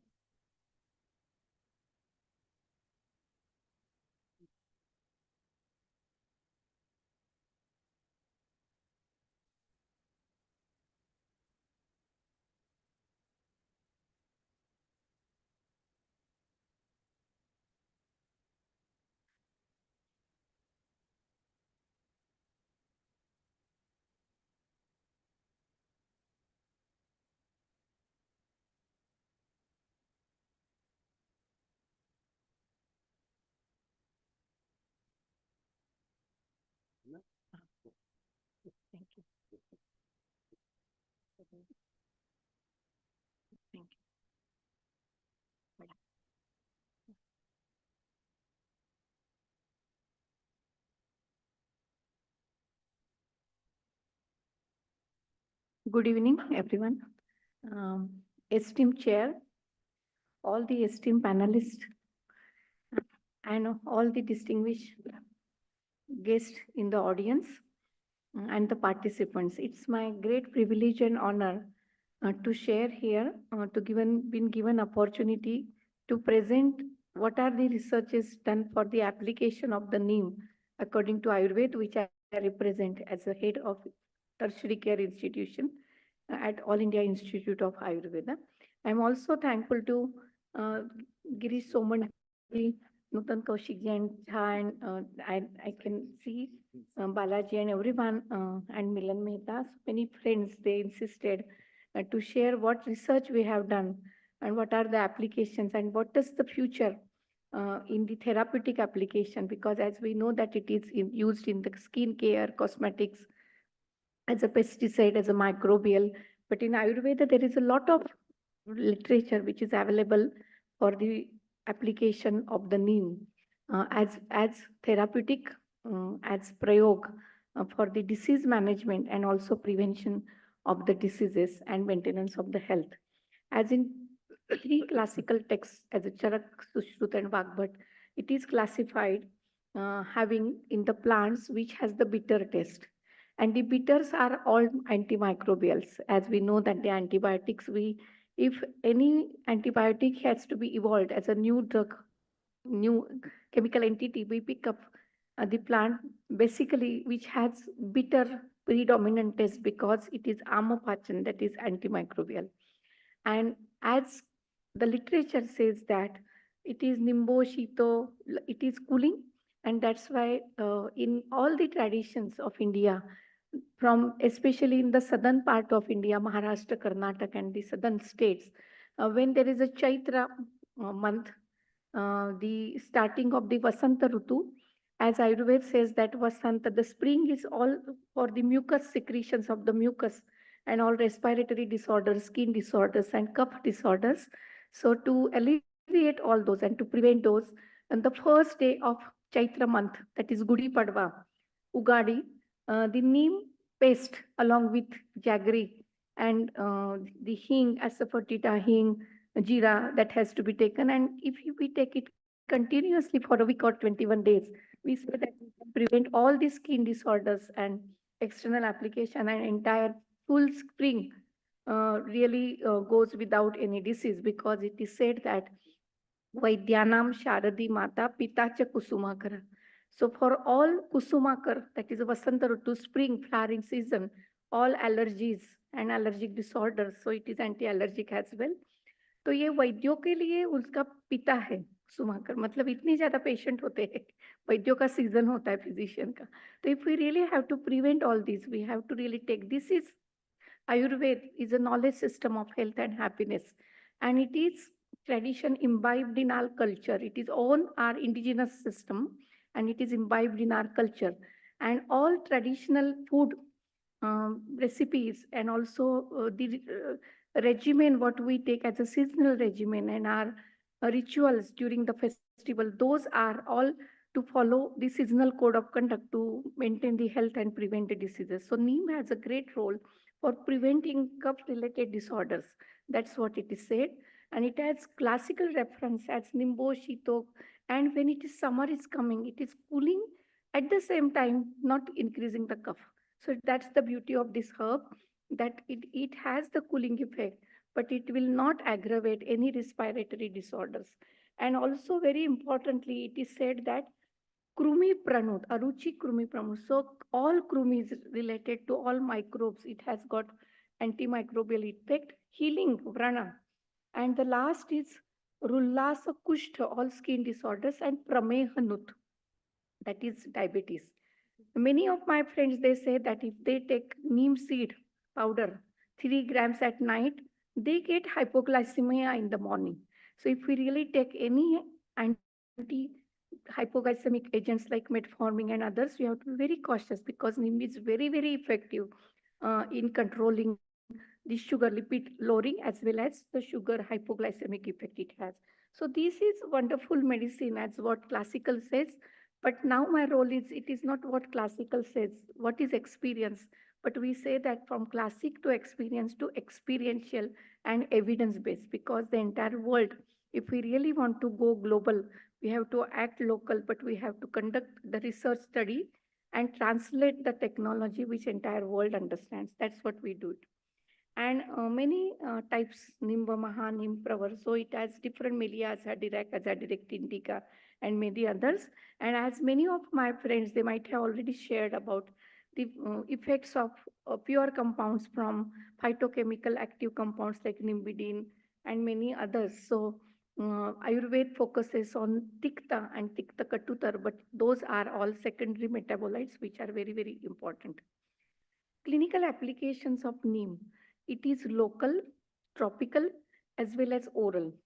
So single herb as a medicinal herb and also in the polyherbal formulations like Nimbadi Taila and many other combinations like Sudarshan Churna, as you know, that when it is anti-malarial, very important herb, important formulation, Maha Sudarshan Churna and others. So Nimba is one of the very important ingredient.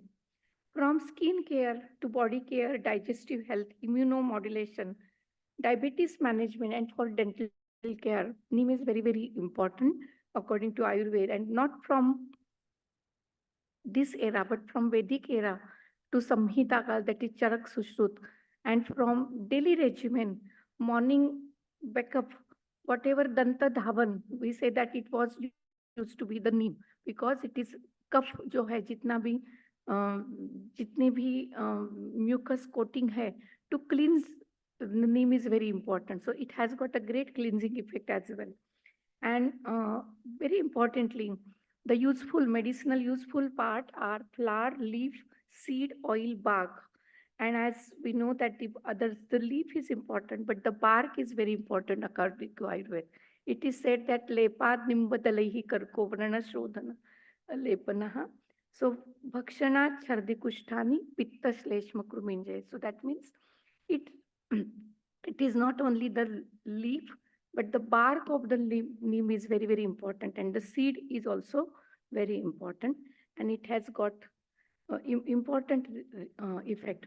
The topic which was given to me was the PubMed, like evidence-based activity of the neem, because it is an international conference. And what are the researches which are available? So we searched on the PubMed, how many studies neem has. So the neem as whole is only 1800. But if we take Azadirect indica, because how we search is very important. In India, there is a separate Ministry of Ayush, and we have 700 Ayush institutions and 700,000, that is 7 lakh Ayush practitioners, and more than 23,000 dispensaries. But whatever we do, whatever we publish, it may be in the name of Neem. not Azadirachta indica. So how we search as a key word is very, very important. So Azadirachta indica 1800, 1800, and it is only on Neem is 22, and systemic review are something. Ayush Research Portal is the portal which is for Central Council for Research in Ayurveda and Siddham. So we have more than 41,000 research study, but in Neem we have preclinical, clinical, and clinical studies. Some noteworthy systemic reviews supporting classical clinical indications as Krumigna, it is in skin disorder, it is Kushtagna, it is used in gingivitis. It is also a great anti-cancer medicine. And as it is said that it is used in Granthi, Gulma and Arbut, and it has got a great antioxidant property and anti-cancer effect as well. And it is cleansing. So all the ointments and the lotions which are used for cleanse the wound and the ulcer.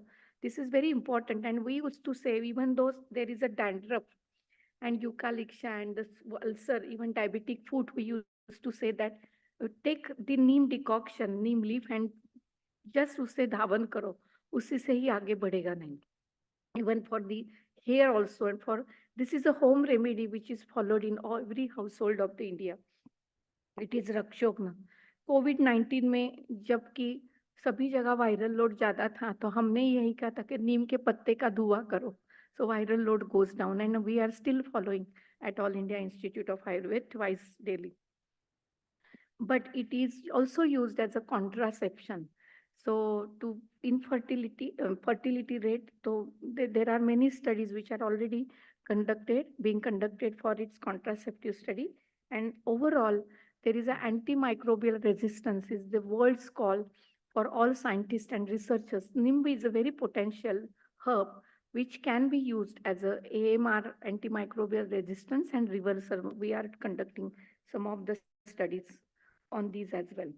There are published evidences that therapeutic role of azadirachtin in their active constituents in disease management and treatment.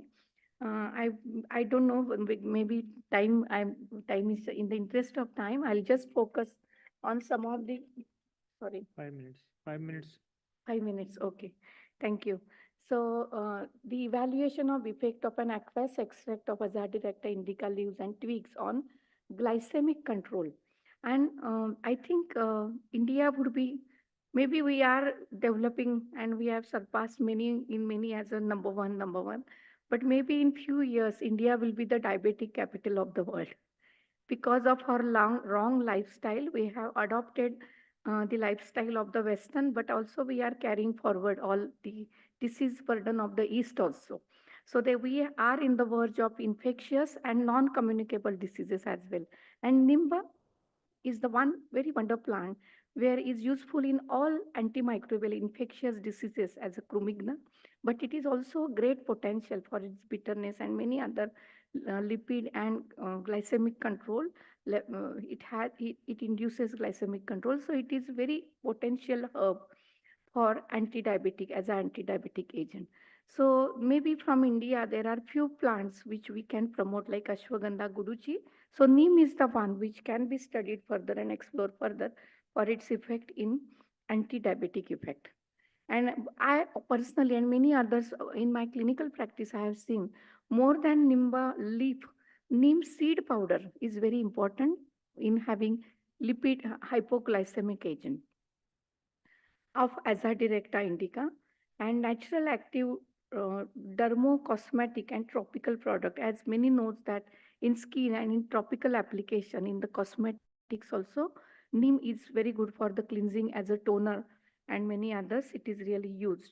And even being antioxidant, anti-inflammatory, anti-angiogenic, immunomodulator and apoptotic activities, it is also used as a anti-cancer plant.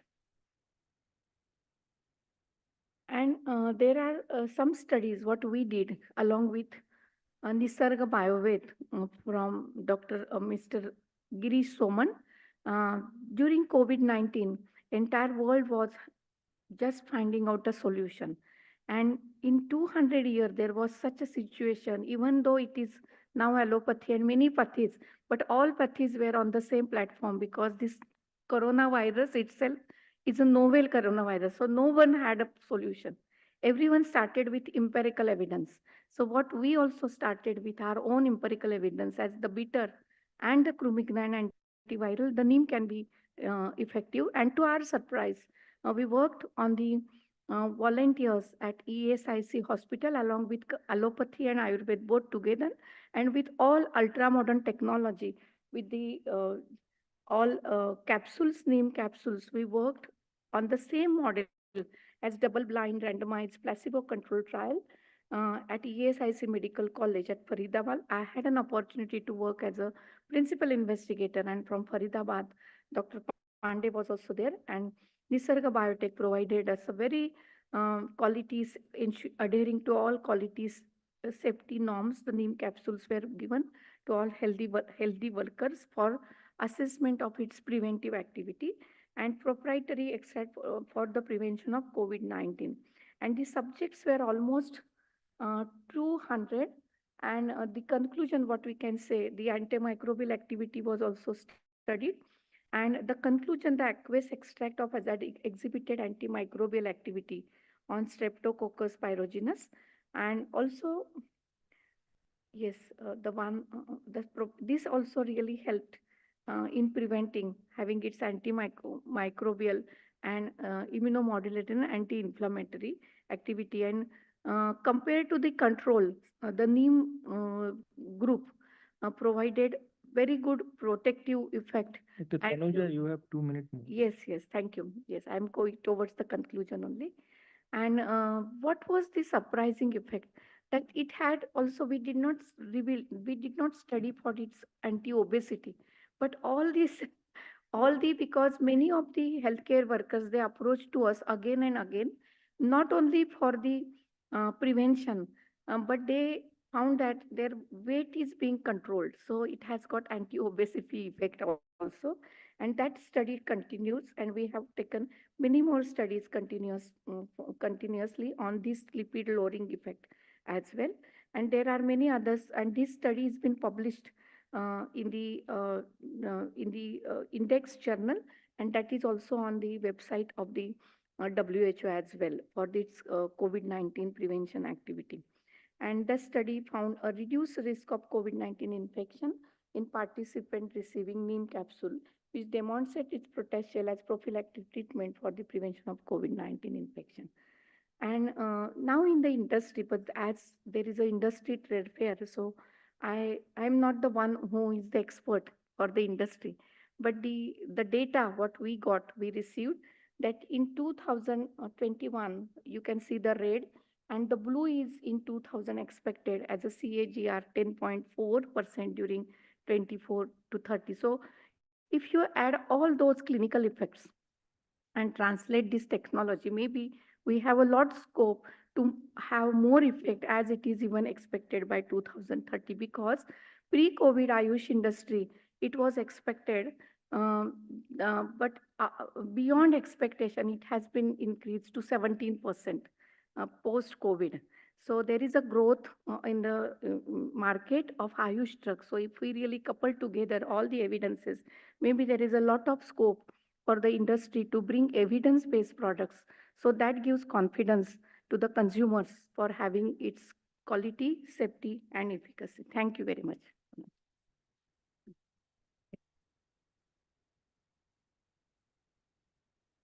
Thank you, Dr. Tanuja. Now, session is open for discussion. I request please ask pertinent question. You can ask from each of the presenter from this session.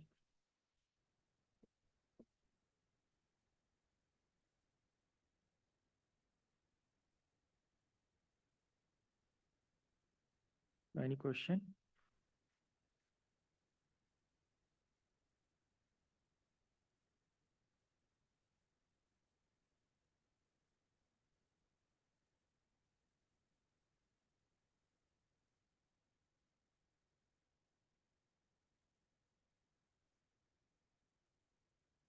My question is with Dr. Nutan Kaushik.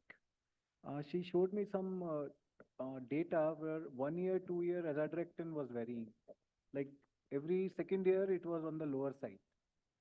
So was there some intentional parameters which were varied, or it was some other parameter, natural? No, it was collected from the same tree. Then in the opening session, you said that there are 3 factors, 4 factors which are responsible Which are for the responsible, variation. yes, sir. So something out of that 4 happened or something else happened? No, I'm telling you, no, out of that 4, genetic is the same, it's the same tree. Yeah, it may not, it Huh? cannot vary. Genetic is the same. Environment is the same. Environment means the temperature That will is very important. So it's a temperature which affects the azadirachtin more. Soil type is the same. Edaphic factors are same. Huh? But on what is varying is only the temperature and the rainfall. So these are the 2 critical factors which are affecting the azadirachtin content significantly. Oh, but year on year, every year it will be like high low graph, no? High low, yeah. The same, if the temperature is appropriate, and the same tree may again have the high. Yeah. But what I'm saying that high will remain high forever. It will not become low, comparatively. Okay. If there are 10 trees in the same location, one is high, another is low, the low will remain low in the second year also. Okay. The high will remain high in the second year also. Comparatively. Thank you. Okay.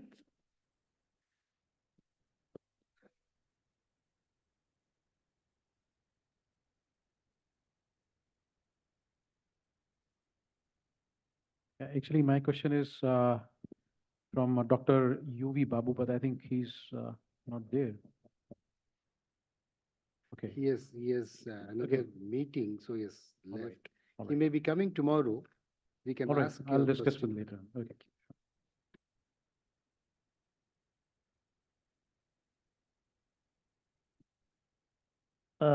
Good evening, sir. My question is related to from the farmer point of view, like government policies decided to add neem oil. Kindly introduce yourself. Yeah. So myself, Vijay Kosti. I'm working with Coromandel International Limited for a biodivision particularly. And since 13 years, I'm involved in promoting the neem based product particularly for crop protection. So my question is to the particularly government policy making senior people, how this neem oil coating urea we have implemented in India for the oil companies particularly, and that is a successful going on wherever the benefits are there. Likewise, we are talking about importance of neem in pesticide resistant management, plus improving the performance of pesticide in crop protection. Why can't we go and decide on the uses of neem oil or neem based good quality neem oil based product for pest management in along with the chemical pesticides? Some mandatory policy should be made. That's no suggestion particularly. Thank you. Morning session, our DGs have told that in that regard, they will think about that thing, especially for pesticide IPM concern.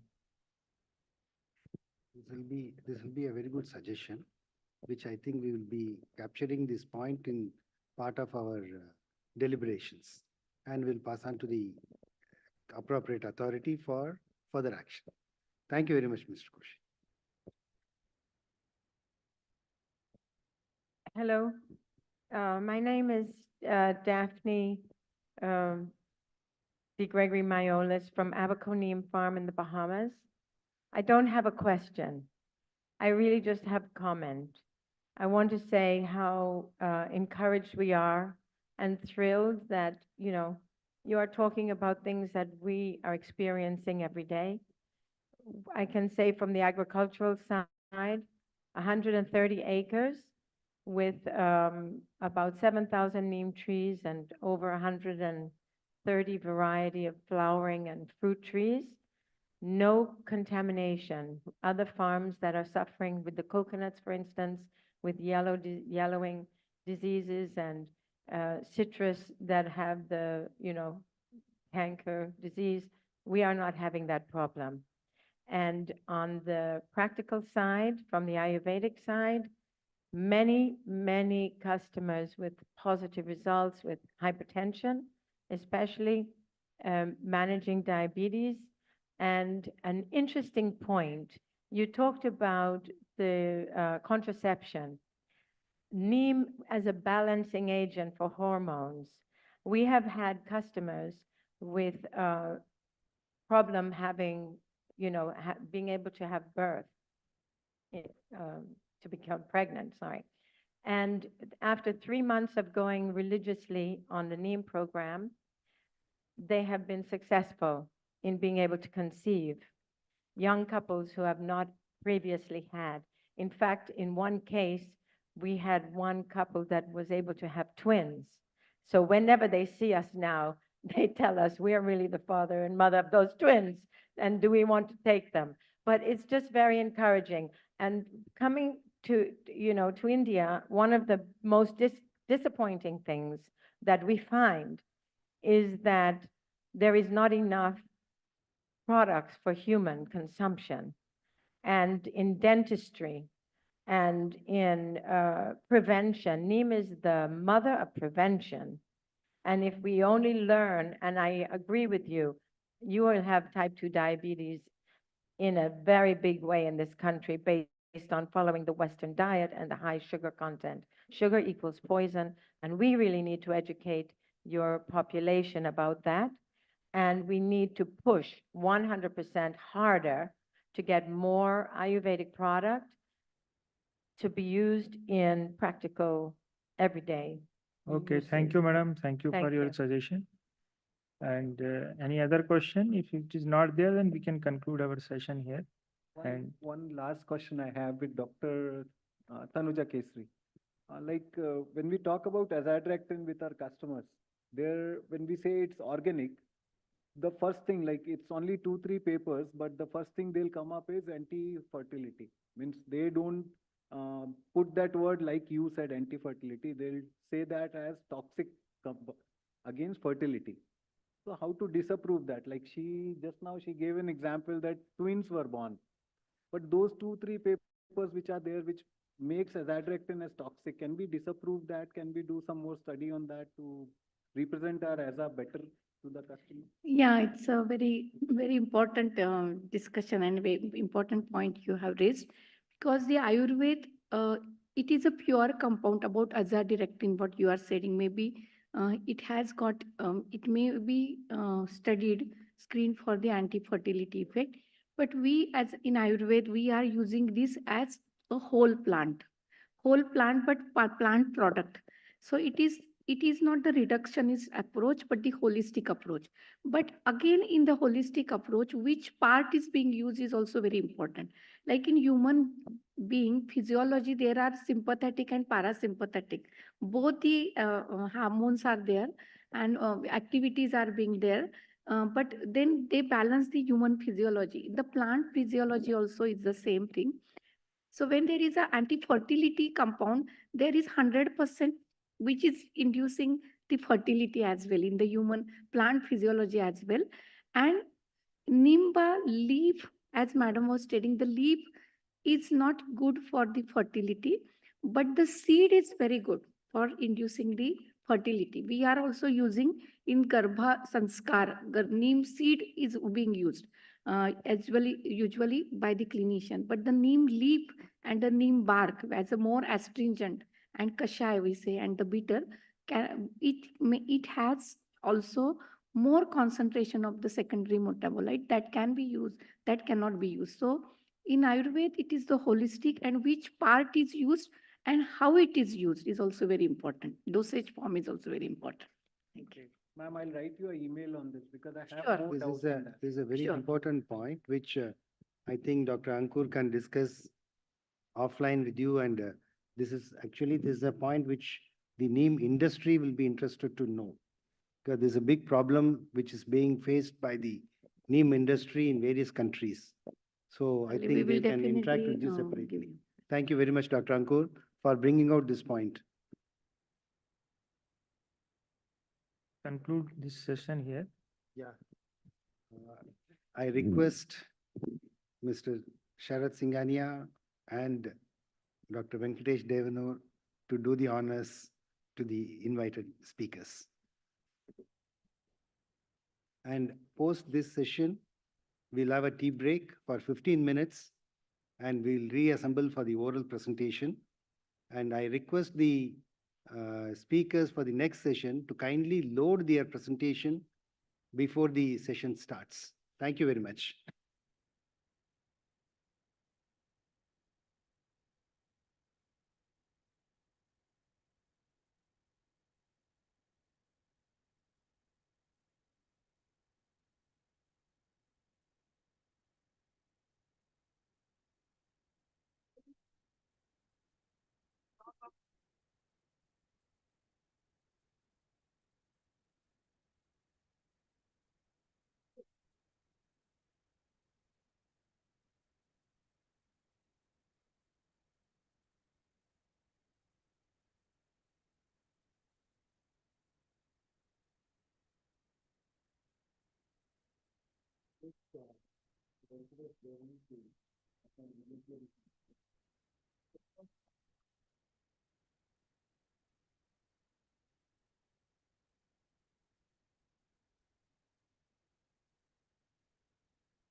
बहुत अच्छा लगा sir आपका मुझको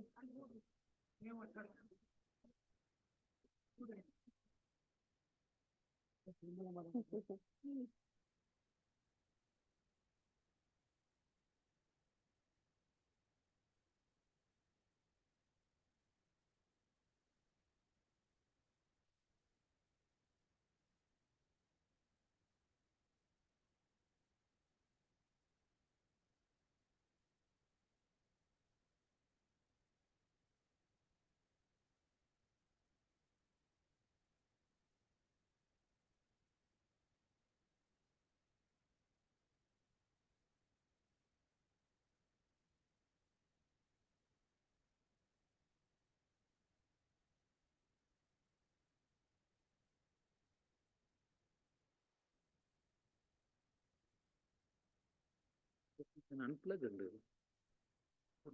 See, do we have to plug in both the things? not required. This is the charger. You have charged means we can simply. I just need the cable wire.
Hello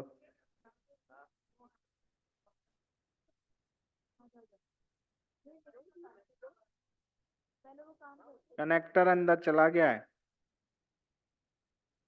हाँ नीचे वाला।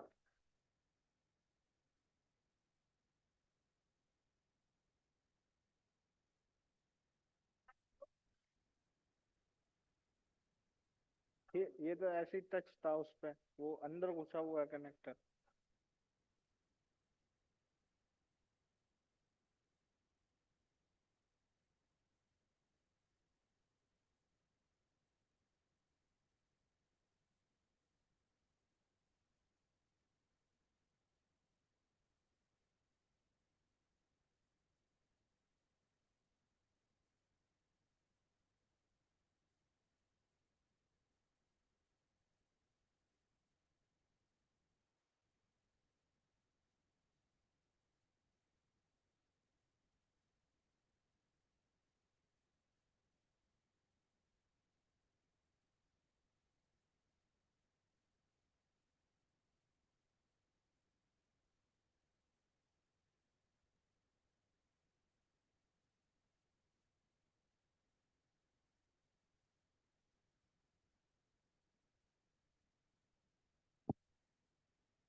बंद करना है यार।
Hello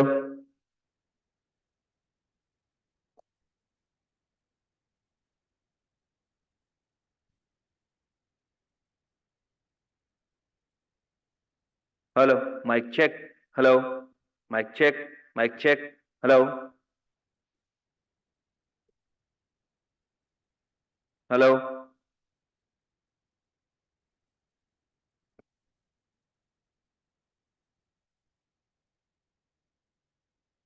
लेकिन वो गिर जाएगा नीचे फिर। केबल चेंज करा दियो।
अभी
अरे नहीं, कॉपी तो ठीक है।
Then only people will come.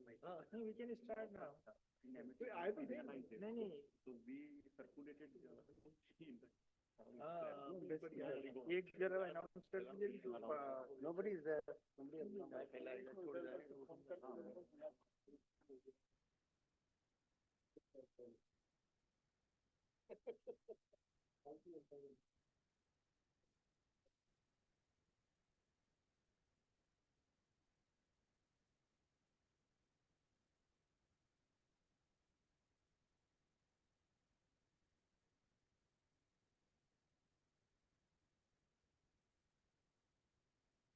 All the speaker, please take their respective seats at the dais.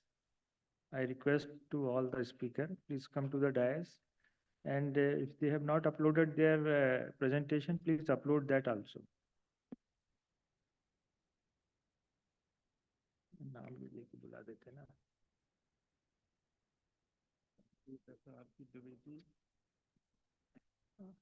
I request Dr. R.P. Dwivedi, Dr. Gonzalez Colonna.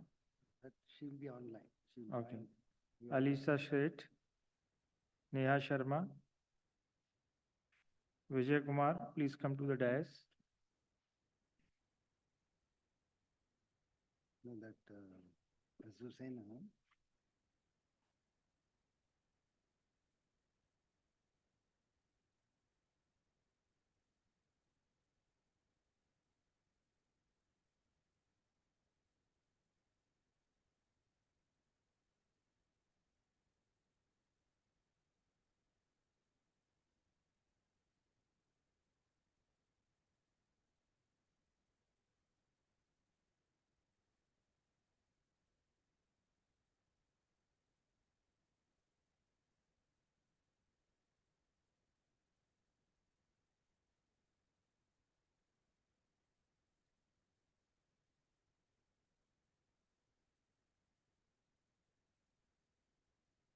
I welcome all the presentation on the dais. We can start. Yes, sir. Now I request Dr.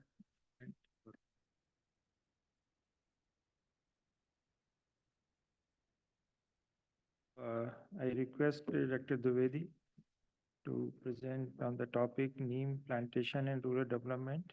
Neem as a burnt plantation, evidence from farmer fields. I request you that you please finish your presentation in 10 minutes of time. Okay. So all the presenter requested that you please finish your presentation in 10 minute time.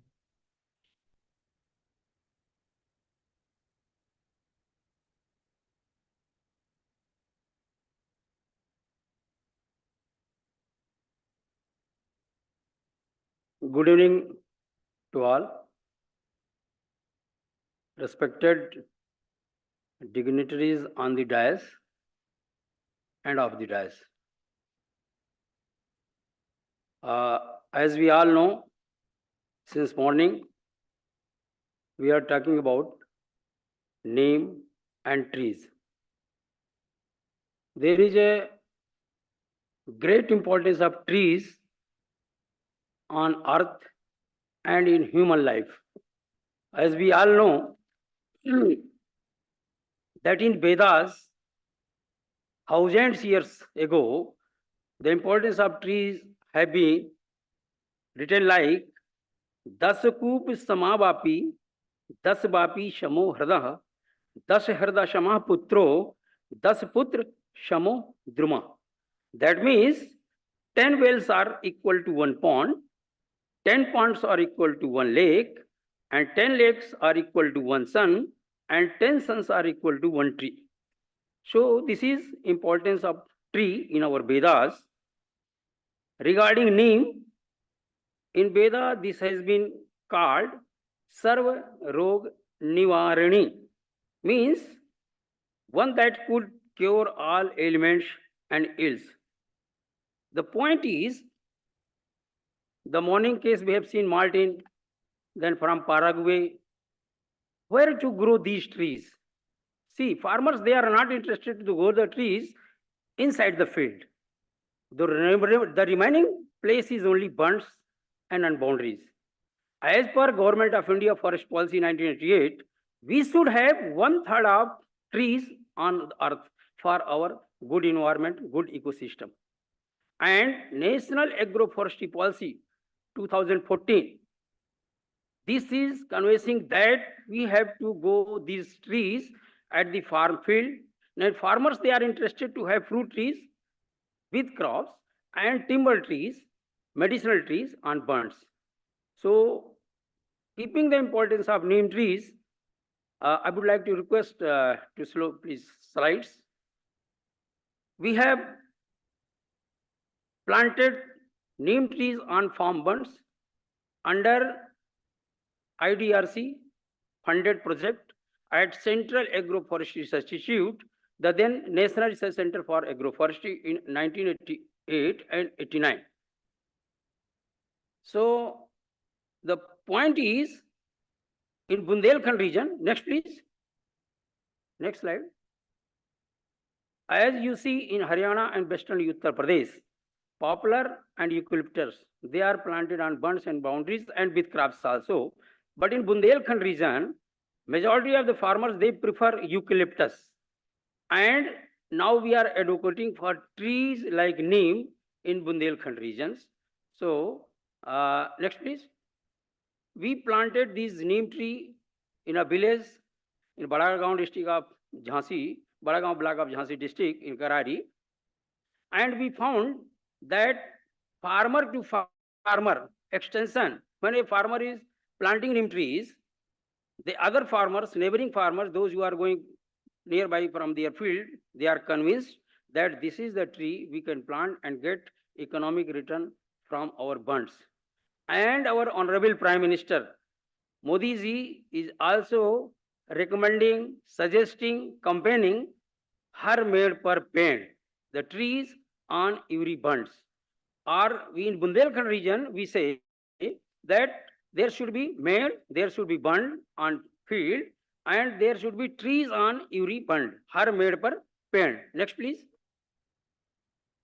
And when we go and ask the farmers, what will be your choice of trees on bunds? Because this plantation affects the farmers, the field, and they prefer that these trees will work as a ATM for them after 20 years, 25 years, when they are having education expenditure for their children or marriage functions. At that moment of time, they utilize these trees, provided they have to inform forest office, DFO, and through khata number that on such plants, on such field we have planted neem trees. So after 25 years, they will get permission from forest department and to cut the trees for their domestic uses.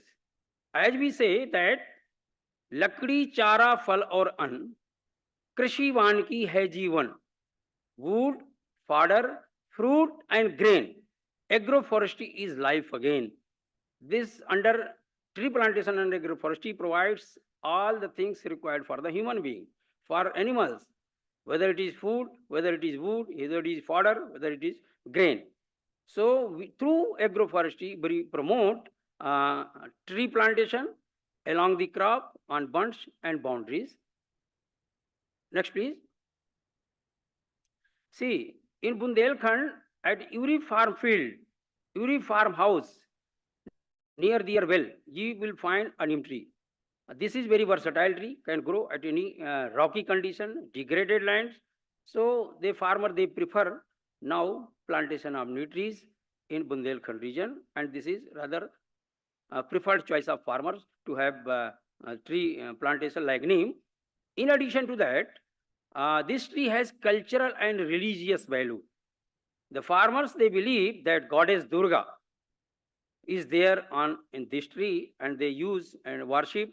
Therefore, culturally, religiously, of course, economically, this tree is going to fulfill the demands of the rural community and farming community. Next, please.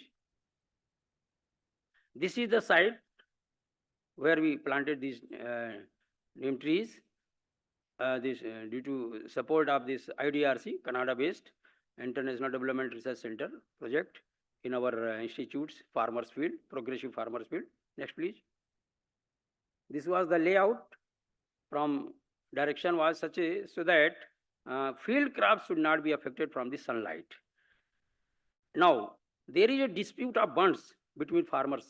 If neighboring field is there, the farmers of another field will not allow to grow the trees on that side of the bund in which each field is there.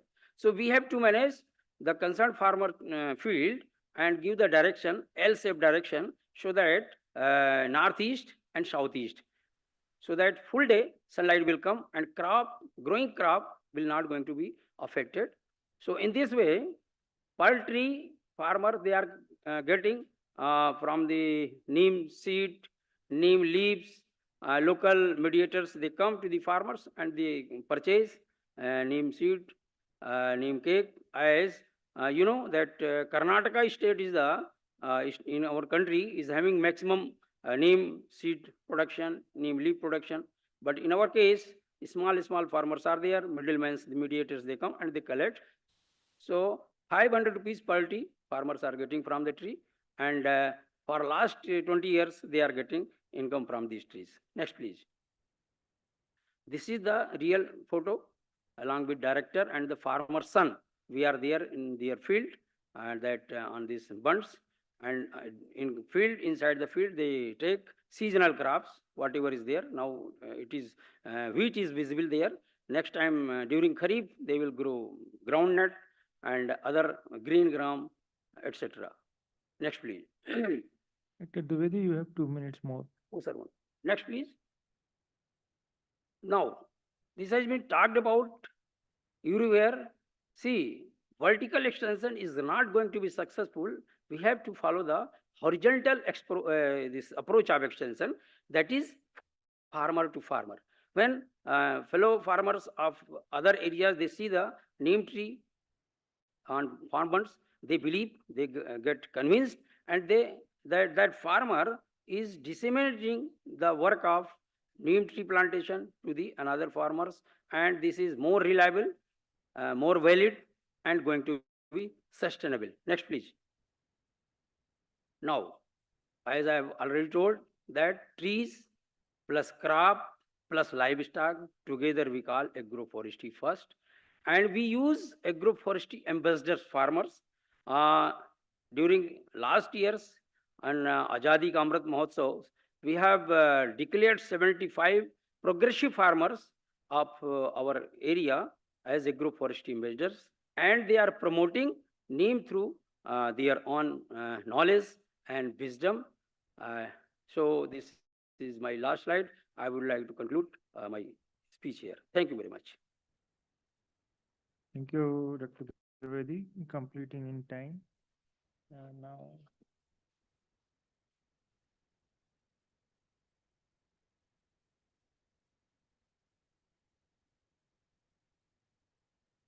Ajusena. We have a speaker from Spain who will be interacting with us online, and I request the organizers to go in online with Azucena Gonzalez and Colomo, Spain. Is she? I was told that she is online. Yes, I am. Connected. I am connected. Can you Yeah. hear me? Yeah, I can hear you. Okay. I'm going to share my screen.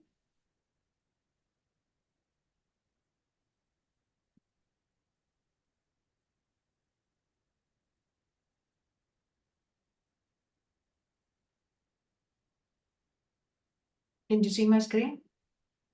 Yeah. Okay. Can you please put it on the projection mode? Yes. Mode, okay. Yeah, it's fine. Okay, great. Thank you very much, everybody. Thank you, the organizing committee, for inviting me to give a talk on Neem, which is not a very common thing we have here in Spain. We all, well, the people working in biopesticides, we all know what Neem is, but we don't have it in hand. I've done some research on, oh, well, first of all, you know, all know this is Azadirachta indica. the Indian tree commonly known as margosa or neem in the mahogany family. The fruits, I mean, you've been talking about the uses of the neem, the fruits, the leaves, the stem and bark. Because of the chemistry, they contain many phytochemicals that are useful in many things, for many purposes.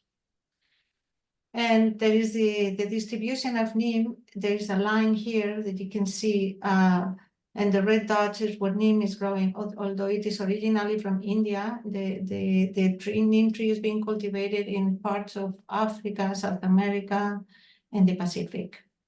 But over this line, it is not possible to grow neem trees. So my video is off. Is it off?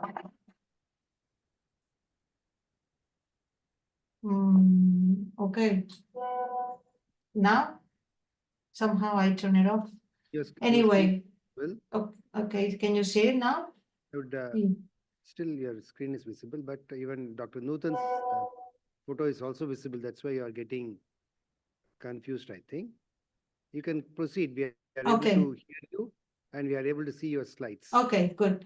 The line here represents the point where the neem tree cannot be grown. So there's nowhere in Europe where this tree can be produced, although there are few trees being grown in the Canary Islands, but it's just testimonial. Nothing really goes on there.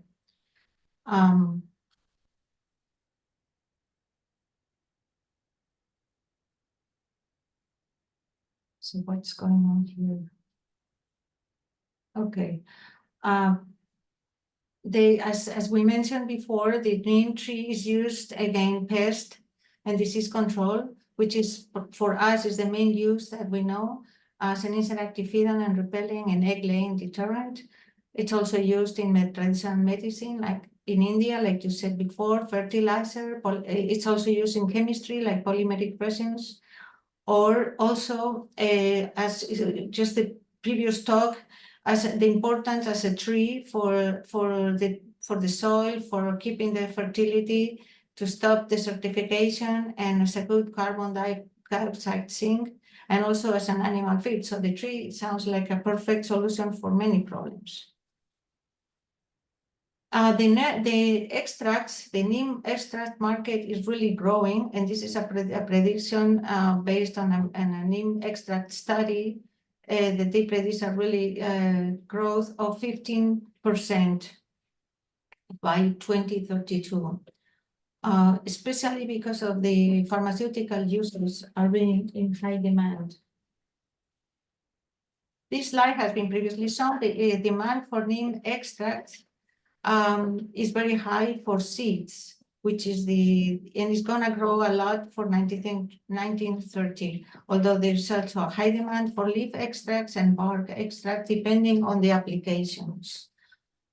Because mostly the seed extracts are for agriculture and hair and skin preparations, the leaves are for antioxidant and anti-inflammatory preparations, and the bark, I might be wrong, but from what I've read, it was for oral hygiene.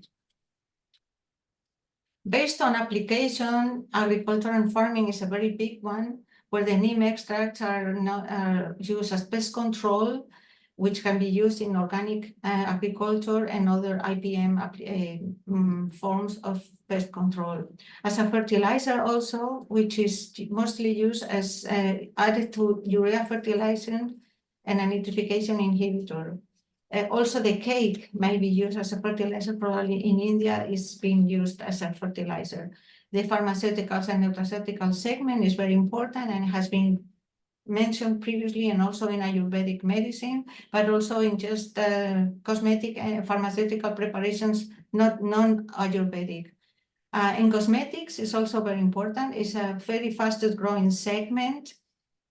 Because it's the one that is growing the fastest probably in Europe, and the polymeric resins, like I mentioned before. By region, which is now what I want to focus, Asia Pacific, of course, is the largest region, the one that is going to grow the most, but then Europe is the second one, followed by North America, and then the rest of the world. So why is Europe growing so much? That's the big question. In Asia Pacific, the key countries are Japan, China, Australia, New Zealand, South Korea, and of course, India. In Europe, Germany, France, Italy, United Kingdom, and Spain. Spain is a big importer of neem extracts. Then North America is the whole part of North America. And then in South America, just Brazil and Argentina seem to be playing a key role in the importation of neem extracts. By region, in Europe, the most important use of neem extract is the preparation of biopesticides. The European Union market, the extract market is growing because of the regulatory framework on pesticides in the European Union. Therefore, biopesticides account for a larger size than fertilizers here in Europe. And cosmetics, regarding neem, cosmetics are starting to enter the market. And Spain is the key seed extract user, and Italy, the bark extract importer. And then they're followed by the United Kingdom. What is going on in Europe with the biopesticides? This is related to the well, first of all, the biopesticide market globally is growing, but this growth is especially large in Europe. If you look at these market predictions, it's going to grow by 2099 at 10% or more. Why is that? This is because of the regulatory framework. The drivers are the increasing global demand, the growing uptake of organic farming, and of course the EU legal framework, which I'm going to talk about later. This EU legal framework is based on several regulations and directives. This is the old one, the old directive on the sustainable use of pesticides, which has been now modified. The new regulation on the sustainable use of biopesticides in Europe, legally binding targets were to reduce the 50% the use and risk of chemical pesticides by 2030. I have highlighted this because this is now a big controversy. We need to use environmentally friendly pest control and integrated pest management, mandatory, which gives prioritization to alternative pest control methods.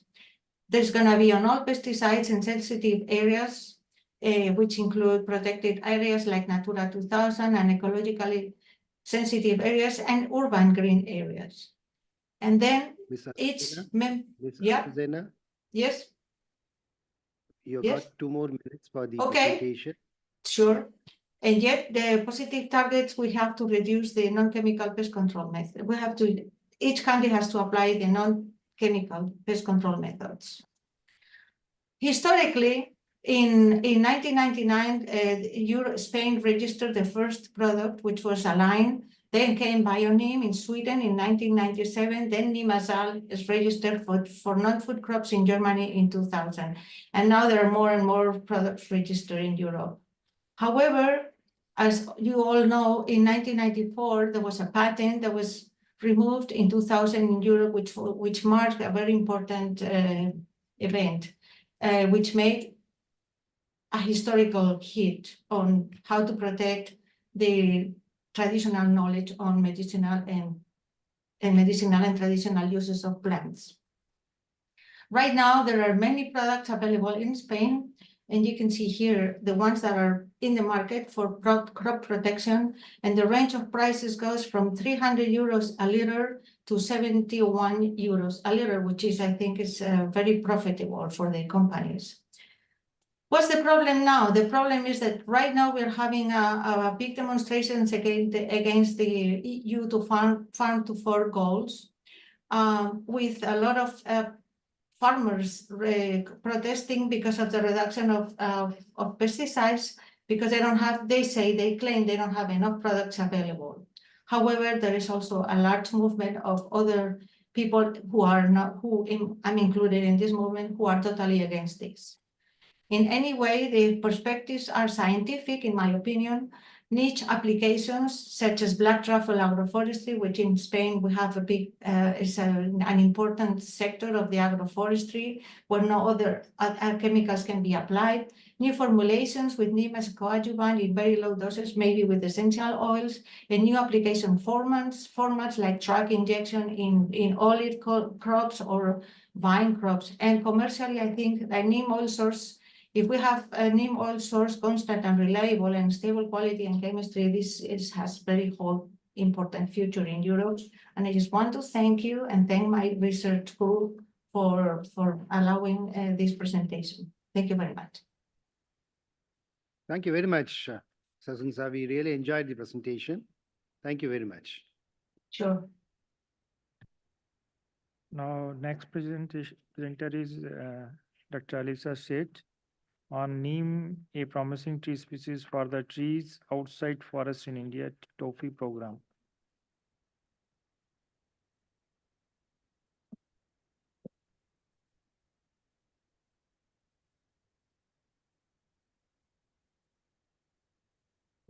Alisa, you got 10 minutes for it.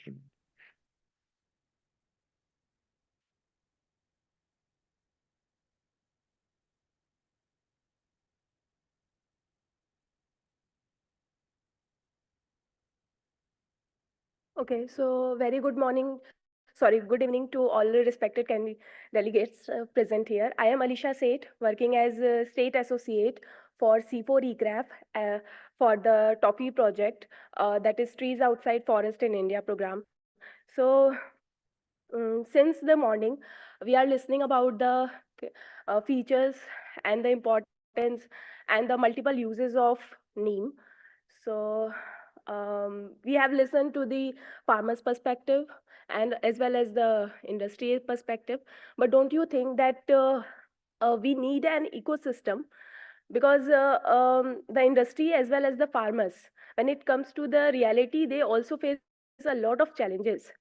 So I think there should be an ecosystem which should enable not only the farmers, but the industry as well as the new generation to come into this field and grow something and make something out of it. So that's what I'm going to talk about also. So let's start with our agenda.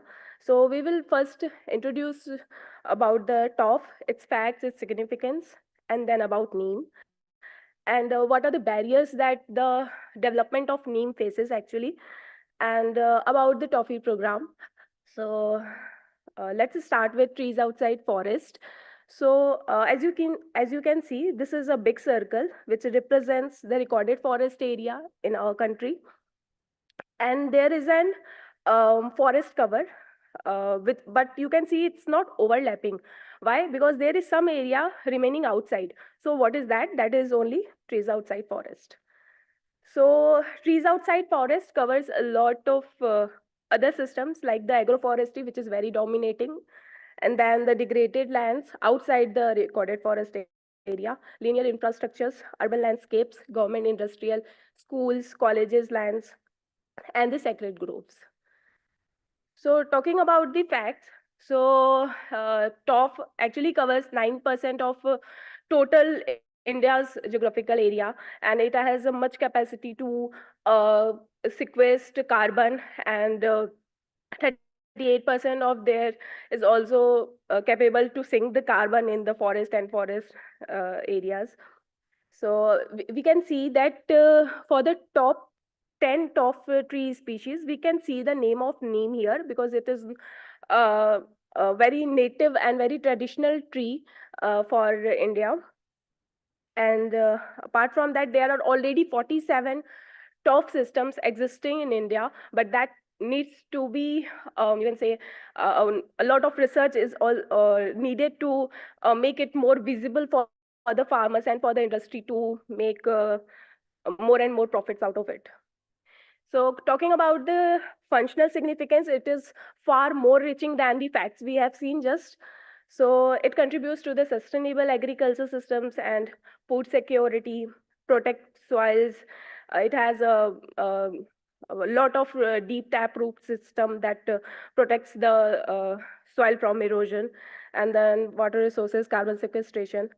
And apart, I would like to mention one example here about the socio and the cultural importance. So TOF also reduces the migration rate in a village.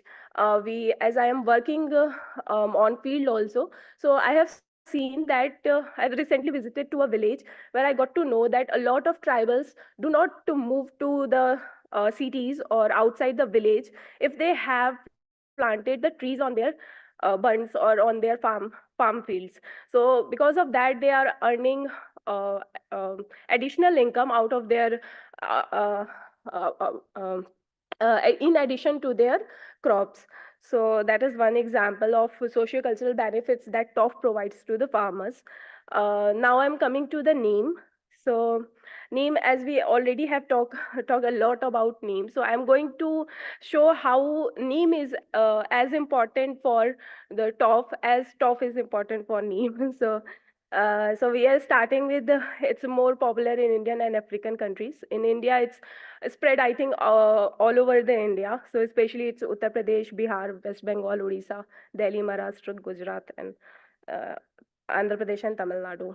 So it is also, as we all know, that it's a wonder tree of India because of its n number of uses that we can get out of it. And I think there is a lack of awareness among the farmers that that the shade of the tree might impact the cultivation or the productivity of the crops, but it is actually not. It do not compete with the annual crops, so it can be easily cropped with the black gram, wheat, and uh, other annual crops.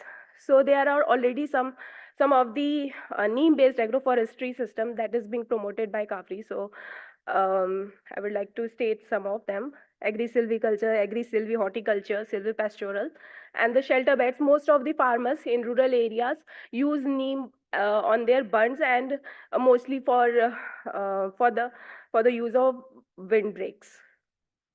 And the market is already booming. So we have listened to some of the um, delegates who have highlighted that the market is booming and it is going to be much larger than what we are seeing today. So we have also seen one example from SHG group. Ma'am has presented that not only the male farmers but the female farmers are also getting a lot of benefit out of neem seeds. So I think it's a so versatile tree that we cannot ignore it to be as a potential tree species for our program. So what is our program? So I'll tell about you that. So coming to the barriers, I have already mentioned that there is a lack of awareness among the farmers about the benefits, about the value chain creation, about a lot of things about the neem, not only neem, but for about the other tree species also. So there is an inadequate extension services, and a lack of quality planting material is something very important in the agroforestry model. And yeah, so these are knowledge gaps, regulatory gaps. Yes, when it comes to planting the trees, every farmer come and plant the trees, but when it comes to chopping down or cutting down the trees, they are very scared of like where we are going to sell this. There might be some chowkidar or um, uh, therefore someone may stop him to sell the product, sell the top products outside their land. So that's gender and inclusion is again a bigger gap in the system. So tackling all these barriers, I think the Ministry of Environment, Forest, Climate Change and USAID has thought of a program, initiative to create an enabling environment, not only for the farmers, but for the industry and for the entrepreneurs who wanted to come into this market and build something out of it. So this is Trees Outside Forest program in India. So it is 5 year, it is a joint initiative by USAID and MOEFCC. It's a 5 year program. So it is being led by a lot of consortium organizations. So the objective of this whole initiative is to provide environmental benefits, social cultural benefits, and as well as economic benefits. So the very, I would say there are a lot of afforestation projects already going on. So why do we need toffee separately? And it's a 5-year program. What's the use of it? So it is not. You have 2 minutes more. Okay, sure.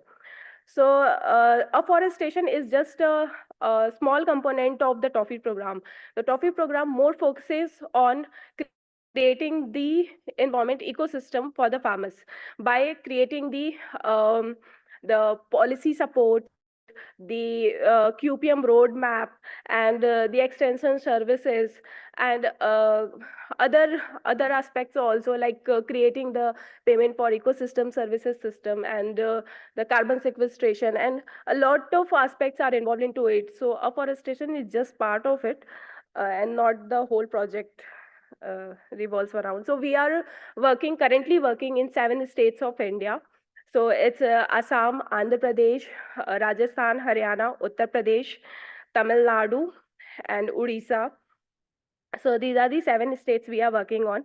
So we are expecting the outcomes to be 2.8 million hectares covered under this new program, and to benefit almost 30 million female and male farmers. And so the strategic approach, I would like to highlight a point. So this program is more about working together with multiple stakeholders like forest department, farmers, FPOs, SHGs, and the industries. So we are also like establishing the incubation centers and the top hubs where any farmer who is interested into knowing about the agroforestry systems or other top systems, they can simply come to the incubation center and they can collect the knowledge. So also for the QPM thing, we are not only establishing high-tech nurseries, but we are also upgrading the existing ones, which are working in the traditional way. So apart from that, we are also working on creating the virtual call center for the farmers to spread awareness and to get their queries resolved, and the dashboard where the transit and permit rules, regulations, and what new things can be highlighted. So with that, I'm concluding my speech, and thank you so much. Thank you, Aliza. And now today's session last presenter is Dr. Vijay Kumar on the topic isolation and identification of high value molecules from the leaves of Azadirachta indica.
Not loaded there. Then they will play from there. Okay. They'll play from there. Okay.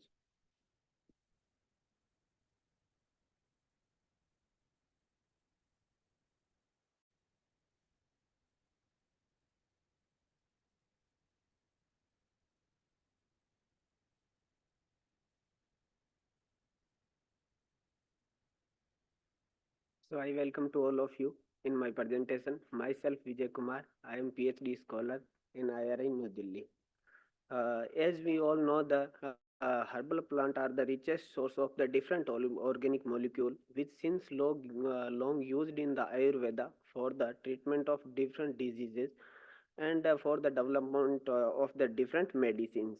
And more than 70% drug or medicine which is used for the protection of the health, which is mainly originated from the different herbal plant. Among the different herbal plant, the neem is gained recently more attention due to its wild diversity and worldwide growing. Uh, Neem Neem word is derived from the Sanskrit word Nimba, and it is categorized as a village pharmacy, divine tree, medical cabinet, and serva rog nivarin due to its having a good medicinal.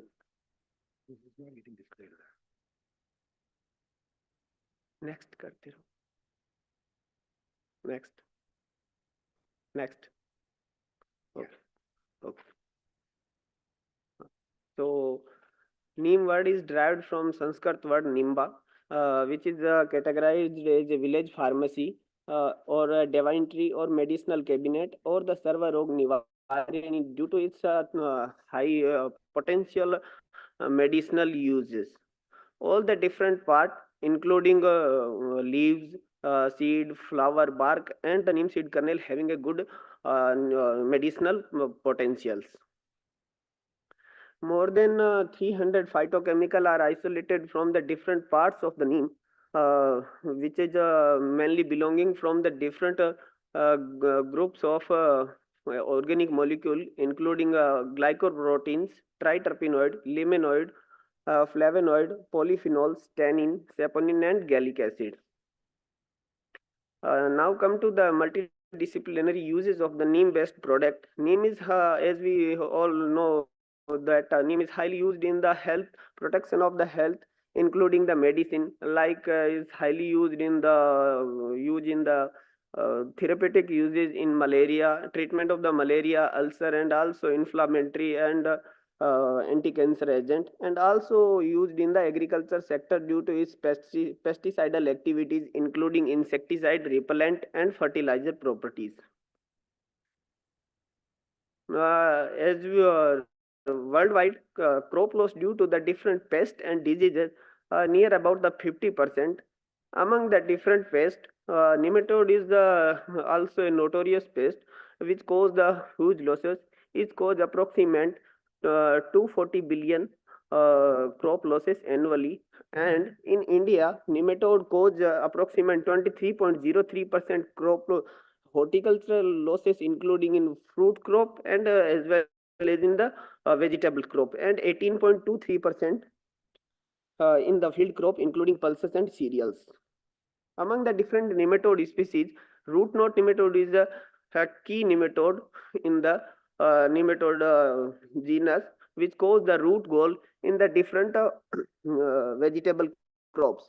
For the management of this nematode, different synthetic pesticides are used, which having a often toxic effect, and they are also harmful to the beneficial insect, and also show the residual effect, and the indiscriminate use of these synthetic insecticide also cause the insect resistance problem. So for the alternative, neem based plant based product, including the essential oils and the extract, which is are considered as a green pesticide because of its highly safe, eco friendly, and more compatible with the environment as compared to the synthetic pesticide. Keeping this fact in mind, my study is entitled as Isolation and Identification of High Molecule from the Leaves of Hegidirecta indica. The objective of my study was to prepare the extract from the leaves of Hegidirecta indica and identification of their chemical component. And second objective was to evaluate the pure compound against the Milodogani incognita under the lab condition. Under the first objective, first part is the extraction from the leaves of Hegidirecta indica. I taken the 2.3 next. I taken the 2.3 gram, 2.3 kg leaves and dried, and then then ground it and extracted with the different solvents. And we found 1.9% neem leaf hexane extract and 15.89% methanol extract. And in the second part, we isolate and characterize the pure compound from the neem leaves. And using the both extract, we isolate the 8 compounds from the neem leaf, among them and 4 found as a major compound from the neem leaf. Next. First compound is the N1. It's white crystalline solid, UV active, chloroform soluble, and the yield was the 1.4 gram.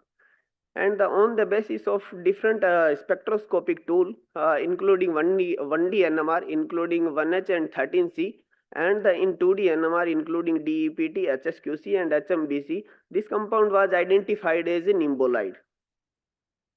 Second major compound was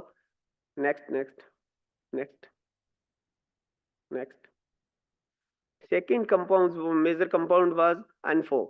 It's a yellow amorphous powder, UV active, soluble in methanol, and yield was 2.7 gram. And on the basis of NMR spectroscopic tools, including 1D NMR, 1H and 13C, and 2D NMR, DPT, HSQC, and HMBC, this compound was identified as a quastin 3O beta glycopyranoside. Now come to the medicinal uses of Now come to the medicinal uses of the nimbolide. Recently, nimbolide is gained the more attention due to its anti-cancerous potential. Several research articles show its anti-cancerous potential, and also it show the antibacterial, antifungal, antioxidant, hepatoprotective properties. The market price of this molecule is highly costly, and market price is 5 mg, near about 54,000. And now second molecule, come to the second molecule, which is highly medicinally important. It show the good medicinal property, including antiviral, antimicrobial, antioxidant, antifungal, and anti-inflammatory properties. It's also a highly costly compound. 50 mg cost is 13,000, near about 13,000. Now come to the second objective of my study, which was the nematicidal bioassay. First of all, I prepared the test solution for the nematicidal bioassay. I taken the pure compound and mixed with the distilled water and 0.3% surfactant trinating, and then mixed and form Macker stock solution. The second part. Vijay, you have 2 minutes more. Okay, sir. Miledogyne incognita taken as a test species. Plate count method was used to perform the bioassay. 5 concentration is taken with 0.3% trinating, and vellum prime is taken as a control. 3 replication is taken, and mortality observed after 24, 48, 72, and 96 hours, and LC50 calculated by using the SPSS software. And the in vitro results showed that both the compound N1 and N2 show the more than 70% motility under the lab condition. And LC50 show that near about 200 ppm is enough to control the 50% of this nematode populations. Now come to the conclusion part of my study. Azidirectin leaves contain the 1.9 and 15.89% hexane and methanol extract. Second was 2 pure compounds were isolated from the neem extract and characterized as a nimbolide and quercetin 3O beta glycopyranoside. The process for the isolation of nimbolide and quercetin 3O beta glycopyranoside was developed, and to show the highest nematicidal activity, 75%, and N1 near about 70% against the Miledogyne incognita under the in vitro condition. Leaves can be now utilized as a commercial source of the nimbolide and quercetin 3O beta glycopyranoside for their further utilization in pharmaceutical as well as in the crop protection industry. Thank you. Thank you, Vijay Kumar, finishing in time. Now session is open for discussion.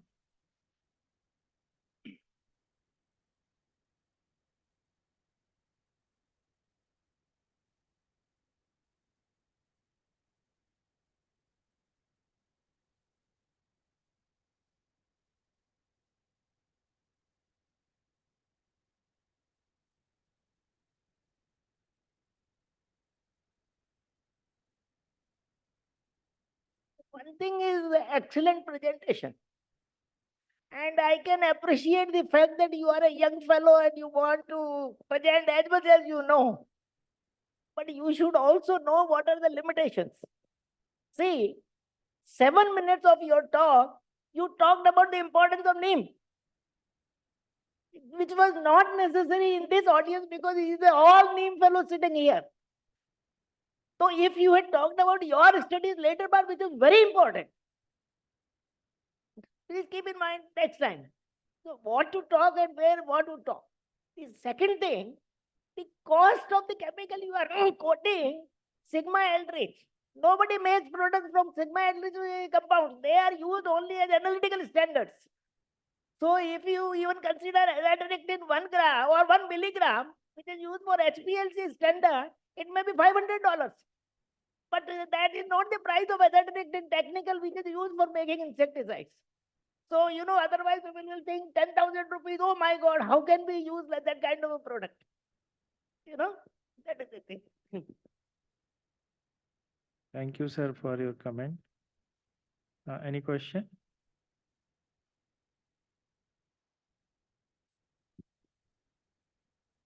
My question is again with Vijay Kumar.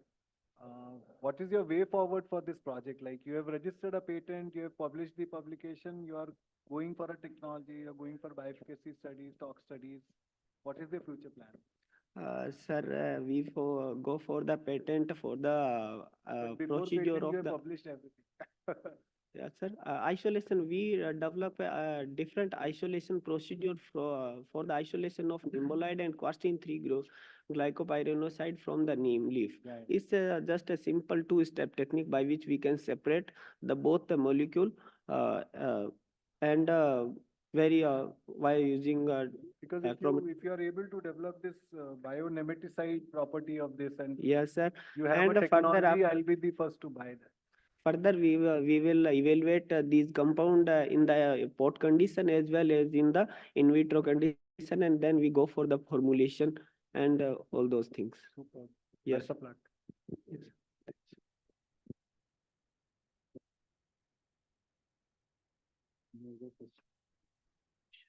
Other question?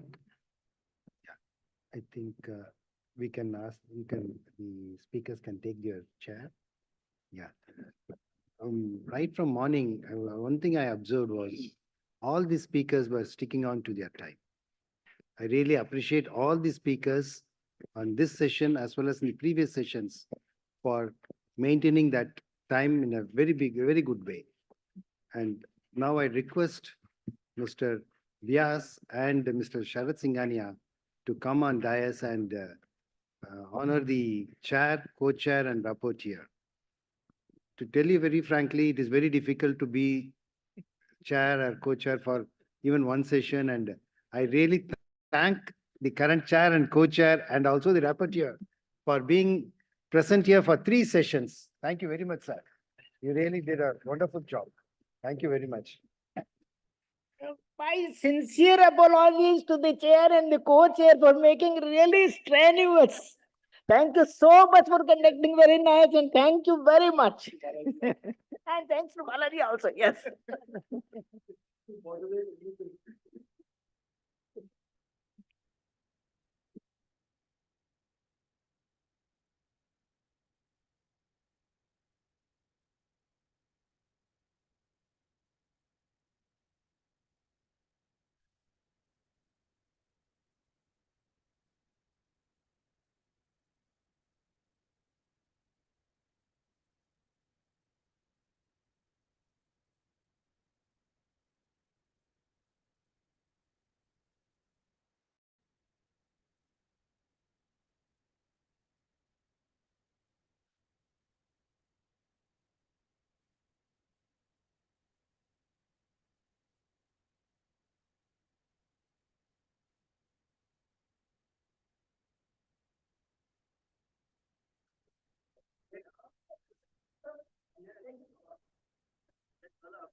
I would request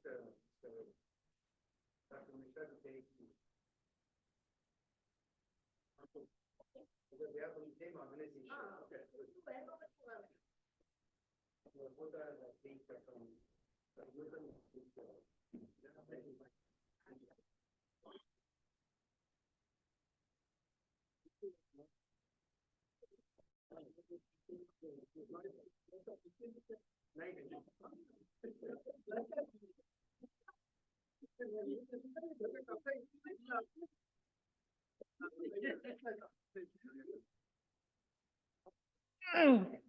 So friends, we come to the very long, strenuous day, and I thank all of you. At the end of the day, till 6 o'clock, you are sitting and enjoying the talks. And thank you very much. That shows the interest of the audience. Now, in order to have your pleasant stay in Delhi, the organizers have organized happy hours for you. There is a reception that would start at 7 o'clock at the same place where we had the lunch. So you are most welcome. Tomorrow, the technical session will start at 9 o'clock, right, Dr. Balaji? 9 o'clock. So please come to the venue and auditorium so that we can start the session in time. All the speakers may please load their presentation before the session. Now itself, they can give it to the organizers, they can load the session. No, we can save time, because otherwise. Bring the laptop here. Yeah. Yeah, that's right. It's better to load it. Thank you and see you for the reception.